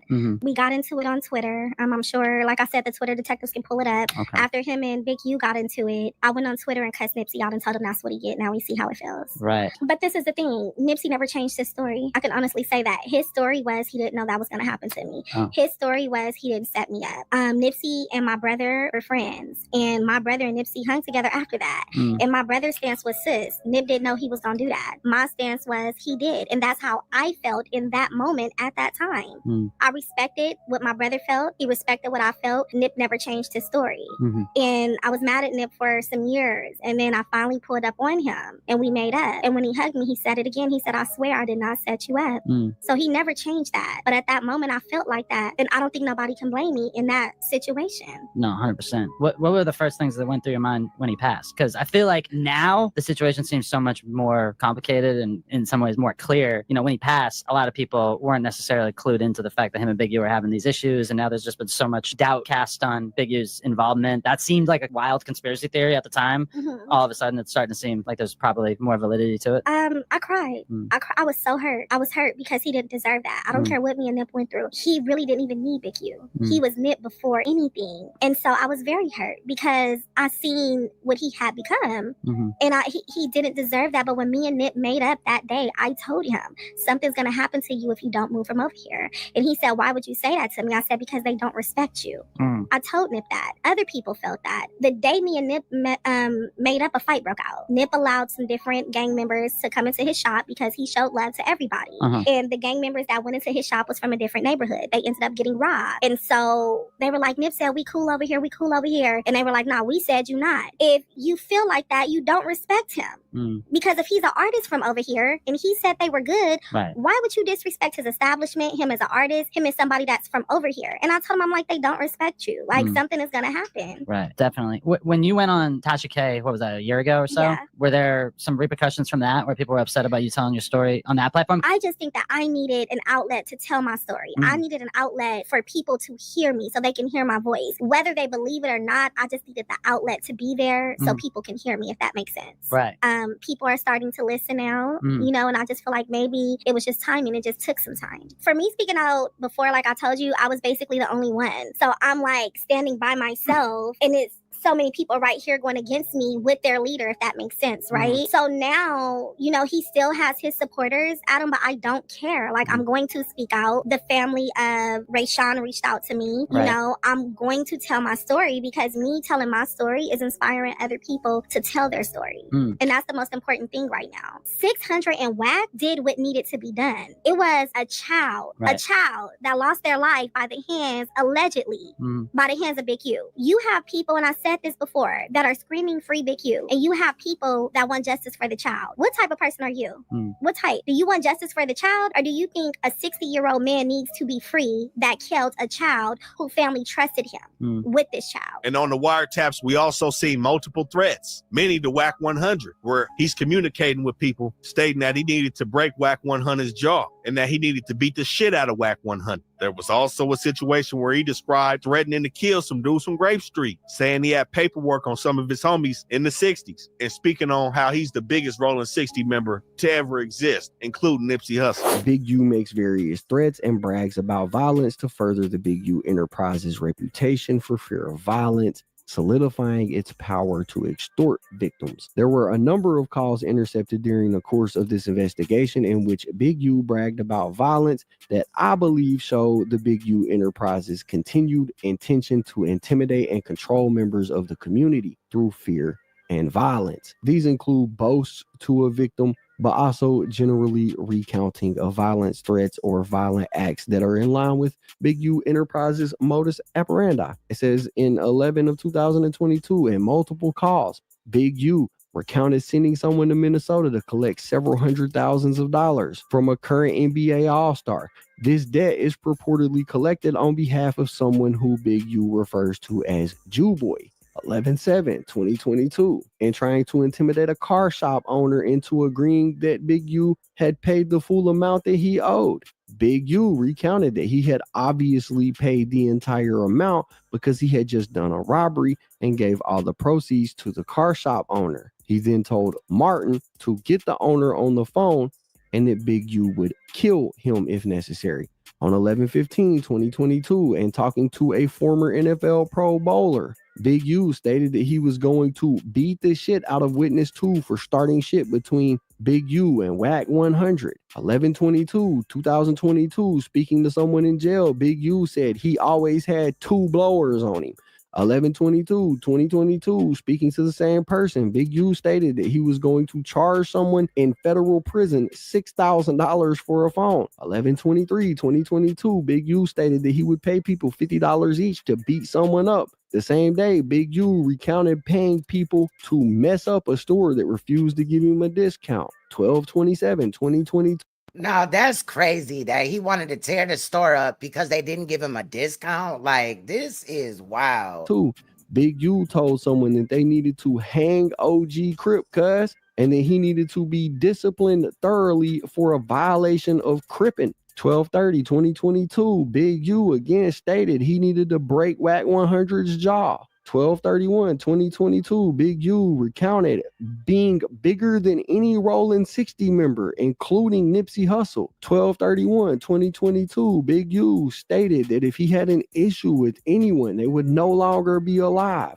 January 2023, Big U coached DS on how to portray himself to the media, including telling him to wear glasses and to claim DS worked for developing options, even though he did not. January 2nd, 2023, Big U told DS that he needed to at least break Witness 2's jaw. January 3rd, 2023, Big U described tooling up with a firearm even when he goes to Crip neighborhoods. Same day, Big U told someone in prison he was buying 6 phones that could be smuggled in and sold for $1,000 a piece. On the 5th of January 2022, Big U told someone that another person was a rat and done. January 12, 2023, Big U again described needing to beat the shit out of Whack 100. 1/17/2023, Henley described threatening to kill Grape Street Crips. 1/7/2023, Big U described being the hunter of the Rolling 60s and having paperwork on individuals. February 7, 2023, Big U told Robinson he was going to break Victim 1's jaw. 2/13/2023, Big U stated that he was going to break the jaw of a business manager who worked for a former NBA MVP. 3/3/2023, Big U described the modus operandi of the Big U enterprise, which included robbing individuals but not taking everything from them so that they could continue to work, be robbed, identify other robbery targets, and buy their stolen things back. 4/1/2023, Big U asked someone to grab a firearm for him that he left under the tire of a car. 4/11/2023, Big U discussed with Blanton an individual who was going to be robbed in the near future. 4/17/2023, Big U discussed sending a message to a dispensary owner that he uffed with the wrong guy. February 14, 2023, Big U recounted slapping Jew Boy. February 14, 2023, Robinson told Big U that Robinson told Jew Boy that he owed him the money, that they would allow a payment plan, but that if he did not pay, there was going to shut this motherfucker down. 4/1/2023, Big U asked someone to grab his blower, which he left on the ground in a blue sweatshirt in front of a tire. I got bullet point 3 here. Big U and Robinson describe other threats and violent acts of Big U Enterprises. I got a paragraph here that says, throughout the Big U Enterprises extortion of victim 1, members of the Big U Enterprise discussed violence and illegal activities to victim 1 in order to intimidate the victim and to ensure that the victim kept paying extortion fees to Big U. Examples include on 6/22/2022, Robinson told victim 1 that it was necessary to have a firearm when hanging out with Big U. On 7/9/2022, Big U recounted to victim 1 an incident in which Big U and the Rolling 60 gang members chased down Whack 100 attempting to hurt him. There's 15 to 20 people with us with hoodies tied down. I got my hoodie on all black tied down. She like, boom. She jumped in the car, paid for something, and then took off. Boom. Here come this dude screaming, my wife draws. I see you, Eugene. I see you, Eugene Henley. I see you. He's screaming all that. He's got his blower, but he's uffed up because nobody's around. We like, bitch ass dude. I'm like, yeah, bitch ass dude. He like, I don't want to die here, man. Don't do this. My wife, my kids in that car. Draws. Don't do this. He's screaming. Damn, I ain't know they did this to Whack 100. That's crazy. It's got another bullet point here. 10/22/2022. Big U told victim 1. Robinson told victim 1 that Big U could not be patted down at a club because he would be armed. Then they got this section right here. It says identification of the property and premises to be searched and probable cause the evidence of various subject offenses will be found in that property, right? And this is just laying out the properties that they're going to search, the Mercedes, the houses. They go through, you know, his wife received service at this address before. People had met him there before, basically proving that the addresses and the houses that they think are his. They say that they were going to raid the developing options premises, basically saying that, you know, there's probable cause to believe that developing options is permeated by fraud and that relevant evidence could be found there. We kind of went over some of the stuff that could be there, the embezzlement and all that stuff. They have a section here where the cop lays out, you know, his training and experience on racketeering offenses. It's not really important to what Big U had going on. I did the same with his training and experience on robbery and extortion offenses, homicide offenses, financial crimes, digital devices. And then it's got the conclusion where it lays out all the offenses that everybody violated. And it is signed by the United States magistrate judge. And that is the entire document. So this takes us to the next 2 defendants that went down in Operation Drawdown, Derek Andre Pollard, aka Grimsky, and Zachary Rodriguez Garcia, aka Z. Both of these 2 dudes are on an indictment together, accused of participating in a conspiracy to distribute meth, another count of distribution of meth, and possession with intent to distribute fentanyl, methamphetamine, and MDMA, another count of possessing a firearm in furtherance of a drug trafficking crime, and lastly, being a felon in possession of a firearm. So what we see here, everybody on this indictment is either members of Neighborhood Rolling 60 or criminal associates of the 60s. That's what the feds is gonna call them. And everybody is seemingly moving on their own program, doing things at different times. Because like I said, from the outside looking in, it looks like everybody's tied to Big U Enterprises, and that's not the case. Everybody has a common denominator in them Neighborhood Rolling 60s, man. But since they all a member of the 60s organization, there was communication linking all 19 of these individuals that we see went down on this case. So in Grimsky and Z situation, it started with them back in 2020, around September 2nd. And allegedly it continued until February 24, 2021 in Riverside County. Now on this day, when they became subjects of the federal investigation, September 2nd, it said that Pollard spoke to an individual who he believed was trying to buy some work. It said that Pollard is the one that usually negotiates the sale, and Garcia is the one that goes and drops the work off and kind of builds a rapport with the customer. But with Pollard being on the phone, negotiating this deal with this alleged customer, it's not known to them this is a confidential informant discussing the sale of a pound of meth for $2,700. So Pollard instructed the confidential informant to meet with Garcia at a predetermined location in Riverside, California. Now, when they met later on that night, Garcia offers the CI 10 pounds of meth at a discounted price, knocking $200 off each piece and saying he can slang it to him for $2,500 if he get 10. But he also offered other types of drugs and firearms that he could sell this confidential informant. Now, I don't know if he knew this dude before, if he dealt with him. It don't seem like it, but that's crazy. And this is the work of some young, unexperienced members. So he went on to sell the confidential informant what he claimed to be a pound of meth, but instead was 44 grams of dimethyl for $2,700. Now, he ended up whooping the buyer, sold him some bunk for $2,700, but that seemingly doesn't even matter to the feds, man, that it wasn't even a controlled substance. Now, after Garcia gave him that work, Pollard tries to shake the confidential informant down for $100 for brokering the sale. And of course, he met with the confidential informant and got his little $100. So they sold dude some bunk and then took $100 for brokering the deal on top of that. They was playing some shady games. But about 2 weeks later, September 17th, Pollard's back on his phone talking to another confidential informant, discussing another sale of a pound of meth, negotiating another $2,700 price and a $100 middleman fee. This time, Pollard is the one that met with the CI,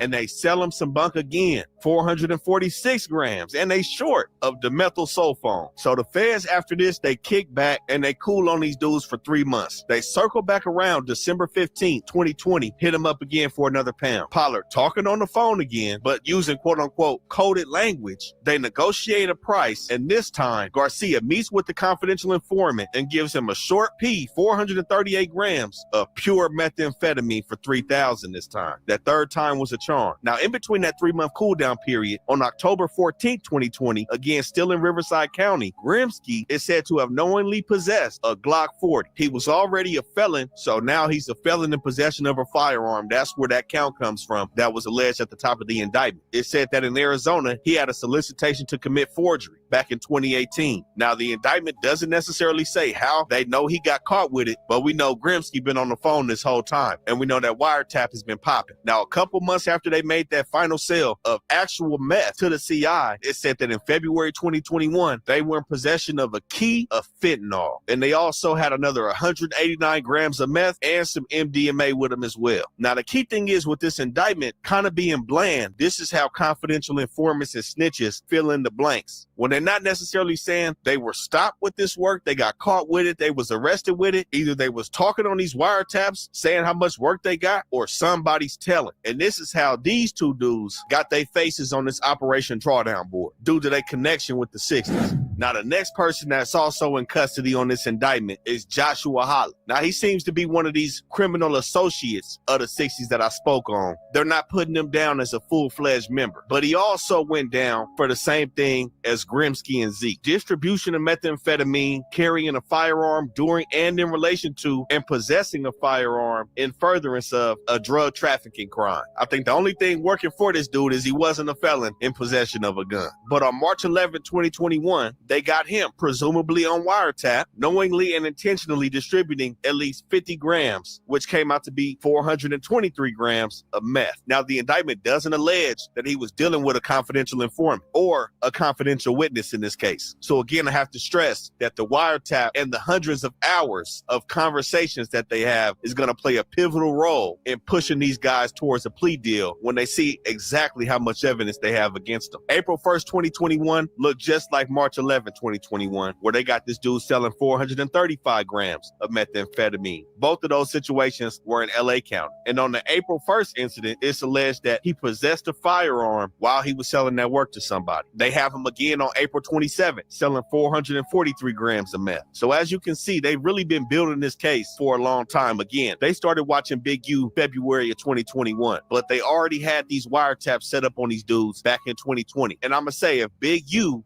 didn't allegedly kill Raan Williams, this would be a pretty uneventful indictment for the feds. They'd have Bricc Baby, but it wouldn't be this big.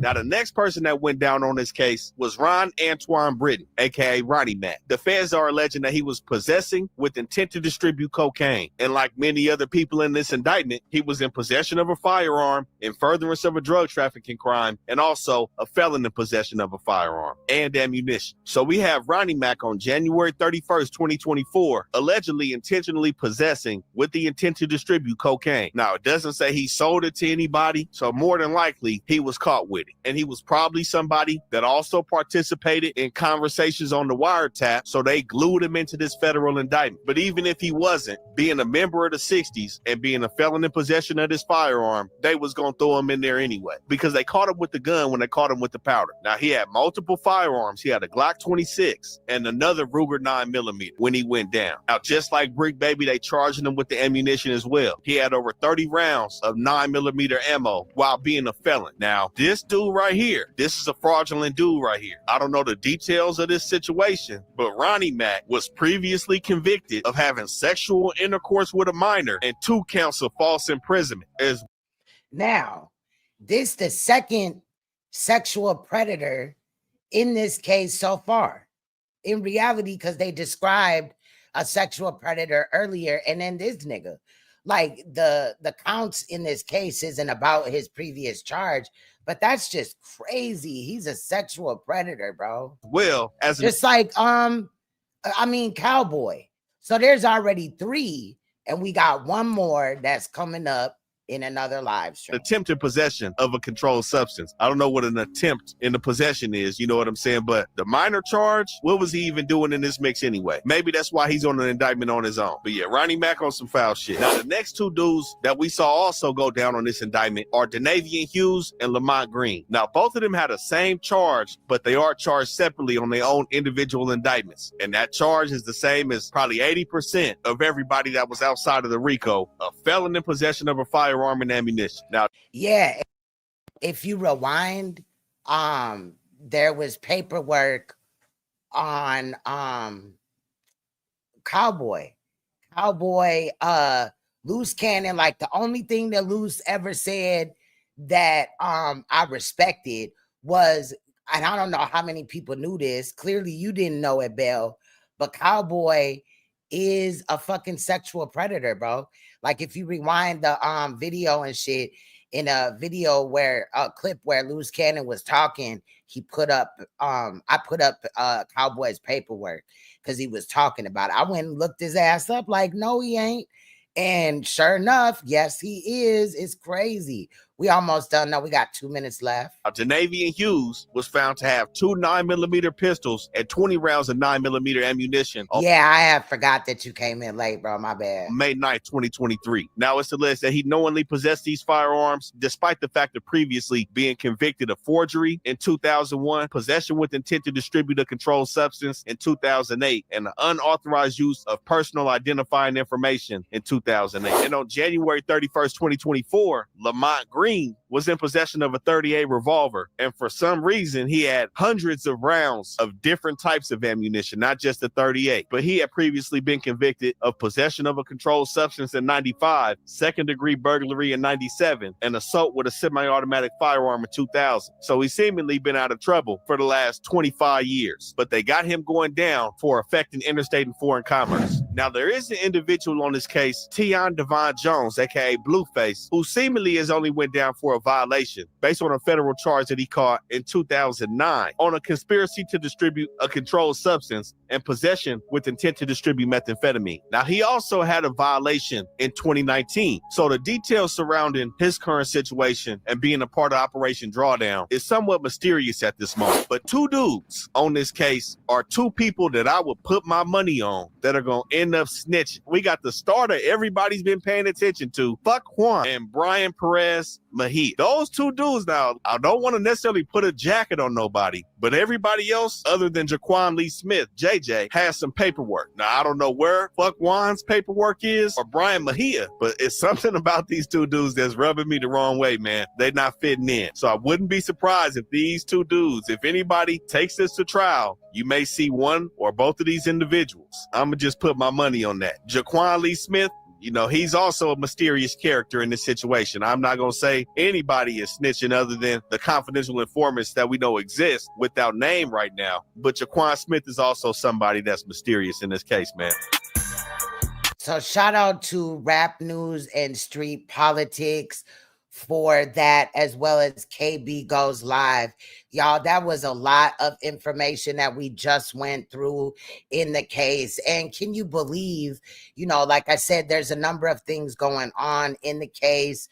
Luce Cannon's, wifey is out here acting crazy, like, totally clout chasing off of it, recording phone calls, things like that.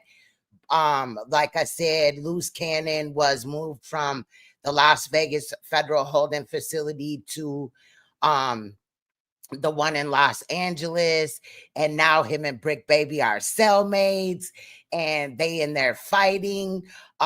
Luce Cannon, Bricc Baby, and I guess Big U are fighting other dudes for, saying like gang disses, you know what I'm saying? I don't want to say it or whatever.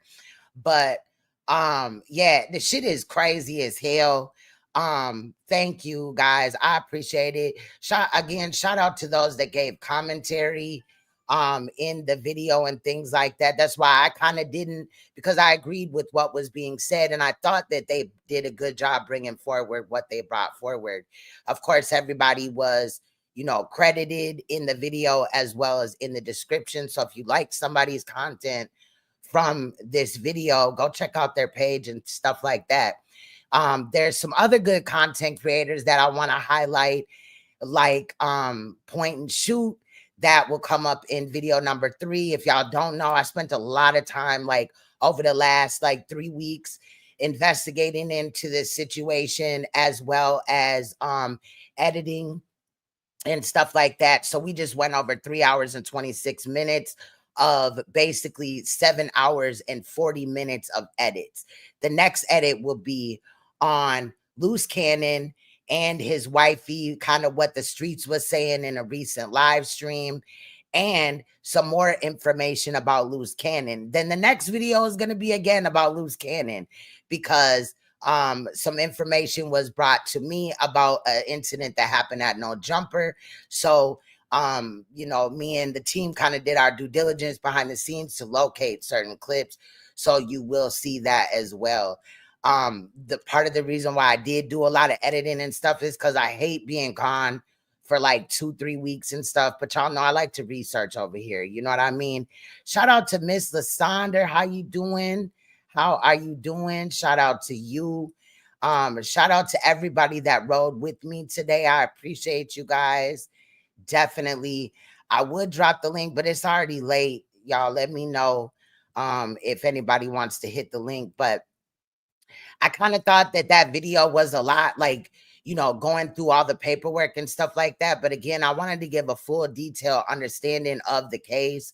Now, the part about SKG, I think her name is not in the paperwork. However, I did want to highlight that situation because I found it just ultimately fucked up that not only did he take advantage of her kindness, right? She got a deal, put on a project at her job at K-Day, and was given, a large considerable amount of money to pull off the project, and Big U inserted himself and extorted her, and then beat her over the situation. Again, looking back, I don't think that she would have done it the same way, but I do think it's unfortunate, and I felt her pain, right?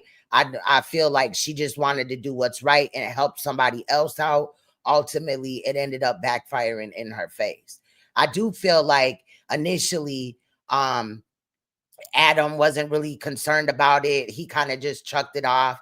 And I did cut out some disrespectful things that he said to Tasha K because we wasn't really here for that. I didn't know that there's some type of feelings there far as Adam goes and Tasha K or whatever. But again, it is what it is. At least the woman got up there and was able to get her story out through Tasha K and stuff like that. But we'll address it. There is some more shenanigans involving Tasha K, possibly. So, I ain't in all that. I'm just here to cover the story. Okay, I will drop the link. Hold on, bro. I got you. So yeah, it's just real crazy to me. This whole thing, I'm still soaking it up. And I've been totally like invested in this for some reason. Like, it just totally amazes me how people could be so dumb, go up on a platform and put their business out here just for views and clicks and clout or whatever, and then end up putting themselves in a Rico case, you know? So that is another reason why we're gonna be going in on Luce Cannon. Then after we're done with Luce Cannon, the 2 next videos on Luce Cannon, then we will double back because there's some information concerning Bricc Baby, and the feds put out more paperwork. Again, this case is just starting. There's going to be a lot more information that comes out. So I'm not gonna lie, it kind of got my attention. And I was reached out to by some people that watch my page, and they said that it's really hard for them to watch the videos that I do concerning children. You guys know that I do, you know, work with the true crime type of aspect. That's why we're here in this situation, because it involves true crime. But I'm kind of torn with that really quick. I feel like you damned if you do, you damned if you don't. And that's no disrespect to anybody that feels that way. I feel that way when I'm editing. You got to remember, I got to research these things, then I have to edit them, then I have to review them live with you guys. And it affects me. You know what I'm saying? So I feel like just for right now, we gonna kind of move back from some children cases. I do want to still follow through with the updates on the current cases that I recently just showed, but I'm kind of torn. Like, I really want to hear from you guys. How do you guys feel about the child cases? Because the situation is basically this. True crime, there's a lot of different true crime, right? There could be true crime that doesn't involve children and true crime that does involve children. And I need to know what you guys want to see. Like, I get it, you know, I'm a survivor of being sexually abused. So therefore, when I see certain cases involving children, I do get wrapped up in them. Like, far as, you know, bringing them forward, and they're graphic and gruesome. But at the same time, and I do have a crime channel too, where I can show them there. I just want to know kind of what's, yeah, my content is my content, right? But it makes no, because the thing is that, and I'm not trying to like disrespect nobody else's platform, but I edit what I put out. So it's not like I just come up here and show you guys a news clip unedited or whatever. I really put a lot of thought and everything into it. And I don't want to like necessarily waste my time covering things that nobody's really gonna pull up for. So that's kind of where I'm at. But it hurts me too. Like, it does. And it sucks, like, for real. You know what I mean? That's true. That's true. So I'm kind of just torn on that. And honestly, after researching the situation with the girl that abandoned her children, and the woman that beat her son, Kimberly Mills, I think that was her last name. And then also Kelly Bryan, and the other lady, I forgot her name, but the woman that killed her son and buried him in the backyard. That shit really bothered me for some days going forward, because like, you just think about it and like, just think like, how could somebody do that to their child or whatever? You know what I mean? So that's kind of where I'm at with it. Again, I don't want to like not do updates on those cases if people are waiting for them, but I did get like 25 messages about the severity of some of these cases concerning children. So what is good? Unseen Soldier is up here with us. What's good? Hey, peace, Queen. I'm sorry. Can you hear me? Yeah, I'm here. I hear you. Sorry it took so long. I guess it's where I'm at. Okay. Listen, when you get to looking into this, right, and you get to looking into all the characters involved, it's going to lead you to a rabbit hole where, in actuality, the Big U situation is a subsidiary of a bigger situation with some players involved and those people involved. No disrespect to the people from the Midwest, but those people are involved. And these guys are on YouTube pretending to be podcasters or whatnot, and you actually have FBI coming on their podcast calling them out. I'm going to send you something, and you tell me this ain't crazy. When I started looking into this and it started taking me to different directions, and it took me to the main story. This is a spinoff of a main story that was going on, and it's unbelievable when you see it. Then you see some of the people involved, some of the main people involved, they're actually on YouTube, and they touch sectors like the black sector and the conscious sector. This is unbelievable. When I started going through people's background and looking at what they did, and then I started seeing real live FBI agents coming on those podcasts saying who had to do with what, who said what, who did what, who cooperated. I couldn't believe it. I was shocked. Like, what the fuck is going on? You start to see who people really are, and these people been in our face the whole time. Right. The whole time. This is unbelievable. Yeah. This Make goes sure you further. send it to me. Yeah, because we gonna look at all of the aspects, and I want to see what y'all are seeing that, you know, maybe I ain't seeing. You know what I mean? Because I'm telling you, you're not lying about how you could literally fall into this whole situation and No, be like, what the hell? I don't want to be stuck in one area. You know what I'm saying? Right. That's why I didn't want to say nothing too much, because, you know, on pace and get what you got to come out, and then we could discuss all of it. I'm gonna send it as soon as I get off. I'm gonna send you an FBI agent Your was audio like breaking did up, bro. cooperate with us. Right. Your audio breaking Can up a you? little bit. It's going like in and out. Okay. I think it's where you I'm at, gonna bro. be Now it's brief good. though. It's good. It's good right now. Yeah, I'm gonna see the Ah, there it FBI goes again. There it goes somebody. again. It's like, nope. They like, nope. You ain't gonna be talking about this. Listen, when I'm gonna hurry up, but when you get to the crux of this and you see what really kicked this off, you're gonna be like, what the hell? This is, and why are all these people coming on the internet? But I can't answer for that. But do what you do. I enjoy the show, Queen Be Queen. I'll send you what I'm talking about, the confrontation. Okay, it's breaking up again, bro. What it stems from. Right. I hear you. Peace, You y'all. said you're Be gonna good. send Be it. safe. Thank you, bro. Thank you. See, they don't want him to talk. They don't want MK to talk. They don't want that at all. But shout out to MK. I think he's still up here. It won't even let me leave. It won't. I hope they ain't got control of my shit. See, they trying to stop you. Let me know if you need me to exit you out, bro. Exit me out. All right. Here I go. Let me see. All right, there he go. So yeah, y'all, it's crazy what is going on with this whole situation. Again, I want to see what y'all is seeing. I did get wrapped up in this situation though, and some of the things that I want to bring forward, I do want to bring it forward, but I don't want to be stuck somewhere when it's other things going on or whatever. You know, I only have a certain amount of time to kind of like research or whatever.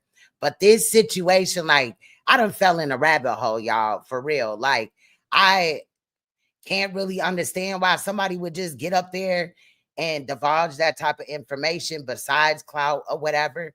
But apparently MK is saying that they are all connected and it's all type of stuff going on. I did see a video where WAC 100 was exposed for being a FBI agent and things like that. Very well documented.